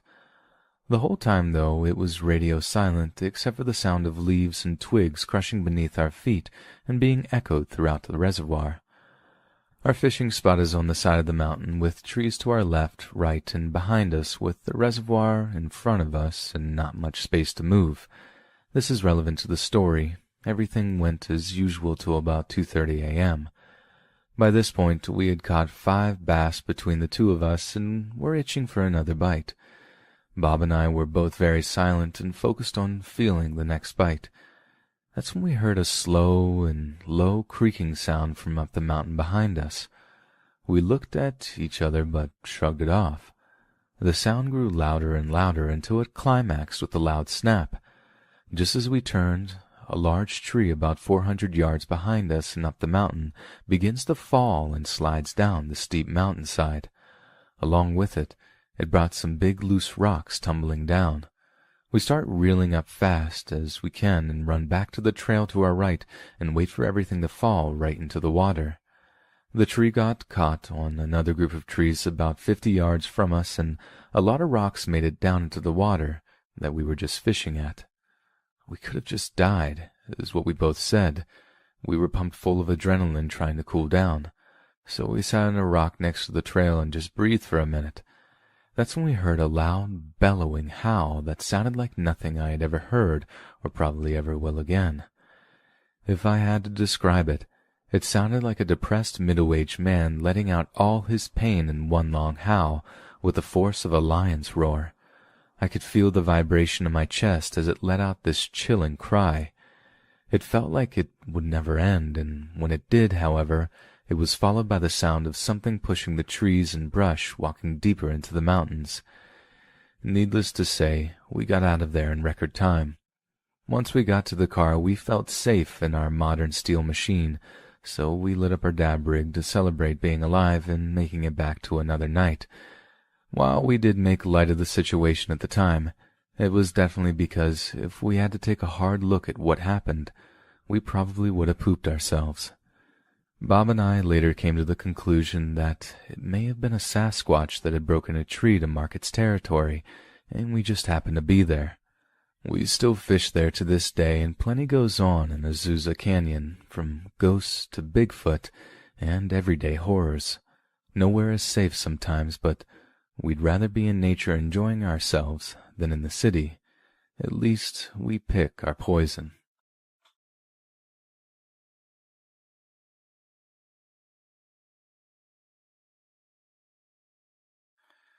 I'm from a rural small town in the Midwest, and growing up I was super religious and fascinated by paranormal stories. Seriously, I loved the Travel Channel when I was in grade school. I would always watch those true ghost story shows that had the dramatic recreations. I used to always ask my parents if they believed in ghosts or paranormal stuff, and they would always say no. Fast forward to when I was in middle school and we moved into a new house. My paranormal interests had mostly passed as I was getting older and had decided that ghosts were not real. When we moved, we knew that the previous owner had passed away in the house in what is now my parents' bathroom. Her name was Anna, and she apparently really liked smoking and baking cakes and ugly floral wallpaper. For the most part, everything was super normal. We moved in and I started 7th grade that fall. After months of living there, I began to notice strange things happening that I could never really explain, but would always just ignore. A shadow moving in the corner of my eye, a kitchen sink turning on by itself, weird footsteps and the TV turning off, but nothing else that was plugged in, just the TV and the sound would still be going. Normal stuff. Until one day I was babysitting my brother, who was just a toddler at the time, with a friend. It was the middle of the afternoon. We were hanging out in the super cool new addition my parents built, and I was laying my brother down for a nap on the couch. We turned the TV down super low, and he quickly fell asleep. We took the opportunity to relax and rest our eyes while watching TV. All three of us were basically asleep on the couch when I heard the front door open and heavy footsteps. I called out, thinking it was my dad. When I heard the kitchen sink turn on and no reply and more footsteps, I got up to investigate. The water was left running, so I turned it off. Then I looked out the front door to see if my dad's truck was there. He wasn't. Weird. I shrugged my shoulders and returned to the couch, not thinking much about it, even though there was no way my dad could have come home. Walked inside to turn the sink on and leave, which, let's be honest, that would be a very weird thing to do anyway, in the amount of time it took me to get up and look for him. Well, whatever. A few more months go by. I was sitting at the kitchen table doing homework after school, waiting for my parents to come home. I remember this very clearly because it was right around the time that song by Lady Antebellum, Need You Now, was super popular, and I had just heard it on the XM radio. I was in the middle of homework when the radio goes dead. I was super focused on my homework, so I didn't notice it right away. That's when I hear the sink turn on. I got up, turned it off, and sat down to finish my homework. A few minutes passed, and I hear a large amount of water splash onto the kitchen counter. I jumped from my seat, freaked out by the noise, and got up to investigate, only to find a puddle of water on the counter and floor. I was the only one home, so I was trying to rationalize how the water got there in the first place. Unsettled, I cleaned up the mess and returned to my homework. I didn't know what to say about the incident, or the one prior to that when I was babysitting, so I didn't talk about it with my parents for a long time. Weird stuff continued to happen, and I continued to ignore it. I always just thought there was some way to explain it. Entertainment items turning off or pausing for no reason. It was probably the electronics or the power outlets. Kitchen sinks turning on by themselves. Maybe I turned it on and forgot. Footsteps. That was just my imagination. Forgot about the weird water incident altogether. I don't remember how it started, but one day my parents and I were eating dinner, and someone made an offhand remark about weird stuff happening. I think it was my mom, so I started asking questions. Has the TV ever turned off for no reason? Yes. Have you ever seen a weird shadow in the corner of your eye? Yes. Has the sink turned off by itself? Yes, yes, yes. For them, it was always their bathroom sink. I laughed, almost relieved to talk about the weird stuff. My parents and I spent hours talking about all the weird experiences we had. I told them about when I was babysitting, and my mom said she had something very similar happen. She said she was sitting on the same couch I was, we have 2 living rooms, and heard the door open and heavy footsteps. Thinking it was either me or my dad, she called out, but was met with no answer. She gets up to investigate, and nothing. No one is home except for her. We decided that we were being haunted by a ghost. I think we were joking about it for the most part, but over the years, I'm 22 now, plenty of weird stuff has happened that we have all decided that we are haunted. We're not sure if it's Anna or not, but we like to think it is. Anytime something weird happens, we yell something to the extent of, "Come on, Anna, stop it." This happens mostly during the fall when she's most active. I can't really explain that fact either, but she acts up the most during September and October and November. Another weird thing is that she really hates heavy metal or screamo music. I used to listen to it all the time, and she would pause the iPod dock. Not even turn it off, just pause. Doesn't matter where the iPod dock is plugged in, doesn't matter which one. I've had plenty over the years, and it doesn't matter who's listening. She hates that stuff. My mom will be listening to it, and Anna will turn off the music or pause it 1,000,000 times until my mom changes the music to something like bluegrass or something quieter. Anna will stop after that, but my mom gets pretty annoyed because she just wants to listen to the music, Anna, she would yell. Over the years, Anna hasn't acted up as much. A few days ago, my mom sent me a text, I moved to a different state, about how my family recently brought in my grandparents' grandfather clock. Here's what she said.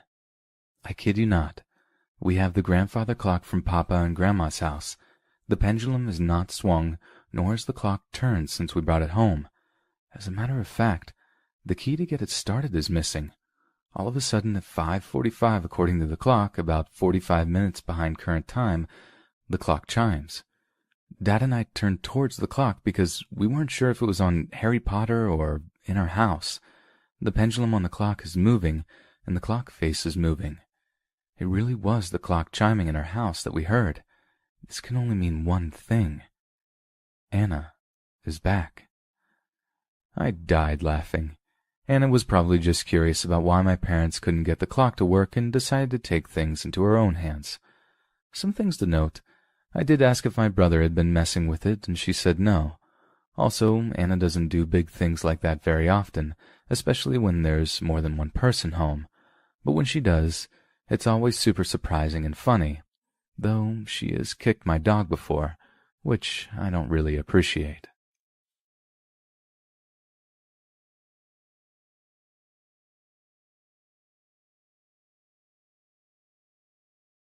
So a couple of years ago, my friend Justin got sick of living in an apartment and started looking to buy a house.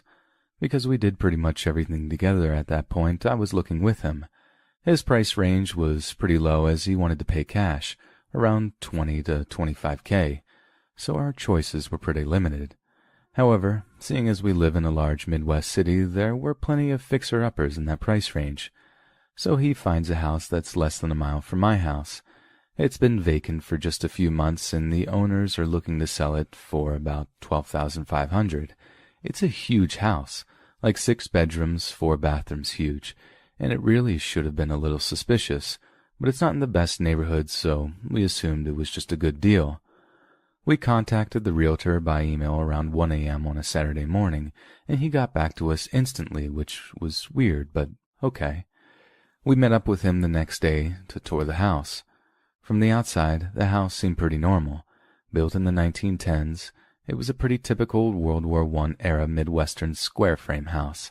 It had cookie-cutter floor plan that matched the houses on either side, was painted as pleasing mint green color, and the yard, though overgrown and messy, was pleasantly large and fenced in enough for Justin's dog, and well planted with hedges and decorative trees. Past a screen and porch was the front door, and inside it was a nice entryway with a beautiful wooden staircase preserved under shag carpeting. My personal pet project would be removing the shag carpet and restoring the staircase. A door to the left going into the parlor, and a door straight ahead going into the kitchen. Upstairs were 4 bedrooms and a bathroom, and above that a finished attic that served as a master bedroom. Justin loved the house and declared his intent to buy that day, so the realtor went back to the office to get the paperwork and met us at a pizza place to fill it out and take payment. He seemed very hip with the kids these days, taking 3 20-something guys to a pizza place for paperwork. Before long, the house was Justin's. I was out of work at the time, and Justin had $8,000 left to sink into the house before the year was out, so he decided to pay me to help him out. We planned on starting on the 3rd floor and making it livable as a master suite, then working our way down, but the first step was getting electricity to the house. The power company was being a PITA, and that took about 2 weeks. When we finally got power to the building, Justin brought a big pack of light bulbs from Costco so we could go around the house replacing bulbs. When we came back into the house, some ancient alarm system was going off, letting out a shrill, shrieking noise. It took us a while to track down the alarm panel, and when we did, we couldn't figure out how to make it stop. Justin shrugged and said, "It's my house, my alarm panel," took a hammer and bashed the alarm panel in until it stopped beeping. This would become a common thing for him with anything he wanted to remodel or replace anyways. So Justin started replacing light bulbs in the attic. I started in the basement, and we planned to meet somewhere in the middle. The basement had only one light fixture, and the first floor's lights were fine, so I got to the second floor before Justin finished upstairs. The wooden stairs I wanted so desperately to restore led you to a small central room, about 8 feet squared, with doors to 4 bedrooms and a bathroom coming off of it, as well as the stairs to the attic behind a locking door. At the center was a very ugly 1960s ceiling fan light fixture. I flipped the light switch at the top of the stairs and the ceiling fan came on. Now the house had been abandoned for some time and the plaster on the ceiling had started to come down, so the fan comes on and starts throwing plaster and dust and paint chips everywhere. I let out a startled shout and Justin starts to come running. I turn the fan off and he comes down to find me covered in dust and plaster, chuckling and saying, "I think this fan works." Justin looked at it and said, "That's an ugly fan," and jumped up and pulled it out of the ceiling. There were no wires going to the fan. They had been capped off long ago. Neither the fan nor the light fixtures should have worked, but they both did, and they both threw crap all over me. I suppose it could have been wireless, but it looked really old for being a wireless fan of some sort. So we finished putting in lights. We found a bunch of tax receipts squirreled away in one of the bedroom closets that told us that the house had been bought in the 60s from a developer by a man with the surname Gines. Tax receipts went up current to a few years before we bought the house, so we knew it had been in the Gines family for 50 years or so, but the people who had last owned the house had a different surname. In our research, we'd also discovered that they had apparently abandoned the house and let it get foreclosed upon and auctioned to the city, who sold it to Justin. Next, we got to paint. The house had a bunch of lead paint, so we took Justin's dogs to his mom's house for the entirety of our de-painting, donned our astronaut suits, and started scrapping out lead paint. I wish I still had pictures, but underneath we found crayon drawings from children. Nothing super creepy, but the context of finding them under the paint seemed really creepy. There were drawings of stick figures and flowers in a greenhouse that we assumed was the same one we were in. It was all fairly creepy to find under the 50-year-old lead paint. We then pulled up the linoleum in the restroom and found that, though water damaged, it was original to the house. The newspapers underneath it were dated from 1915 and detailed the sinking of the Lusitania and the United States entering the Great War. It also contained a lot of old comics and cartoons, which we thought was really a cool find. Everything was a bit damp, so we closed the windows up and left everything spread out to dry. Figured we'd come back in the morning. It was 9 or 10 p.m. by this point. Finally, as we were leaving the house that day, we went to check out the mudroom, which was sort of a lean-to built onto the rest of the house on the back, connecting the kitchen and dining room, almost like a butler's pantry. It had all sorts of ornate cabinetry in it, which we really liked. On the wall was one of those cheesy suburban mom plaques that said something like, "Jesus bless this home." Justin, being the immature person he is, laughed at it and said, "Jesus has no power to bless here," and swatted it off the wall. Instantly, and I mean instantly, it dropped 20 degrees in the house. It was enough to freak both of us out, enough that we left right then and there. I'm getting goosebumps just talking about this. I was driven to post this, I should mention, because yesterday my girlfriend and I were watching a horror movie that reminded me of everything that happened, and I had a minor breakdown and explained it all to her. So when we got back into the house the next day to resume work, it was still eerily cool in the house, which had no AC or anything yet. We went upstairs to resume work, donned our spacesuits, and headed to the bathroom to get the papers and kept scraping paint. When we got to the bathroom, we found that a window had been opened. It had rained the night before, and every single piece of newspaper had been destroyed by wind or rain. We had the windows open earlier in the night because of the whole scraping lead paint thing, but we had definitely shut them. Something had opened them back up and ruined our paper. Justin was upset, but figured he'd let it open on accident. He hadn't, and we threw the ruined paper away and got back to work. Scraping the paint took a couple of days, and a couple of other creepy things happened. We uncovered more crayon drawings, and some done in what appeared to be charcoal. Heard noises downstairs a couple of times when we were both upstairs, one of which resulted in Justin grabbing his gun and heading downstairs with it drawn because he was sure someone had broken in, and a couple of more temperature and pressure changes. Eventually, we finished scraping the lead paint. Also, it occurred to me before the lead paint could come into play, but aside from mood swings and headaches, nothing that really happened is common side effects for lead poisoning. The next little bit of renovation went off without a hitch. Justin got a window air conditioner and space heater and moved into the house by September of that year. At this point, I was still coming over several times a week to help out. Progress was slow, but it was slowly but surely becoming a livable space. With one functioning bedroom and bathroom and a mini kitchen consisting of a mini fridge and a microwave next to the bathroom, he was living there full-time with his girlfriend and dogs. However, his girlfriend, who he had been dating for several years, and him started fighting, and they eventually broke up. I'm pretty mad at her for leaving him alone in that house all winter, to be honest. One day, he said that he came home and unlocked the door and didn't see the dogs, who would normally come running in, tails wagging and grinning, and barely let him pass the door, they were so happy to see him. He called out for them, to no response. He set his stuff down in the kitchen and headed upstairs. In the landing space where the ceiling fan incident happened, he said he saw both dogs frozen still, hunched over, hackles raised, ready to strike, both focusing on the same spot on the wall. He tried to get them to snap out of it, but couldn't, so he shrugged it off and went upstairs to put his stuff down. Several minutes later, the dogs heard his PlayStation power up upstairs and ran up to greet him, as if that was the first time they had noticed he was home. He didn't tell me about this until later.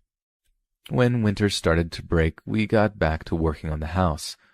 All throughout the winter, Justin had been acting differently, suffering from depression, and I had tried to keep him company when I could instead of having him live all alone in that big, empty, creepy house. But with the warm weather, his mood seemed to lift. One day, we were out back working in the yard, laying down the foundation for a back porch and fire pit, when our friend, Mac, who was also planning on moving in and renting a room from him, started shouting from inside. We ran inside and upstairs to see what was the matter and found one of his dogs, the older pit bull named Kane, lying on the floor, not breathing and foaming at the mouth. We rushed Kane to the animal hospital, but he was dead by the time we arrived. The vet said it looked like he'd either been poisoned or eaten something poisonous, but we could never figure out what it might have been. Kane was buried at Justin's parents' house because he didn't want him buried in the house that killed him. Justin took the death of his dog hard. Kane was a little older, but Justin had had him since he was a kid, and losing him was losing one of his best friends. Work slowed on the house again, and Justin started dating a stripper in what was a very toxic relationship.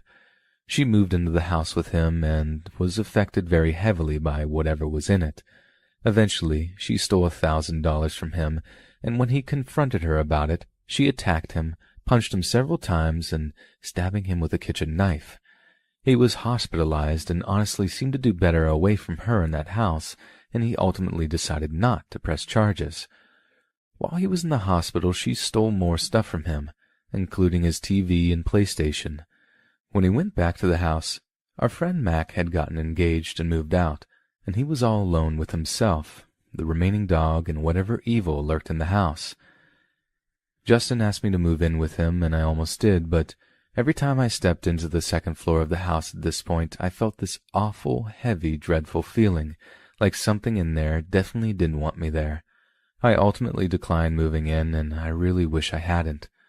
By the time winter came again, the house was pretty much livable. Justin had recovered from his stab wound and had returned to the house to find that his brothers and I had gotten a lot of work done on the house. Most of the plumbing had been replaced, and the old aluminum wiring had been changed to copper, which had gotten all the lead paint and most of the plaster removed and replaced, and the backyard was finished, complete with the fire pit. Justin was extremely grateful. He started renting out the other 4 rooms to help fund the final bits of restoration, including a new roof and exterior paint, but had trouble keeping the rooms filled. People would often move in and move back out within a month. It was like nobody could stand living in the house. So around January, Justin is living alone in the house again, just him and his dog. I'm still coming over fairly frequently, but have found steady work and am not spending nearly as much time working on the house anymore as I had been. I'm laying in my bed one night when I get a text from Justin. Can't do this anymore. Considering ending it all. Help. I texted him back immediately saying that if he could hold out until morning, he'd be fine. I told him my doors were open if he wanted to get out of that house and asked if he needed to come over and if I could pick him up. He didn't respond. I tried calling him, but it didn't go through. I eventually wound up going to sleep. The next day, I wake up to a missed call from him. I try to call him back, and the call goes to voicemail. I decide to go over and check up on him later before work. I'm eating breakfast when a text comes in. I don't still have the text saved, but I can remember exactly what it said. From Justin, 11:30 a.m. I'm not a baby. I just don't want to deal anymore. Tell everyone I'm sorry and I love them. Come get Finn, the other dog. Give him love. Take care of him. There's a note on the phone. Give to my parents. And sell this house. I texted him back. Justin, what are you talking about? You're scaring me. 2 or 3 more times before running over to check on him. He had not responded. Arriving, I found that Finn had been put out in the backyard and was very happy to see me. I don't remember how I got into the house because of adrenaline, but I'm pretty sure I kicked the back door in and ran inside calling for Justin. I found him hanging from his neck by a chain on those stairs I wanted to restore so bad. Sure enough, his phone was next to him on the stairs. He was blue in the face but still conscious, his eyes wide open and his blue lips mouthing, "Help me." It was terrifying. Justin isn't a small guy. It took a lot of work just lifting him up enough that he could breathe again. Again, I don't know how I lifted him enough that he could get his neck out of that chain, but I managed it somehow. Again, adrenaline is a crazy drug, I guess. He sat on the floor gasping for air and massaging his neck as color returned to his face while I asked him what he was doing over and over again. Finally, he said, "Let's get Taco Bell. I need to get out of this house." Justin wound up moving out of the house before nightfall and going back to live with his parents. As far as I know, the house is still sitting there empty. He doesn't want to sell it because he doesn't want someone else to have to deal with whatever's in that house. I think he plans on tearing it down and using the land for something else, but the city has the land zoned residential, so who knows how long that'll take. He's now living in an apartment with his new fiancée and their 1-year-old kid, which tells you how long ago this was. Finn is still alive and well, and Kane is sorely missed. I used to drive by the house all the time as it's on a somewhat major thoroughfare just off the highway, and I've been avoiding it as of late. I haven't stepped foot in the house for more than a year now, and I'm glad of that. Whatever's living in there clearly wants to be left alone. Doing some research on the house, we discovered that the owner, Mr. Gines, was actually the grandfather of someone we went to high school with. When we asked him about it, he said that his grandpa took his own life in his bedroom on the 2nd floor in 2007.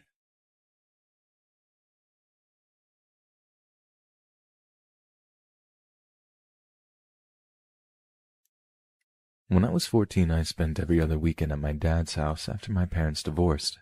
My bedroom there was down a long hallway and was the last room on the left. My dad's and stepmom's room was across the hallway from mine to the right side. It was around 11:30 p.m., and I was lying in bed watching TV with the bedroom door open. Out of nowhere, this horrible feeling came over me, and I felt completely terrified. I felt that something was in the doorway and staring at me from the dark hallway. I had never been this scared in my life before. I couldn't even move. It was this dark, heavy, and oppressive feeling that just kept hitting me in waves. I couldn't physically see anything, but I knew 100% that something was there. It was blocking me from getting to my dad even if I could move. This went on for about 15 to 20 minutes. I then felt it move over to my window on the right side of my room. I felt whatever it was now watching me through the window. I started to hear faint scratching from my window. I began to pray. I had been trying to pray, but for some reason it was difficult. It was hard to get the words out, let alone think them. I finally felt safe enough to run out of my room and across to my dad's and wake him up. I told him I felt like something was outside my window. He got up and searched around the whole outside of the house and found nothing. I was still so shaken up it was hard to fall asleep. I finally did at around 4 a.m. In the morning I called my mom and told her what had happened. I actually started to cry when telling her. Something had been in my room that was terrifying and full of hatred. It was, and still is, very hard to explain. Fast forward about 2 years, I'm hanging out with my mom and older sister. I'm 16 now, and my sister is 24. Something in the conversation made me start talking about that night. My mom and sister started acting all weird and giving each other looks. I kept repeating, "What? What?" And why were they acting so strange? My mom finally says, "Well, we didn't want to tell you before because we didn't want to scare you more. But your sister called me that same morning before you and said something evil had visited her that night too." My sister says the same thing happened to her. A dark presence woke her up at about 1 a.m. She woke up with a feeling that something was on her chest. She told it loud you are not welcome here and began to pray. She says she actually saw a black mass fly up above her, and it was then flung backwards out of the window. It scared my mom and sister both and was truly unexplainable, but also had confirmed that something very real had visited us in the same night. Thinking back on my phone conversation that morning with my mom, I then understood why she seemed so spooked and weirded out when I told her about my experience. I had been expecting her to say something along the lines of it just being my imagination. My family and I are not deeply religious, nor do we attend church regularly, but the only way to make this thing go away was to pray. Typing this all out has actually made me all jumpy and had given me a stomachache. I'd say that's enough for now. I also got off of work and had been reading through the comments. I see a lot of people saying it was sleep paralysis. For one, I don't really mind if anyone wants to think it was. I realize in rereading my post again by myself saying I couldn't move really makes it seem that way, and I apologize. I just want to clarify, prior to this incident, I had experienced sleep paralysis before, as well as after. I know what it feels like. You're unable to move, cry out, or even wiggle your fingers or toes. You're awake, but your body will not respond to what you want it to do. This was not that. I was very much awake and alert, sitting propped up on pillows in bed. I had full control over my body. I was frozen in fear and didn't want to move much or yell out because I felt it would come rushing straight at me. I did make small movements, I remember, grabbing my blankets, turning my head to the side when it moved to my window, then making my run for it.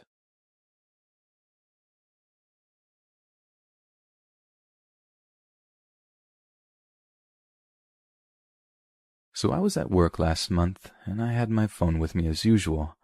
I know I had it because I and my boss were working in an apartment building fixing a toilet that was leaking into the unit below. We were using our phones to communicate, flush the toilet, turn on the tub and sink, and shut it off. When done, I set my phone with my unused tools, cigarettes, drink, all the important stuff kept together. About an hour later, my boss gets a phone call from my phone. Someone found it laying in the middle of the street, close to our office, about 10 miles away in another city. I have 2 witnesses to this, and we are all baffled.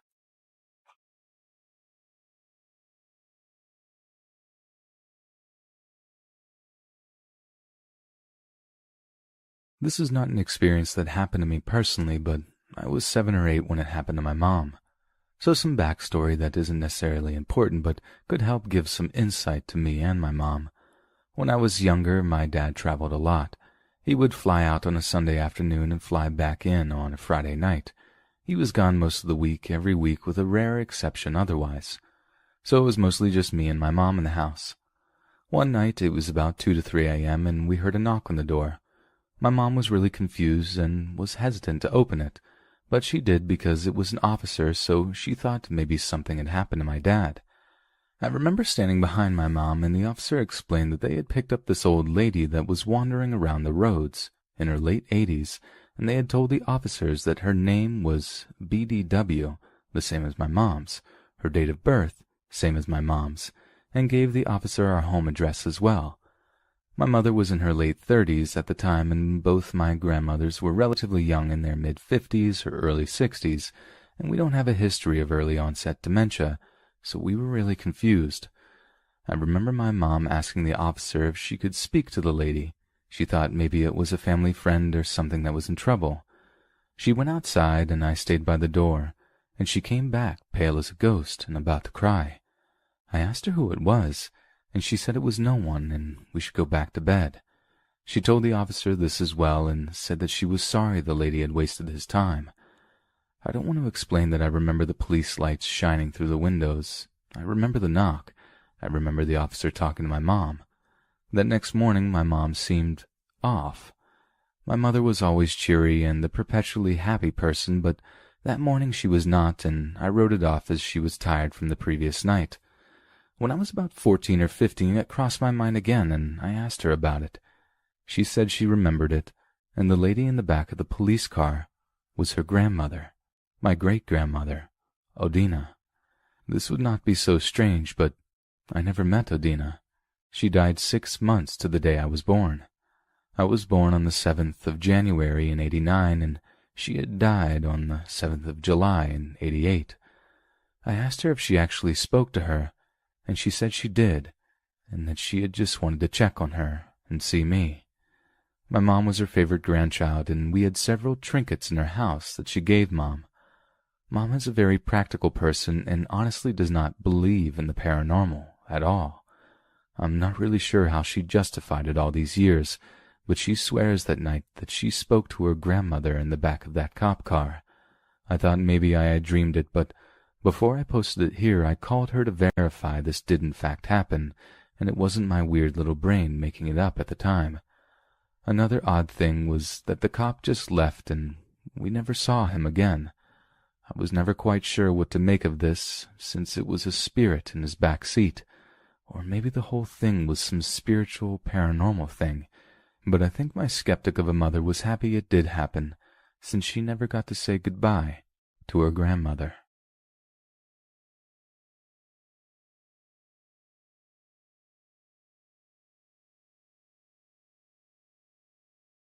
Back in 1990 to 91, I lived in a fairly large house with friends in Lancashire, England.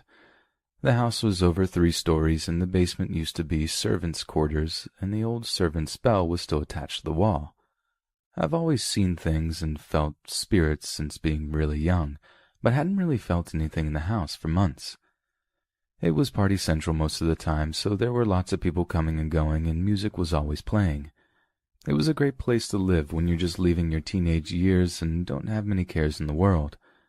After a few months of sleeping alone in the basement, I've had my first encounter. It was so unexpected I thought someone was playing tricks on me. I was in my room and heard someone shouting my name a few times.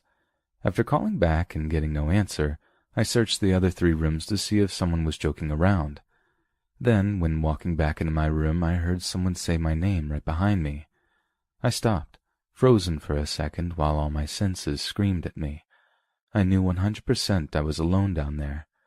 I turned on my heels and ran to the stairs, and then, in my peripheral, I saw a black mass moving alongside me on the outside of the staircase. I ran as fast as my dead-weight legs could take me. I was quite hysterical, and my friend up on the top floor instantly knew I'd experienced something terrifying. I couldn't go back down there. I had to have friends come down with me to get my things, as I was so scared. After sleeping on the sofa for weeks, I decided I was going to brave going back to my old room. I just couldn't cope sleeping near the kitchen and having housemates wake me at the crack of dawn with their breakfast munchings. I had been back in my room for a couple of nights when I heard shuffling coming into my room. I thought it was my friend's old dog, who seemed to like coming down to my room to poo. I told him to leave, but he just ignored me. I called his name again, and nothing, just silence. I sat up and looked around, but he wasn't there. Laying back down, I grabbed my book and I tried to dismiss it. I then heard quiet snoring coming from the bottom of my bed, which got louder. It was a deep rattle type of snoring. I sat up and scooped up my duvet and marched quickly upstairs to the sofa. I eventually nodded off and told my housemates the next day. They were trying to find reasonable explanations, even saying the sounds of a seagull could have carried itself down the closed chimney to the bottom of my bed. After another week of sofa sprawling, I moved into a room opposite the kitchen. I had a bed, sofa, and TV my friend had left there, so it was really cozy and I felt safe. Weeks passed, and then one Sunday afternoon I sat watching TV. I could hear someone whistling to the advert tune on the TV, and then the advert ended, but the whistling didn't. After a few minutes, I started to find the whistle sounds annoying. Then it got louder and closer and was in my room with me. I just freaked out and ran to a friend who was sleeping in the room directly above me.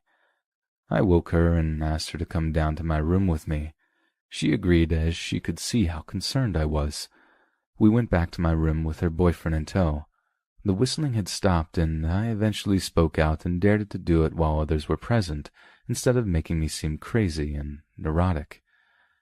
After a few minutes it started again, quietly at first and then raising in volume, like it had gained more energy in its momentum. My friend's boyfriend swiftly left the room, saying, "Sod this," leaving me and my mate staring at each other with blank faces. My friend spoke out, "Why don't you just leave her alone?" And then I realized it was whistling a tune, and my brain scrambled quickly to trying to figure out what it was. My friend stood up, quite scared at this point, telling me to come on. I said, "No, wait. Oh my God. Who's afraid of the big bad wolf, the big bad wolf, the big bad wolf?"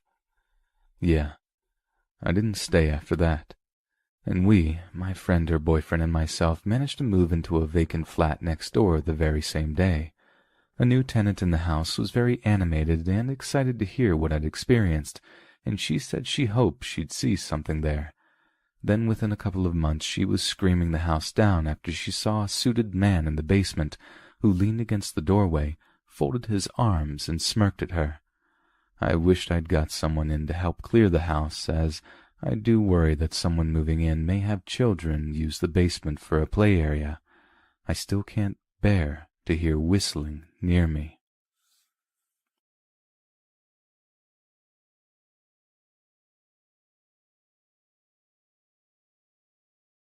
I work at a funeral home in Florida.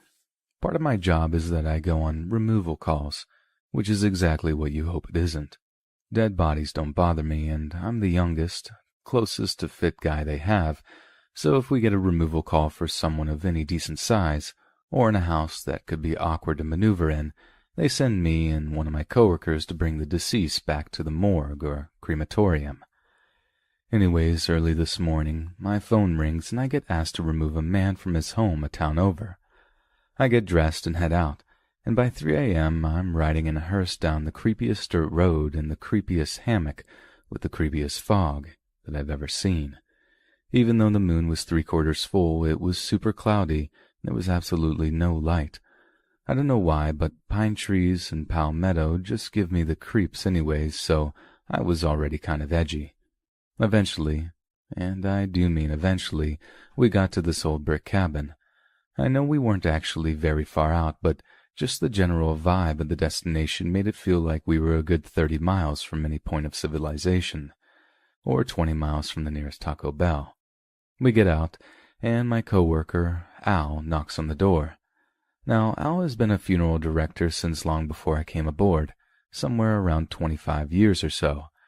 He's as old as he is short, as he is round, and by this point he's pretty much seen it all, so I tend to just follow him. He knocks on the door once, twice, 3 times, with no answer. He asks me to go around and see if I can spot anybody through the windows.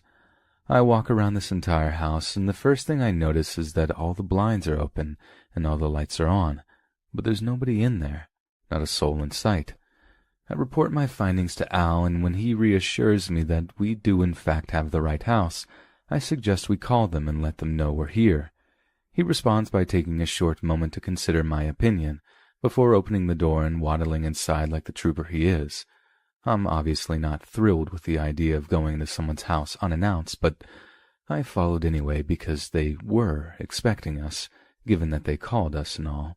Besides, I was getting more creeped out by the minute and didn't want to be left alone.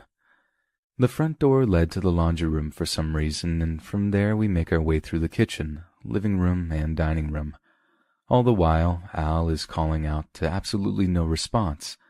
The only sounds in the house was a baby monitor on the dining room table, which emitted constant static, as well as echoing Al's shouts from the other end of the house. Eventually, we made our way up to the hallway. I called it the hallway because once you've reached it, the entire house completely changed. Up until this point, every room had been well lit with very warm lighting, pleasantly decorated and nice and roomy. It was actually really inviting. Once you got to the hallway, however, it becomes very dim, completely plain, and so cramped that Al had to turn sideways to make it through, and that entire half of the house was like this. It's like they just gave up on building halfway through. I feel the need to draw so much attention to this because it was just such a sudden, abrupt, and massive change from the rest of the house. My first thought was that this half was just an add-on, but no. The front door was in the middle of the hallway. Everybody just used the laundry room door because it was closer to the gate and easier to maneuver through. Plus, the only very thin bathroom was on this end of the house. It was weird. Anyways, when we got to the hallway, Al lets out one more hello. Right on cue, a cowboy materializes just around the corner and speed walks towards us with a huge smile on his face, coming to shake our hands. He welcomes us and leads us to the very back of the house, into a tiny bedroom with one tiny lamp on the corner lighting the whole room. In this room was the cowboy, his mother, his deceased father, and the father's nurse. It was here that I noticed the other baby monitor, the one that was picking up Al's shouts and playing it back on the other side of the dining room, but nothing else, which means they could hear us calling to them, but nobody said anything the entire time, and the cowboy didn't move until a solid 45 seconds later when he sped walk into the hallway. Anyways, we chatted for a few minutes, and when a puppy came up to me, the mother let me know that her name was Precious.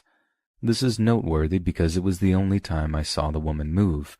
In fact, when I first came into the room, she was blankly staring at a wall, and I initially mistook her for the person we were here to remove. It's also worth mentioning that she just disappeared at some point during the removal. Like 1 minute she was there, and when I took my eyes off of her for a second, both she and Precious were gone. I was standing in the only doorway, and I don't remember either one walking past me. That was the last time I saw either of them, though as we were halfway through the hallway on our way out, I could hear Precious barking from somewhere in the house. So we eventually got to work. The hallway is too short for the cot to turn the corner, so Al, the nurse, and myself carry the man down the hallway.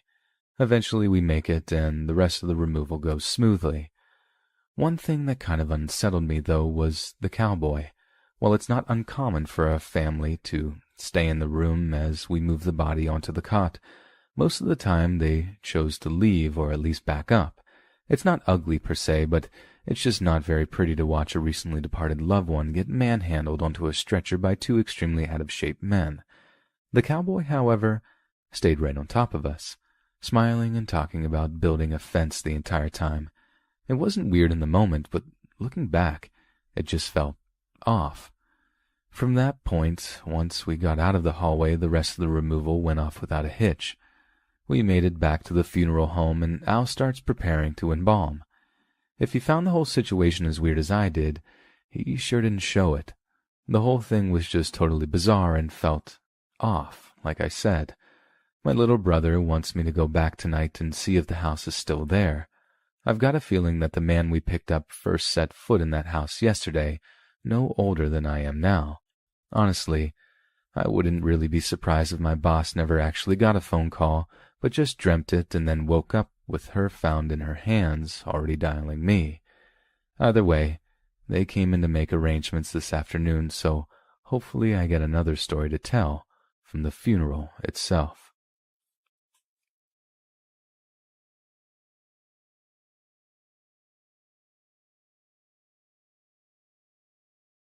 So my aunt and uncle went on a week-long vacation and asked me to come feed the dog every day.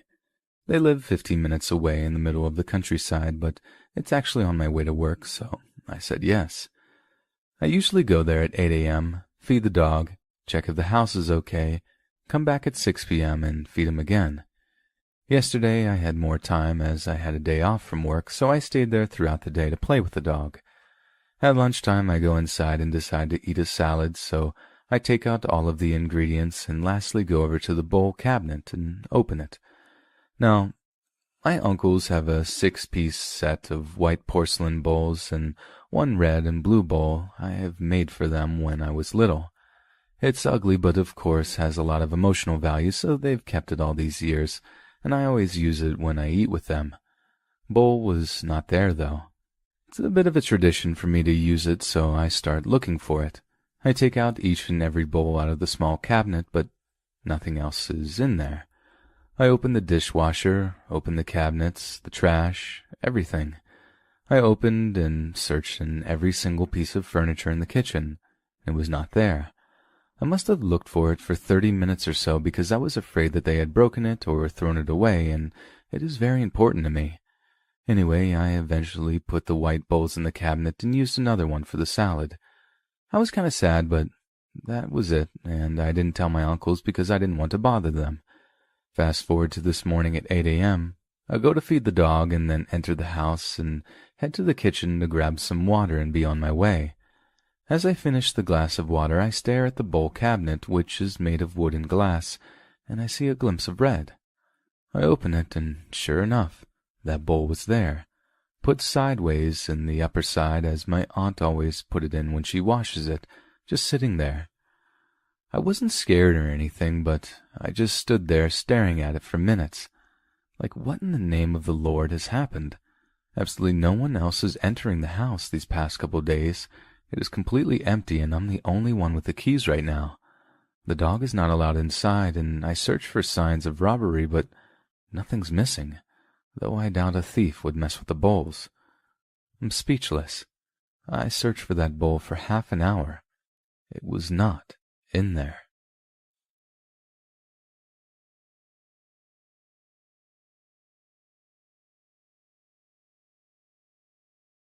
I'm active duty Air Force, and I was PCSing from Las Vegas to Georgia. I had one of my girlfriends drive with me because it was just my 6-month-old son and me, and that's a super long drive alone. Anyways, we left Vegas way later than I wanted. We were supposed to make it to Albuquerque that first night. My goal was to be off the road by 8 p.m., but we didn't leave Vegas until about 1:30 p.m., and with a baby that still took bottles and was in diapers, you can imagine how that goes. So we were driving through Nowhere, Arizona at like 10:30 p.m., and it's late and kind of scary. No cell reception or random little towns for miles. My friend and I are BSing about random stuff, and it gets eerily silent between the both of us, like chills and hair sticking up in the back of my neck. She said, "I don't want you to think I'm weird, but I just had a vision, and there's something on the side of your car by your son's window." Before she said that, I could feel something trying to get me to look out my mirror and window, but I kept my eyes on the road. She said, "I don't know what this is or what the feeling is, but it's truly evil, and I could feel it too." Thankfully, I had one of those things on my window to keep the sun off my son, so it was blacked out, so my son wouldn't have been able to see anything. But I started driving faster and stopped at the next town because I was so shaken up by that encounter, or whatever that was. I just wanted to be inside my hotel room. I parked underneath the light in the parking lot and grabbed some diapers and formula and left everything in the car. I went back out the next morning and everything was fine, but I couldn't shake that feeling that night. My friend couldn't either. Now I'm in my 30s. I've been in combat situations, so I wasn't just being a girl, but whatever feeling that was, I don't ever want to feel it again. After doing some research, it could have been a skinwalker. It was definitely in the right area. What are your thoughts?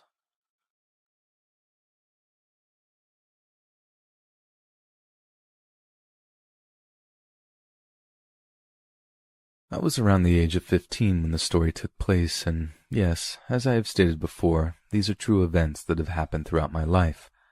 A little backstory. My mother and father at this time had been divorced for a good 4 or 5 years now. So, she was a single mother raising 3 kids on her own, as my father was never really in the picture. She had no easy job, to say the least. My mother, after my siblings and I went to bed and she was off work, decided to take an hour or so to herself and get on the computer. She, of course, like the time in the late 90s, internet and chat rooms were the big thing, and well, my mom enjoyed talking and sharing her thoughts with those who seemed to be like-minded people. Fast forward a year.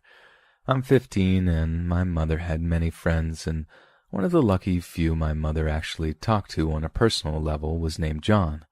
Actually, a quick small note. His name wasn't John, but I feel it a bit weird using his real name, and it's more so out of respect for him, and you'll see why. John, you see, was dying, and he was in a wheelchair. He had terminal cancer that spread throughout his body. He was only using 10% of his lungs. He had lost his legs to this terrible illness, and being online was his way of being social, as he couldn't get out much. He also kept his illness to himself, only to confide in a few, like my mother and others. So my mom and John would talk a lot about things, and when he had a bad day or my mom had a bad day, they would try to cheer each other up by virtual dancing in chat rooms to the WAV sounds they played. Yes, weird, and yes, I typed WAV sounds before MP3s. Oh, and I should mention that every time John would send an instant message and say hello, he would send her the image of the @ sign, a couple of hyphens, an arrow, and a couple of hyphens, and a comma. He would also tell my mother, no matter where he was, he would always watch over my mom and her angels. 2 days passed, and my mother hadn't heard from her friend.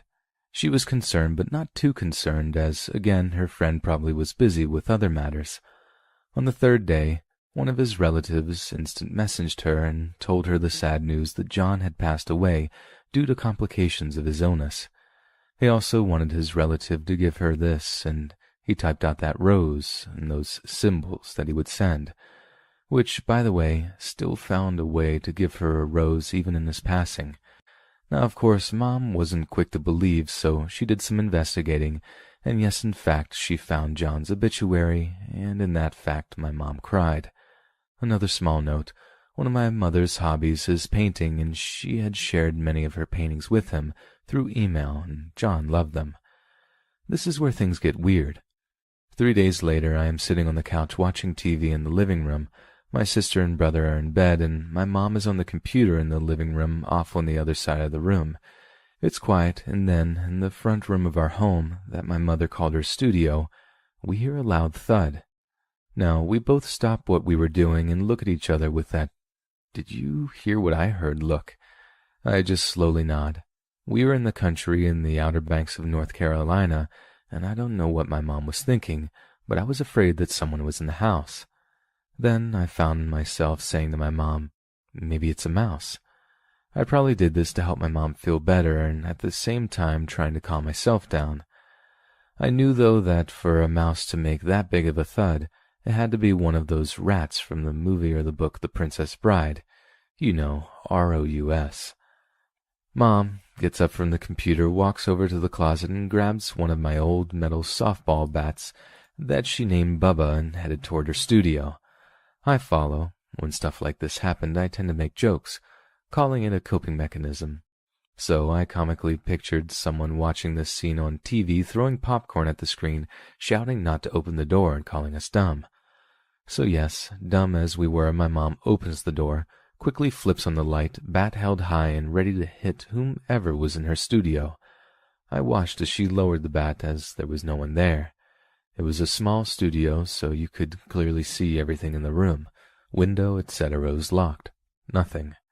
I watched my mother look around, and then her eyes stop on something, and the look on her face was easily described as pure confusion.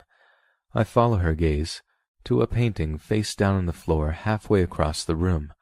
Her eyes then moved to look behind her, to see her easel which had that painting on it before.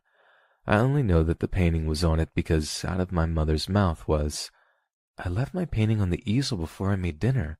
How did it get over there?" She looks at me for answers as we stare back at the painting across the room. Right. Weird.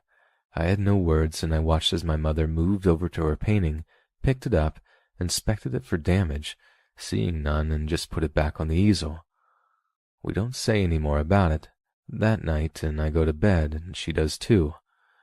So on the next day, my mom and I say nothing about what happened the night before, and we go on about our days. Again, that night, Mom's on the computer, I'm in my room.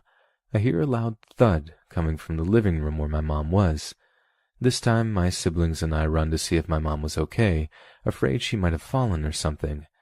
We found Mom staring down in the painting that had been on the wall for years now on the floor. Her face said it all. While she was busy doing her thing on the computer, the painting somehow just fell off the wall. I again, to make people feel better, said, "Oh, Mom, it was bound to happen. The nail probably just moved or something. Nothing to worry about." Relief filled my mom's face as she agreed. My siblings went back to bed, and my mother, of course, asked me to put the painting back up on the wall, which I said I would do, and, well, won't lie, I forgot about it that night and left it on the floor. My mother that night, before bed, decided to leave it on the floor to teach me a lesson and see if I would remember to put it back up on the wall the next day. To my mother's delight, the painting was back up on the wall the very next morning, and she was proud of herself and her parenting skills as her plan worked. Her darling daughter actually put the painting back on the wall like she had asked. So she found me out in my room and said, "Honey, I want to thank you for putting the painting back on the wall." I looked at her, and my face looked odd as I said, "Mom, I didn't put the painting on the wall. I'm sorry, I forgot about it, actually." Mom laughs a little. "Stop joking like that." "I'm not joking, Mom. I didn't put the painting back on the wall," I reply, and now I'm just confused as she is. The only other person who would be able to put the heavy picture back on the wall was my sister, because my brother was too little at the time. So my mom goes to my sister, who is in the living room, and asks her, "Hey, dear, did you get on a chair and put the painting back up on the wall?" My sister looked at her and shook her head. "No, Mom." Now my mom is thinking us kids got together to play a horrible joke on her, which we assure her we didn't. We were ourselves starting to feel this was getting a bit creepy. As if a light bulb went on in my mom's brain, she looks around the room and just shouts, "All right, John, I know you're here. Thank you for letting me know you're okay, but you're scaring the kids and me, and you don't have to watch over us anymore. Go into the light." Yeah, we thought Mom had lost it. I just stared at her, and so did my siblings. Funny thing, though, after she said that, nothing like that happened again. Who knows if it was John or maybe something else. I just know it was really weird.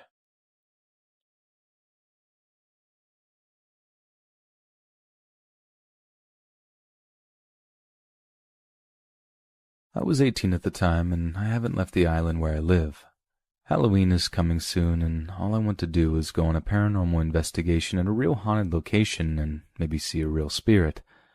I'm talking to my cousin, Mom, everyone that I'm close to, how I want to do this, go hunting, and I want to see a spirit. Halloween comes and goes. Nothing. We don't go on the investigation. Instead, I go with my siblings to my cousin's house to hang out. I'm disappointed, but oh well, next year, right? 2 days later, my mother, sister, and brother and I are in the living room watching a movie. The movie ends, my brother and sister head to bed. I stay with Mom on the couch to watch another movie. We both fall asleep halfway through, when I am woken up by this overwhelming masculine but feminine smell in my nose. It was as if someone tried to drown me in perfume and cologne at the same time. I blink awake and then peer over at the TV to see a very tall white mist blocking the TV in front of the coffee table. The light of the TV gives it a glow and I stare at it. I blink again, rubbing my eyes to make sure I am seeing what I am seeing, and my body is frozen in a mixture of emotions, fear, excitement, and confusion. I know my mom is asleep on the other end of the couch, so without my eyes looking away from this white mist, I gently kick my mom in the leg, which she startles awake and blinks. I whisper, "Tell me you see that mist." My mother's confused, but she looks at me and then toward what I am staring at. She replies after a moment of silence, "I don't see anything." My heart sinks, and I'm now thinking I've gone insane. Whatever I am seeing isn't real, and then I hear from my mom, "You really need to learn how not to put on so much perfume." If it wasn't for the fact this comment made me feel relieved I wasn't going insane, I would have been very annoyed with the woman. The mist didn't move, just stayed there in a straight column of white. I whisper back to my mother, "I'm not wearing perfume. It's not me. It's the mist in front of the TV." At the same time I say this, the mist moves. It rather glides forward towards me and disappears. I don't know about Mom, but I had a hard time sleeping the rest of the night.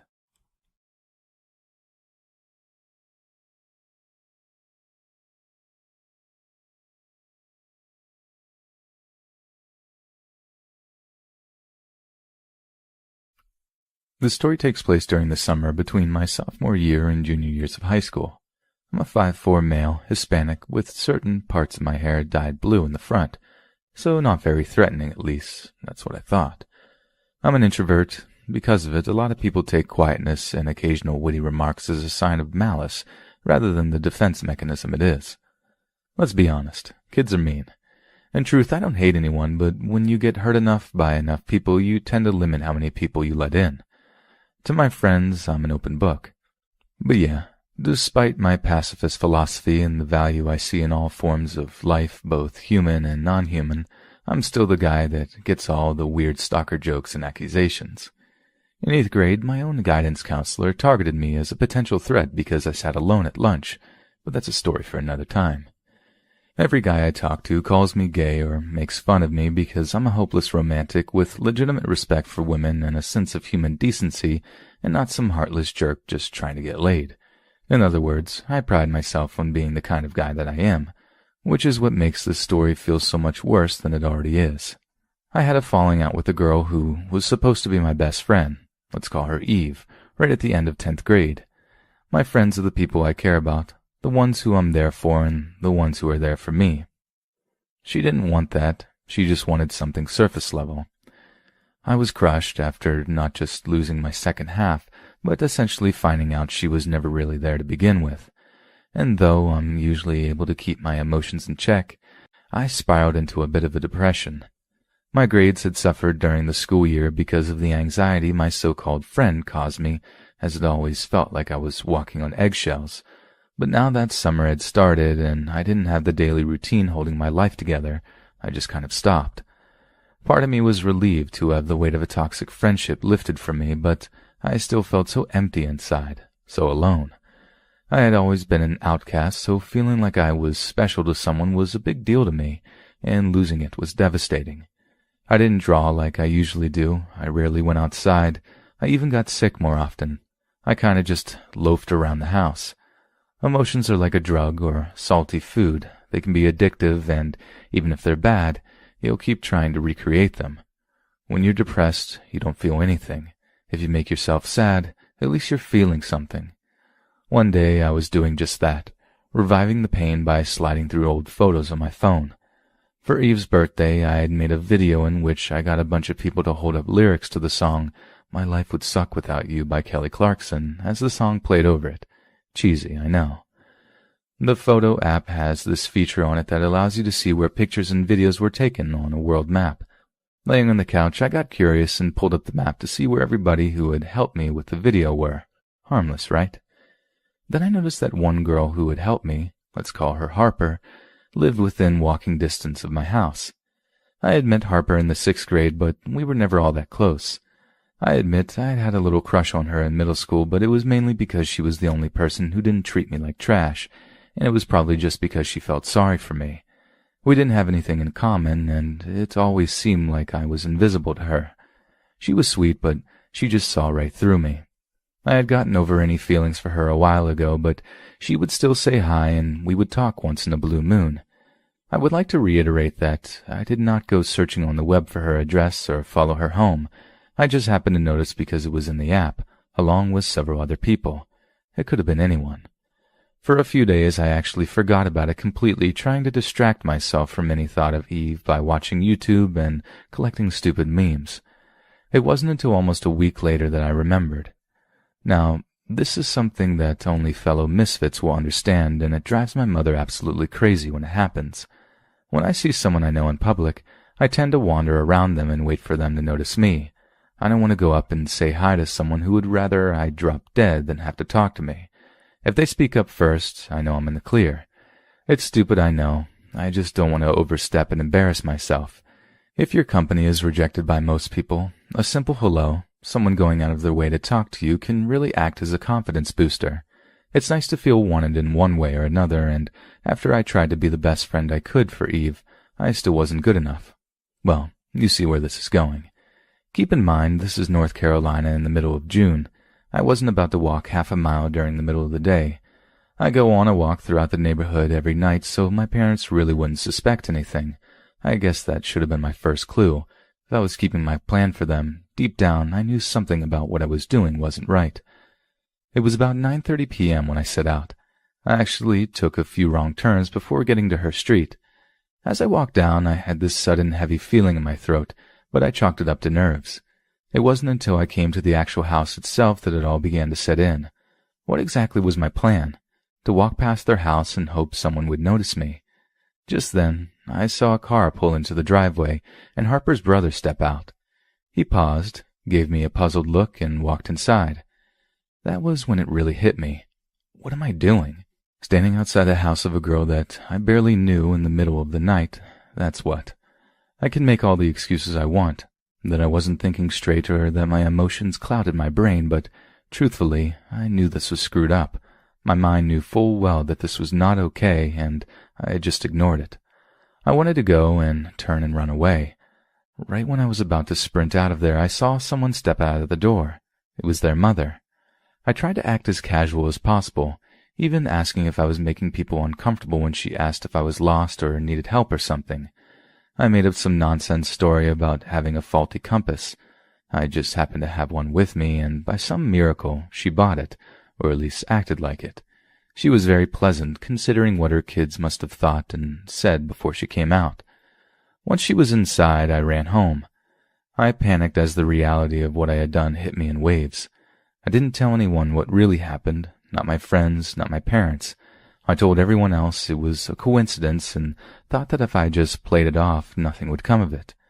It's been several months, and Harper blocked me, as I discovered when I tried to text her about something completely unrelated. We have the same first period every other day, and she avoids me like the plague. I ended up leaving her a voicemail as my final attempt in reconciling our not-even friendship. It went something like this.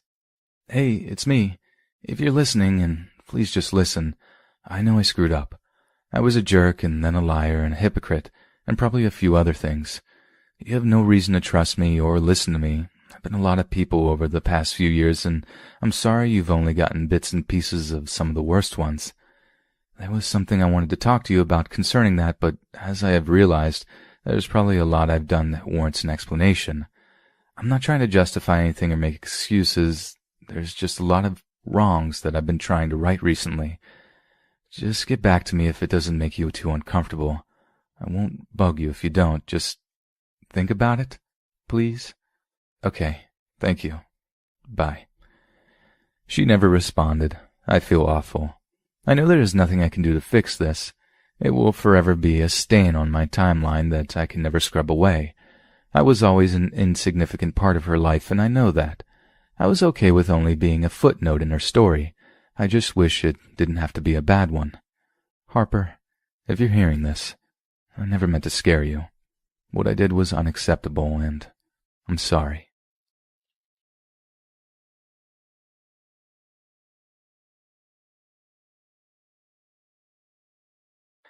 This is my dad's story. It's one of many my pops told me growing up. My dad is from a city south of the Mexican capital, and let's just say my father's childhood was quite colorful, to say the least.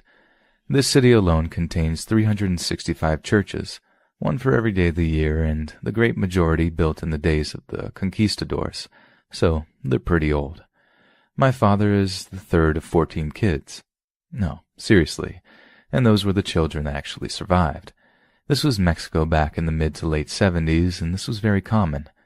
In the particular area that my father is from, he remembers how city officials would hold competitions to see what mother had the most children. He clearly remembers one woman having 22 living children. Mind you, this was Mexico back in the day, and Catholic down to the bone, so birth control was out of the question. Since my father was the third oldest child, and as a boy he was deemed old enough to help provide for his younger siblings. Again, this was Mexico in the 70s. There was no such thing as child labor laws. I'll call my father Andreas in the story just for the sake of anonymity. So one day, Andreas's father wakes up 12-year-old Andreas around 4 in the morning and tells him, "Get up, you're going to help Senor Manuel with his groundskeeping duties at such and such church. You need to start helping provide for your brothers and sisters." Andreas had no idea his father had made such arrangements, but did as he was told, albeit begrudgingly, because this was a time when if you didn't do as you were told, you got beat. And I don't mean just a simple spanking, I mean beat black and blue. It was late fall, early winter, and since Andreas and his family were poor, the closest thing he had to a coat was the blanket off his bed. Senor Manuel was already waiting for Andreas outside, and since it was cold weather, the sun wasn't even peeking in the horizon yet. So here goes Andreas, rubbing the grit from his eyes, grumpy that he had to be up so early and in the cold to help out with his brothers and sisters, when suddenly Senor Manuel spoke up. "Listen, kid, I only agreed to this to help out your father, but you're going to get in my way more than you help, so just go into the church and do whatever you want, just stay out of my way." Andreas perked up at the sound of this. His father was still going to get a little money to help out with his siblings, and he didn't have to do any of the work. This was the best deal ever, or so we thought. When they arrived, because they walked there, Senor Manuel unlocked the old wooden doors to the church and told Andreas to lay down in one of the pews and keep out of trouble. Andreas happily wrapped himself up into his blanket and curled up on one of the pews in the old dark church. The only light was from the candles that were stacked about the church and in the old wood and wrought iron candelabras. Andreas quickly fell asleep. After some time, something woke Andreas up. He wasn't sure how long that he had been asleep, but he couldn't help but feel that eyes were watching him. He peeked out from under his blanket and screened the area. His eyes were drawn to a darkened doorway to the left of the altar, and the moment he realized what he was looking at, the air was sucked from his lungs and his whole body ran cold. There in the dark doorway were the faces of 3 men. Andreas couldn't believe what he was seeing and rubbed his eyes like crazy, hoping it was just a trick of the light. But they were all right there. The men weren't dressed in clothes he recognized, but in clothes that looked to be from hundreds of years ago. Their faces were dark and angry, and they kept making gestures at him that they were going to hurt him. Andreas didn't know what to do. He was frozen in fear and terror, so he covered his face in his blanket and began to pray. He peeks one eye out and is relieved to see the men are gone, and somehow he falls back asleep. After some time passes, Andreas, who is a very light sleeper, wakes up again, that feeling of being watched snapping him awake. He opens his eyes again, and to his horror, the men have returned, and they are actually standing outside the doorway now. Their clothes are old, and their faces are full of hate at the sight of him. They make gestures at him that they are going to hurt him, and one of them gives a dark smile that scared him more than the violent gestures. The smiling man gestures for Andreas to look up, and when Andreas does, a scream claws up his throat but dies on his lips. There, from one of the old wooden chandeliers, hangs Senor Manuel, and his entire body had been skinned beside his face, which is the only recognizable feature. He pinches himself and pinches himself in the hopes that he is dreaming, but he isn't. Andreas hears a creaking sound behind him and notices a silver of sunlight creeping on the floor of the church, and before his mind could register what his body was doing, he bolted from his place and ran out the open door and didn't look back. Andreas hears someone calling his name, but refuses to look back. It was indeed the real groundskeeper, alive and well, but Andreas was too frightened to look back. After that day, he refused to go into or anywhere near that church until he was around 18 years old. By that time, the church was mostly unused and borderline abandoned. He went into that church, went into that doorless room which led to some stone steps that went down into a type of basement. The room was windowless and empty. Andreas made himself stand there for an hour to prove to himself that he was not afraid anymore and that what he saw, although he couldn't explain it, was a figment in his imagination. Nothing happened. I asked my dad if he was scared, and he responded with, "Of course I was, but I had to get over that fear." Many decades later, after my dad had come to America and married my mother and started a life with her, huge earthquakes rocked his hometown. This was back in the 90s, and my father paid for a friend to mail him copies of the local newspaper from his hometown. What he read shocked him. Due to the magnitude of the earthquake that hit his town, many of the old churches were severely damaged and revealed dark secrets. The church from my father's story was among the damaged churches, and upon inspection of said church, the bodies of local native Mexicans who were forced to build the church were discovered buried in the walls. This, of course, made my father question what he had seen when he was a boy, and severed the last thread of his religious interest in the Catholic Church. Unfortunately, this was not the only case of bodies found within church walls. My father went on to tell me that a certain convent had the bodies of young, pregnant nuns buried within, and some showed signs that they had been buried alive. It turns out that during the time of the Mexican Revolution, peasants took their daughters to convents in the hopes that they would be safe from the dangers of the revolution. Sadly, this was not the case. When these poor peasants would go to visit the daughters, some were told that the daughters were sent off to the Vatican to further serve the church, only to never be heard from again. This is just one of the stories my dad told me from his days in Mexico. To this day, my dad can't explain what he saw, but he remembers it crystal clear. Please take into consideration that this is by no means me bashing religion. This is just a scary life experience my father told me that ultimately turned out to have very sad outcomes for some poor people.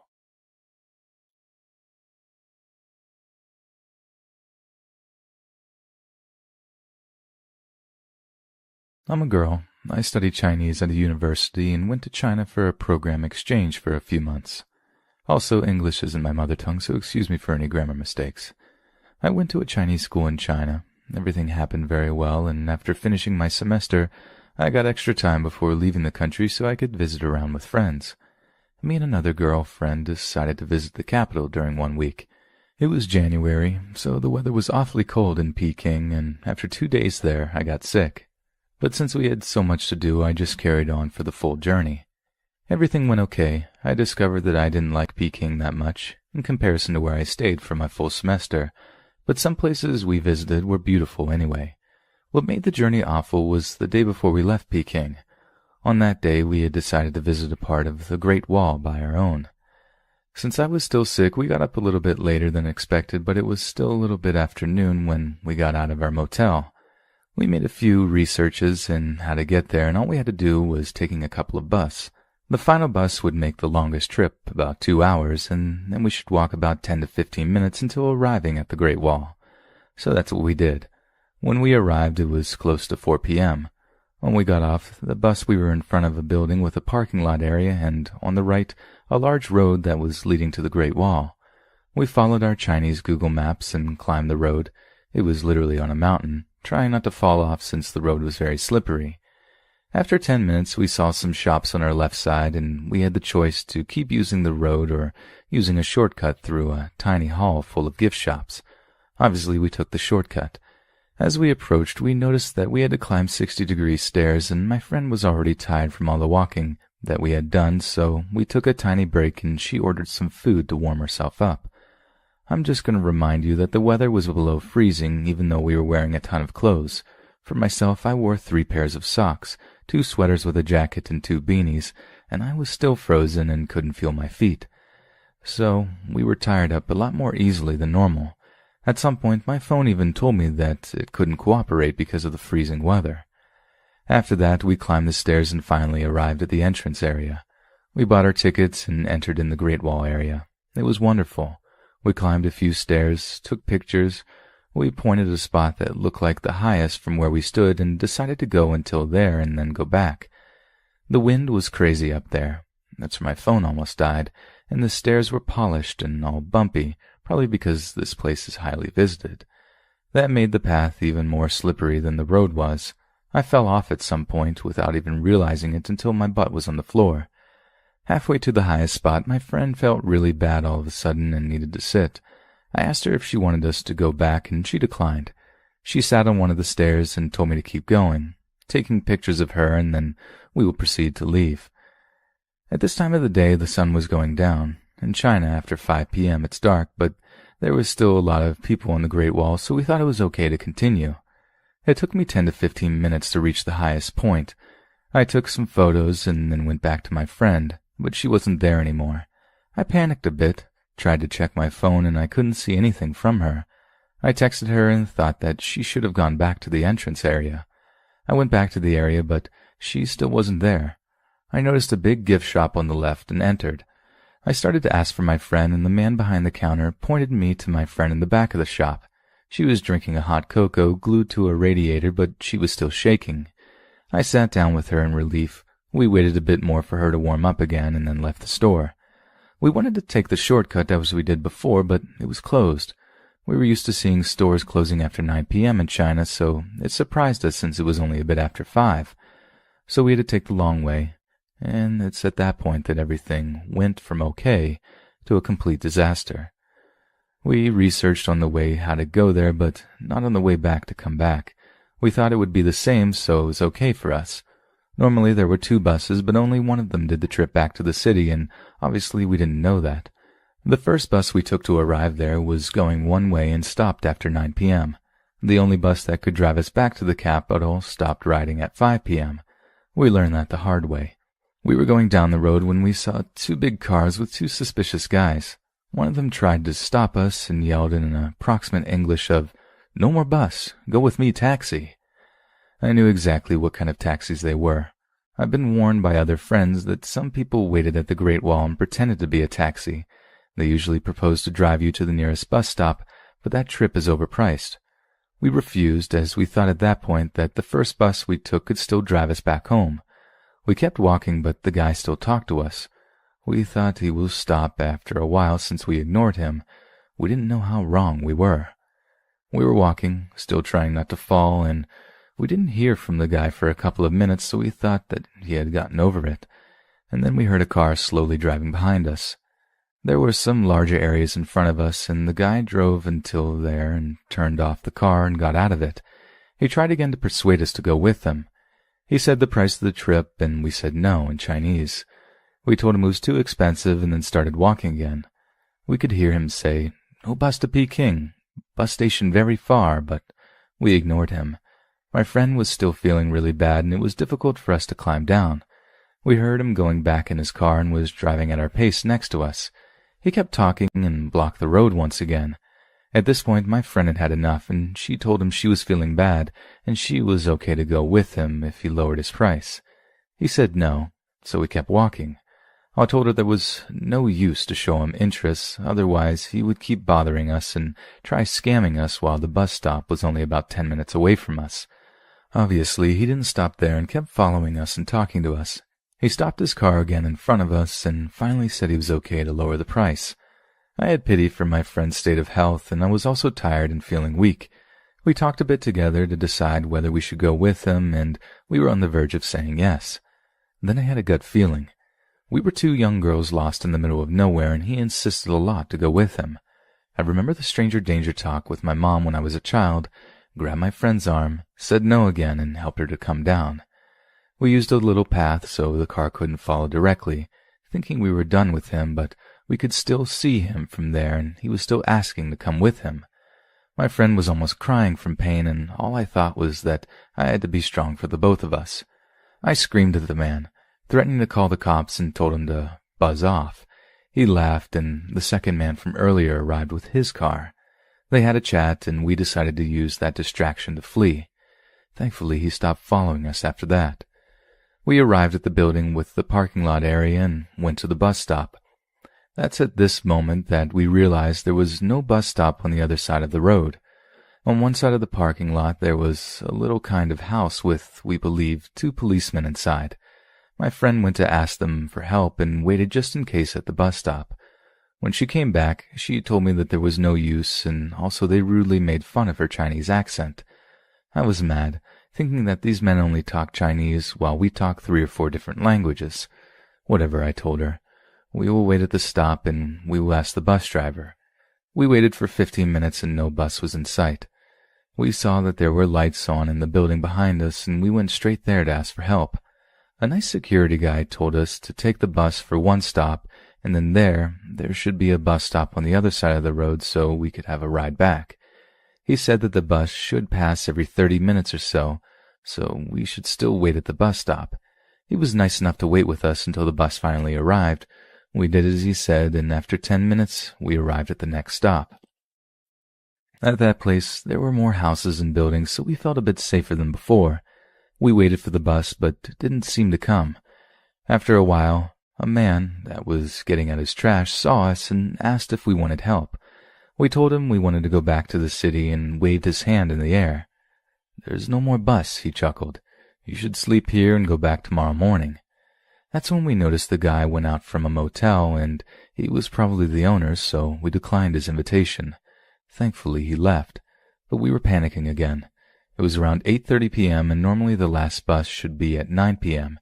Yes, it took us almost 3 hours to arrive nowhere, while normally we should have been home already, but it wasn't done yet. We thought forget it, as we were so exhausted at this point and ordered a Chinese Uber to drive us back to Peking. It would be expensive since it was a couple of hours' trip, but we were too tired to think, and at least it wasn't as expensive as the fake taxi. The Uber driver arrived 10 minutes later. Still no bus came, but so we thought it was the best choice we did. He stopped in front of us, asked our name, and we nodded with relief. But then he asked how much we paid him. We shared a weird look. My friend told him, "You should know it. You have the app as well." He asked again. She finally told him, and he responded, No, I want double the price." We were dumbfounded. How could even our Uber driver try to scam us? We argued with him, saying we don't have any money and we paid already with the app. We said we were tired, but he didn't want to change his mind. At this point, I lost it and just screamed with a low-pitched voice. I was deadbeat, frozen, and thought we were never going home. My scream did no reaction from the guy. Maybe he chuckled, but I can't remember that. I was having a huge panic attack. I was crying and begging, but this idiot didn't want to change his mind. I started sending my friends help texts as I didn't know what else to do anymore. One of them that lived in Peking at the time called me. She was trying to understand what was going on and listened to the discussion in disbelief. 2 old ladies were walking near us, so my friend stopped them to beg for their help. The 2 ladies talked with the Uber driver and then told us we should pay him. They were clearly on his side and thought we were dumb tourists and we weren't worth their time. They stayed with us anyways as my friend tried to solve the situation, and my friend was on the phone just getting angrier and angrier, trying to find a solution on her side. I was totally useless at that point. Suddenly, and thank the Lord, my friend got the idea to cancel this Uber drive and to order another one. Luckily, the other car was 10 minutes away from us. The odd Uber driver didn't leave us and still tried to bargain with us, even when the second Uber driver showed up. The old ladies left at that point, and we jumped in the car without saying a word. Both of the drivers talked together. I couldn't understand what they were saying because I was still in shock, but our driver finally started the car. This time our driver didn't try to scam us, but I was tense during the whole way back to our motel, frequently checking the Chinese Google map on my phone.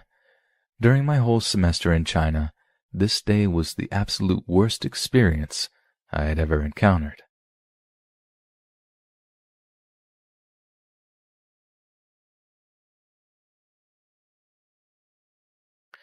Some background information from my experience. 1. Our German Shepherd Rocco passed away about a year ago, leaving us with 2 pit bulls in the house. 2. I often experience sleep paralysis of the non-paranormal kind. This means when I experience sleep paralysis, I do not see any figures or shadows during an episode, nor experience any paranormal activities, which makes this experience very unique to me. I was having a sleep paralysis episode downstairs while dozing off on the couch around 2 a.m.-ish. My husband and the two pitties were already in bed upstairs, and I hadn't heard any noises that indicated any of them were awake.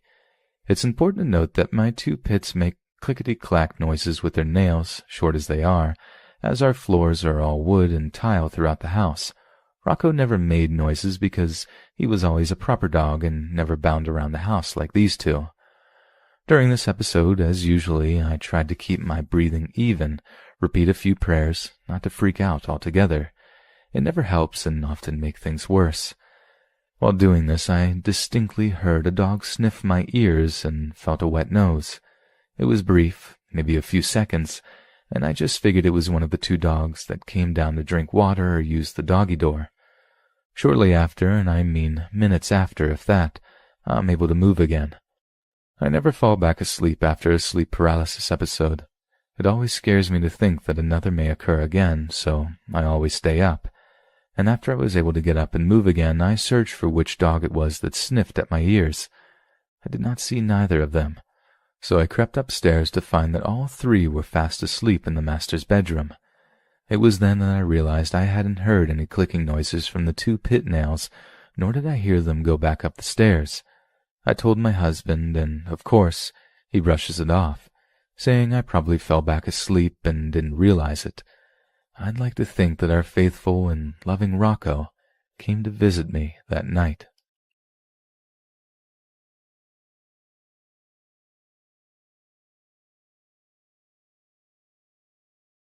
This first story happened when I was around 12 years old, so back in 2007. During summer holidays, we'd hang out at a playground near my apartment, often way past midnight. It might sound weird for 5 kids to be out without supervision so late, but Finland is generally a safe country, and since the sun doesn't really set during the summer, our parents were really relaxed about us being out at night. So one night we're just chilling as usual, laughing probably louder than is polite, when we hear a car driving fast on the gravel road leading to the playground. We hear it stop at a small opening meant as a parking lot for visitors before starting up again. The car does what sounds like donuts before driving away, only to repeat the same thing a couple of more times. At this point, we've all gone quiet, listening to the car as it keeps repeating the same steps.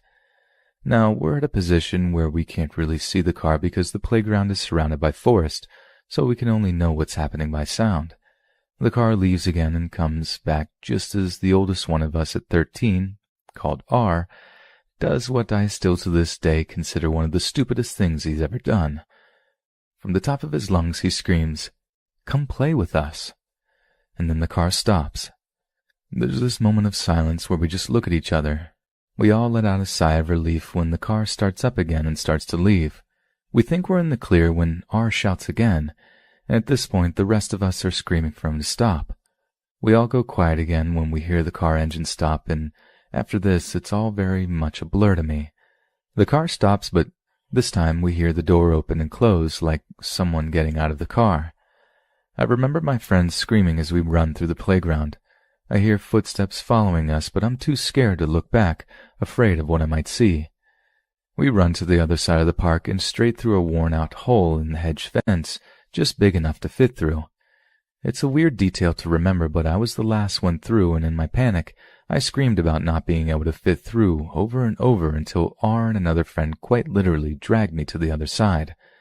Once through, we all just stood there in silence and in shock, but also relieved because we are now right next to a big road, and let me tell you, seeing the occasional car driving by has never felt so comforting. Eventually, once we feel the road is clear, we go back because R had left his bike when we bolted. We make sure he gets out of the park safely, all agreeing to send a text once we get home before everyone runs off to different directions. Safe to say, we didn't hang out past midnight after that, no matter how light it was outside. The thing is, while I said Finland is a safe place to live in, we happen to live in one of those worst cities. Better yet, 4 of us lived or had lived in the bad part of town, mainly inhabited by families living below poverty line and people suffering from addictions or mental health issues, and the playground was smack dab in the middle of that area.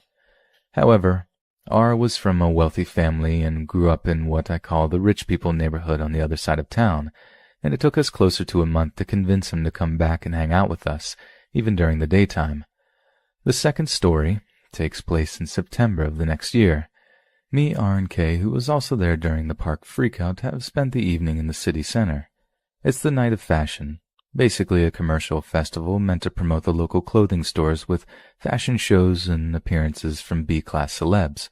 Also prime time for teens a bit older than us to drink in public without any consequences. And we'd gone out with the same group of friends, but 2 of us had to leave early. Unlike the 3 of us, their parents actually set them a curfew after the previous accident. It's around 11 p.m. and the festival was starting to die down, so we head to the backyard of a nearby apartment building and just hang out at a swing set.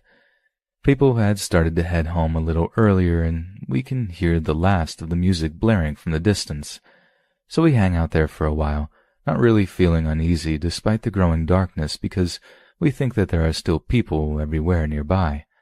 So what's the worst that could possibly happen, right? Well, after a while, a couple of older guys, I'd guess around 17 or 18, entered the yard and sat down on a bench.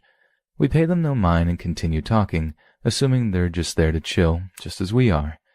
Now, I'm not 100% sure what happened at this point, as I have my back to them, but suddenly R and K go very quiet, shushing me as well while taking quick looks over my shoulder. I try to ask them what's up, but they still just shush me and stop me when I try and turn around and see what's going on. After what feels like minutes but was probably only a few seconds, R whispers, "Let's start walking away. Act casual." Kay nods and we leave, and only at this point am I starting to get scared. As quickly as they can, they let me know that the guys have been staring at us for a good 10 minutes while whispering to each other. Okay, at this point I'm creeped out, but not as terrified as my friends.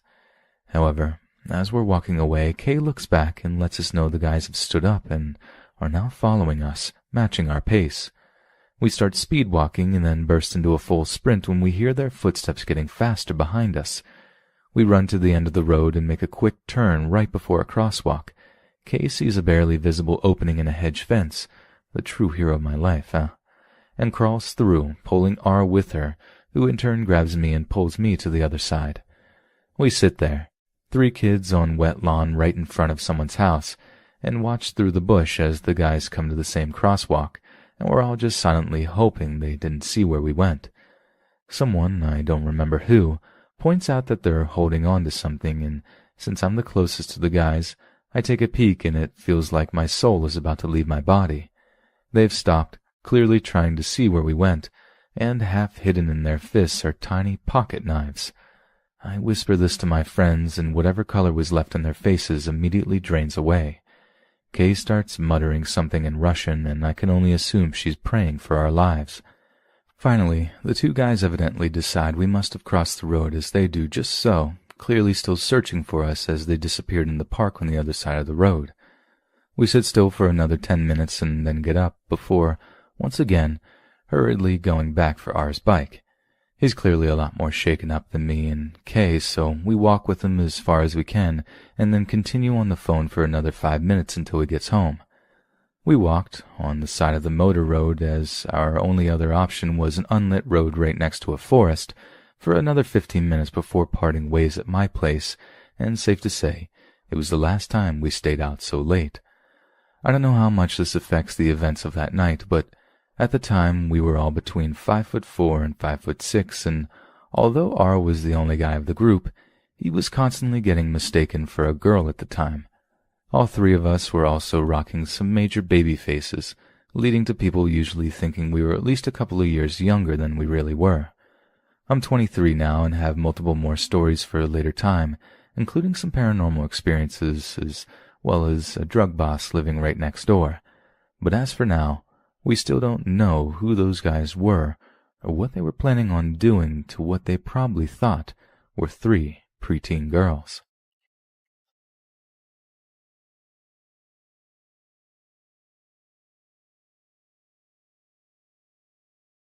For some background, my twin sister and I are females, and this happened around the year 2012 or 2013. That would make her and I around 12 or 13 at the time. We are both currently 18, and the event that I am about to explain still gives me nightmares to this day, and I have to remember how lucky I really am to be alive. We are from the outskirts of Chicago, and at that time hadn't been anywhere since. During the Thanksgiving holidays, some family of ours from around the surrounding towns invited us over for Thanksgiving dinner, which would be in about a week. My family and I weren't really close, and everyone thought it would be a good idea to get together and spend time with one another. Boy, were they wrong. I have a big household, a family of 7. There was my twin and I, our 3 younger siblings, and our mother and father. So 2 of my aunts, both from my father's side, this is important to note, thought of a plan to separate us for more space, and we would all meet up again in the following days. My twin sister and I, being the oldest, got to pick who we wanted to stay with until we would all meet up again. Her and I chose our aunt for privacy reasons. Let's call her Shelley. So my sister and I chose to stay with our Aunt Shelley, as it was only her, my uncle, and grandfather.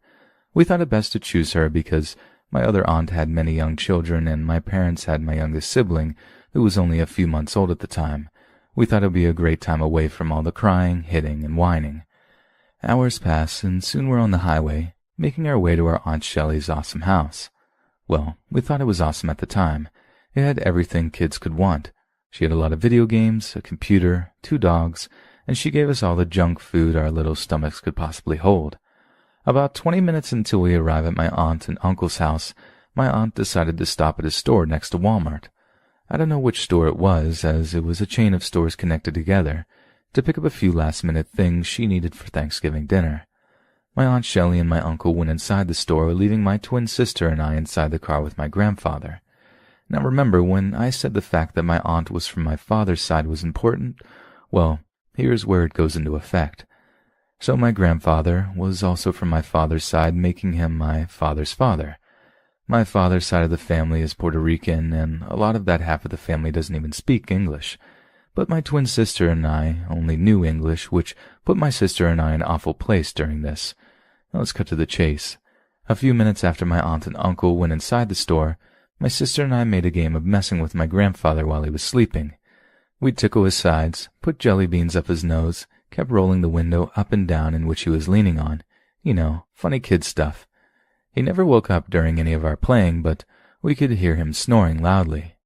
"He's out like a light," my sister said to me, and we both fell into fits of laughter. The minutes kept ticking by, and the parking lot around us grew smaller and smaller, many cars leaving and hardly any cars coming in. It was late when we looked at the car radio, and it was almost 11 at night. My sister and I were now getting antsy and needed to move around, as many kids do. As I was opening the car door on my side, a small black car pulled up beside my aunt's car, and I quickly shut it, as the car now beside us almost took off my aunt's car's door with how reckless they were driving. They seemed like they were in a hurry. I scoffed and looked back at my twin sister, who also looked as surprised as I did. "Geez, what's their problem?" I asked. It was taking the 2 men in the car beside us an awfully long while to get out. My sister was no longer interested in them and continued messing around with our sleeping grandfather. However, I was interested. I crouched my body down so my head was the only thing visible if you were looking at my aunt's car. I kept looking in their direction while also waiting for my aunt and uncle to get out of the store and come back into the car so we could be on our way. Minutes seemed like hours, and the men still didn't get out of their car. I could only hardly hear them talking. I grabbed the handle of the door, and my sister quickly grasped my arm. I turned to her, and she shook her head at me.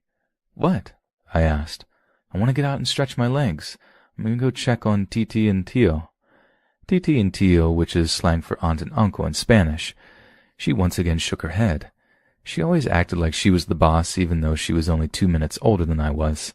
I sighed in defeat and continued watching the men next to me, which were now beginning to get out of their car. I sunk down further so they couldn't see me watching them. Both men, dressed in all black, slammed the car doors behind them, and one handed something over to the other. My breathing stopped and my heart began beating 1,000 miles per hour. The man handed a gun to the other man. I yanked on my sister's sweater and made her sink down to my view so the men could not see us, or so we thought. The man who did not carry the gun was carrying a large black trash bag. "What?" my sister asked. I shushed her and held onto her arm for dear life. She shifted under my grasp and complained about how I was hurting her. "They have a gun," I said, barely audible. But I knew my sister had heard me because now she was quiet and her breath also grew ragged. We watched as they grew closer to the chain of stores, and I knew we were both quietly praying that the men didn't go into the same store in which my aunt and uncle were in. Thankfully they didn't, and I let out a breath I didn't even know I was holding. Instead, they walked into Walmart. What I heard next still makes my ears bleed. I could hear very faint screams of the people inside Walmart as the man holding the gun pointed it towards the civilians. My sister jumped over and shook my grandfather, who was now awake. "Grandpa, Grandpa," my sister yelled.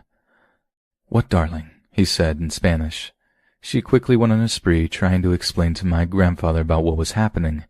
My grandfather tried to listen, but he couldn't understand, and him being as old as he was, he just fell right back asleep. At this point, my sister and I were now terrified. I still didn't take my eyes off the men in the store. My sister quickly grabbed the blanket beneath us and made us sink to the floor of the car, covering us up so we were no longer visible. It seemed like years, but soon the car doors next to us opened and we could hear a girl screaming and sobbing. My sister's eyes went wide, and so did mine. "Shut up and get in the car." That's all we ever heard the men say. I wanted to see what was going on before they left, so I did something I regret. I peeked up from the covers and slowly peeked over the window. I saw a girl, I'd guess around 16, in the back of the car, crying loudly. I held my breath and looked at the men in the front seat. 2 pairs of daggering eyes were looking in my direction. The guy nearest to my aunt's car abruptly opened his door, but he didn't get out. The other guy quickly grabbed him and shut the door. He only shook his head to the other guy. He looked annoyed. The guy in the driver's seat looked at me, smiled a sinister smile, and put his fingers up to his lips, motioning me to shush. I nodded and finally let the tears fall. I looked over at the girl once again, and she looked back at me, both of us wallowing in our tears. Her sad eyes still haunt me. A few seconds later, the car sped off, never to be seen again. My sister and I were quiet in the car. We didn't speak again until my aunt and uncle came back to the car. We both quickly jumped over our words to tell them what happened. They both just looked at us like we were crazy. It was probably just the girl's parents picking up their teenage daughter who didn't want to leave her friends. That's all they said. They never mentioned anything about the gun we mentioned or the trash bag. My sister and I cried in silence the rest of the way to the house. Nothing ever came of it. I now live in the town in which that happened. I still haven't went into that store, although it happened nearly 6 years ago.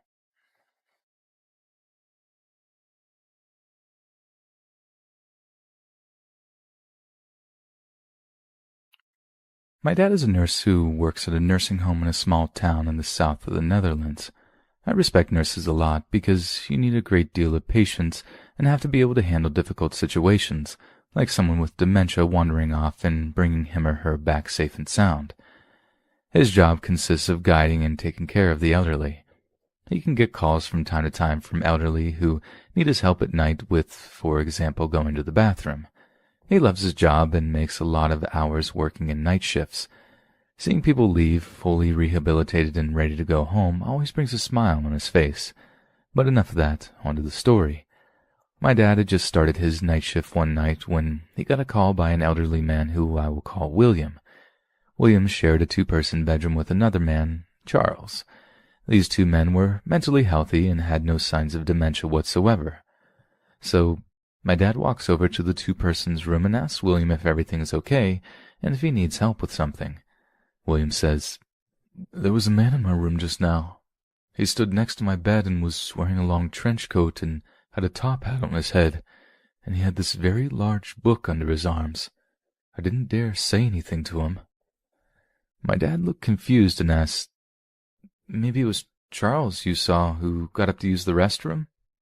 William responded, "I did not make out his face, but I'm certain it wasn't Charles, because I checked and he was asleep when the man stood next to me."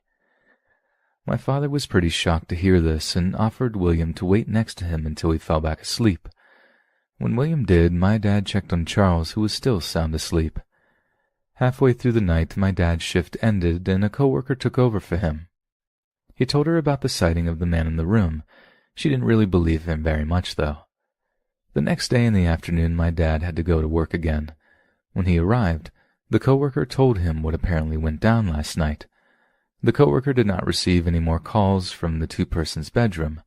The next morning, as the coworker was making her usual rounds to wake everyone, she discovered Charles lying lifeless on his bed. She asked other coworkers to come help her, to maybe save his life, but they noticed he was already cold to the touch. When they asked William about it, who was woken up by all the commotion, now sitting completely baffled on the edge of his bed, he gave them an answer that left them confused and frightened. He woke up out of nowhere in the middle of the night when he saw that the strange man had returned. This time William did say something. He asked, "Who are you? What are you doing here?" Unlike last time, the man spoke. In a deep, low voice, he responded, "I'm not here for you. I'm here for your neighbor. Go back to sleep, William." William was too scared to say or do anything after this. He shut his eyes and tried to fall back asleep, which, miraculously, he did. Later, the staff reviewed the security footage that was of the hallway in which the entrance of William's room was. No one except for my dad got in and out of that room the previous night. William still believes to this day the man who visited him that night was a physical manifestation of death.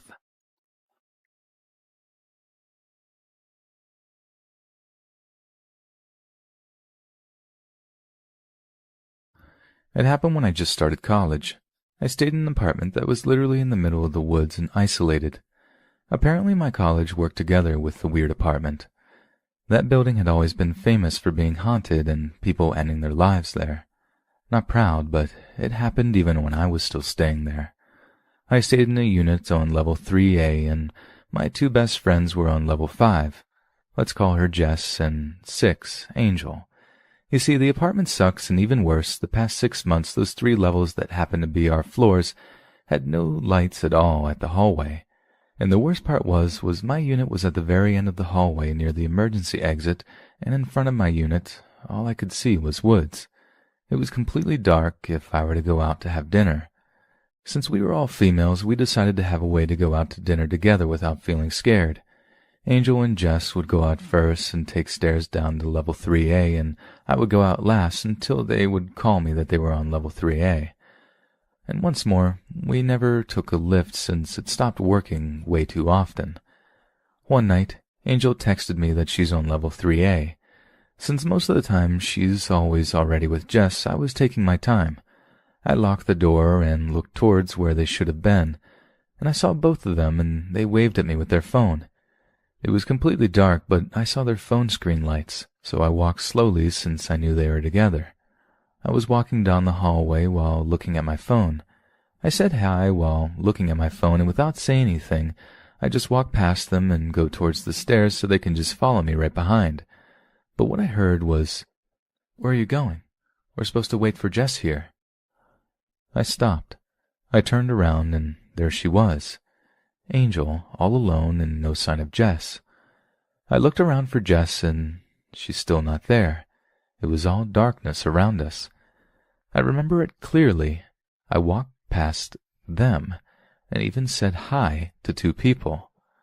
There I was, stood there dumbfounded and waited for Jess without saying a word to Angel.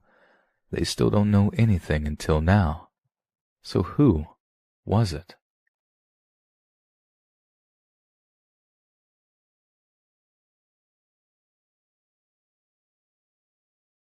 The majority of my family does not believe in the paranormal.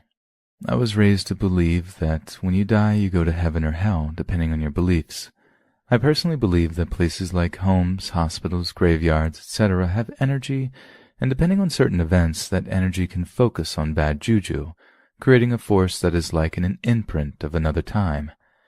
Even though the belief in ghosts within my family is lacking, we have had our fair share of odd happenings, specifically in my grandfather's home. My grandfather grew up in dirt-poor, old coal-miner country Pennsylvania. He and his brother dropped out of school and barely had a first-grade education. The family was torn between 2 jobs, grave digger or coal miner, and my grandfather chose the latter. When he finally did get money coming in, he and his brother-in-law purchased a duplex. My grandfather, grandmother, and mother lived on one side, and his sister, brother-in-law, and my mom's cousin lived on the other.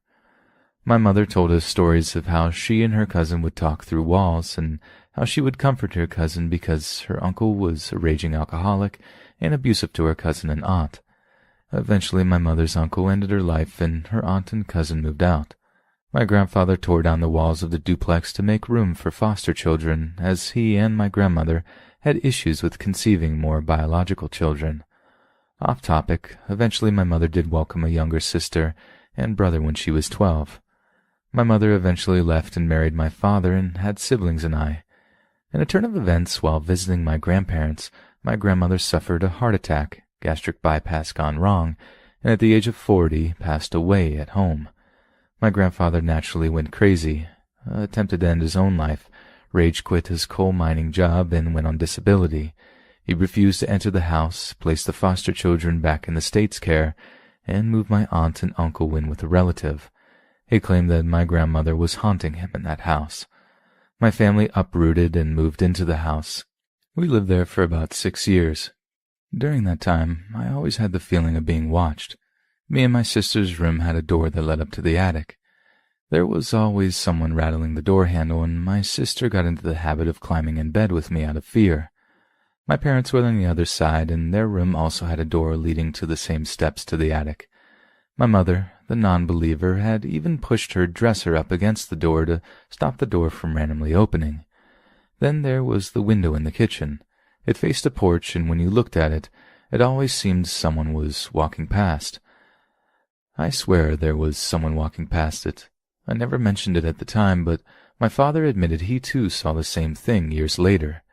Eventually, my grandfather decided he wanted to move back in, and my family moved a few hours away, coming back every couple of months to visit it. During that time, my aunt and uncle moved out on their own, and my grandfather was introduced to a friend of my aunt's. And well, they shacked up and got married. At the ripe old age of 50, my grandfather became a father again, not only to 2 young stepchildren, but 2 more biological children. Yes, my aunt and uncle were 10 years younger than me. My grandfather told my mother about how he would get up with my youngest uncle and take him to the bathroom during the middle of the night. There was only one bathroom, and it was on the first floor. He claimed my uncle was terrified of the lady who walked around at night. My grandfather swore he could literally smell the perfume my grandmother wore, white chantilly lace. He said it made his hair stand up. On one particular midnight bathroom trip, he heard a scratching in the roof between the first and second floor. Figuring it was a rogue critter, he waited until morning to pull the tiles off and take a look at any damage done and lay a few traps. What he found gives me serious goosebumps to this day. Stashed away in between the roof tiles were old family videotapes of his sister's family from when the house was a duplex 30-plus years earlier. There were many other odd happenings, but the craziest is recent. Now my mother, myself, and my sister's family came into some luck when the 2 houses next door to my grandmother's became available. We snatched them up and, after some hardcore renovations, moved in.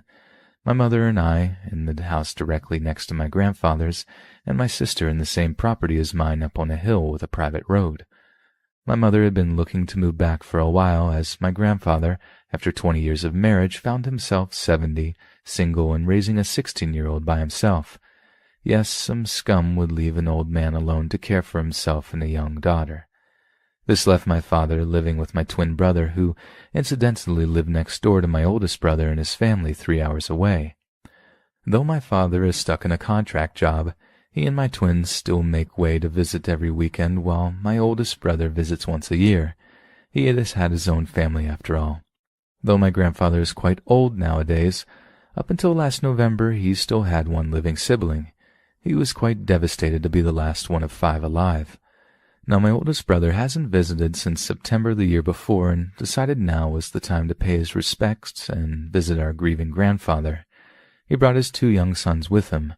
Mind you, the youngest was 2 the last time he was here visiting. We were sitting at my house, eating breakfast and waiting for the funeral service to start, when my brother came in with his youngest, now 3-year-old son, and announced he had asked him if they could go visit my grandfather next door. Here's the real kicker. He said that he wanted to see his friend Patty. My brother claims he never told him that name and had no idea where he got it from. Patty is my grandmother's name. We took him next door, and he told my grandfather he wanted to see Patty. My grandfather's mouth dropped open. He asked my nephew to point out where Patty was, and he pointed to the corner of the kitchen next to the window. He said Patty says it was all going to be okay. Later, when we got back from my great-uncle's funeral, we dropped my grandfather off at his door to find a single white bird feather stuck in his door, with no birds around. We were all at the funeral. There was no way anyone could have done this. In case you were wondering the meaning of white feathers, it means your loved ones are in heaven, safe and well.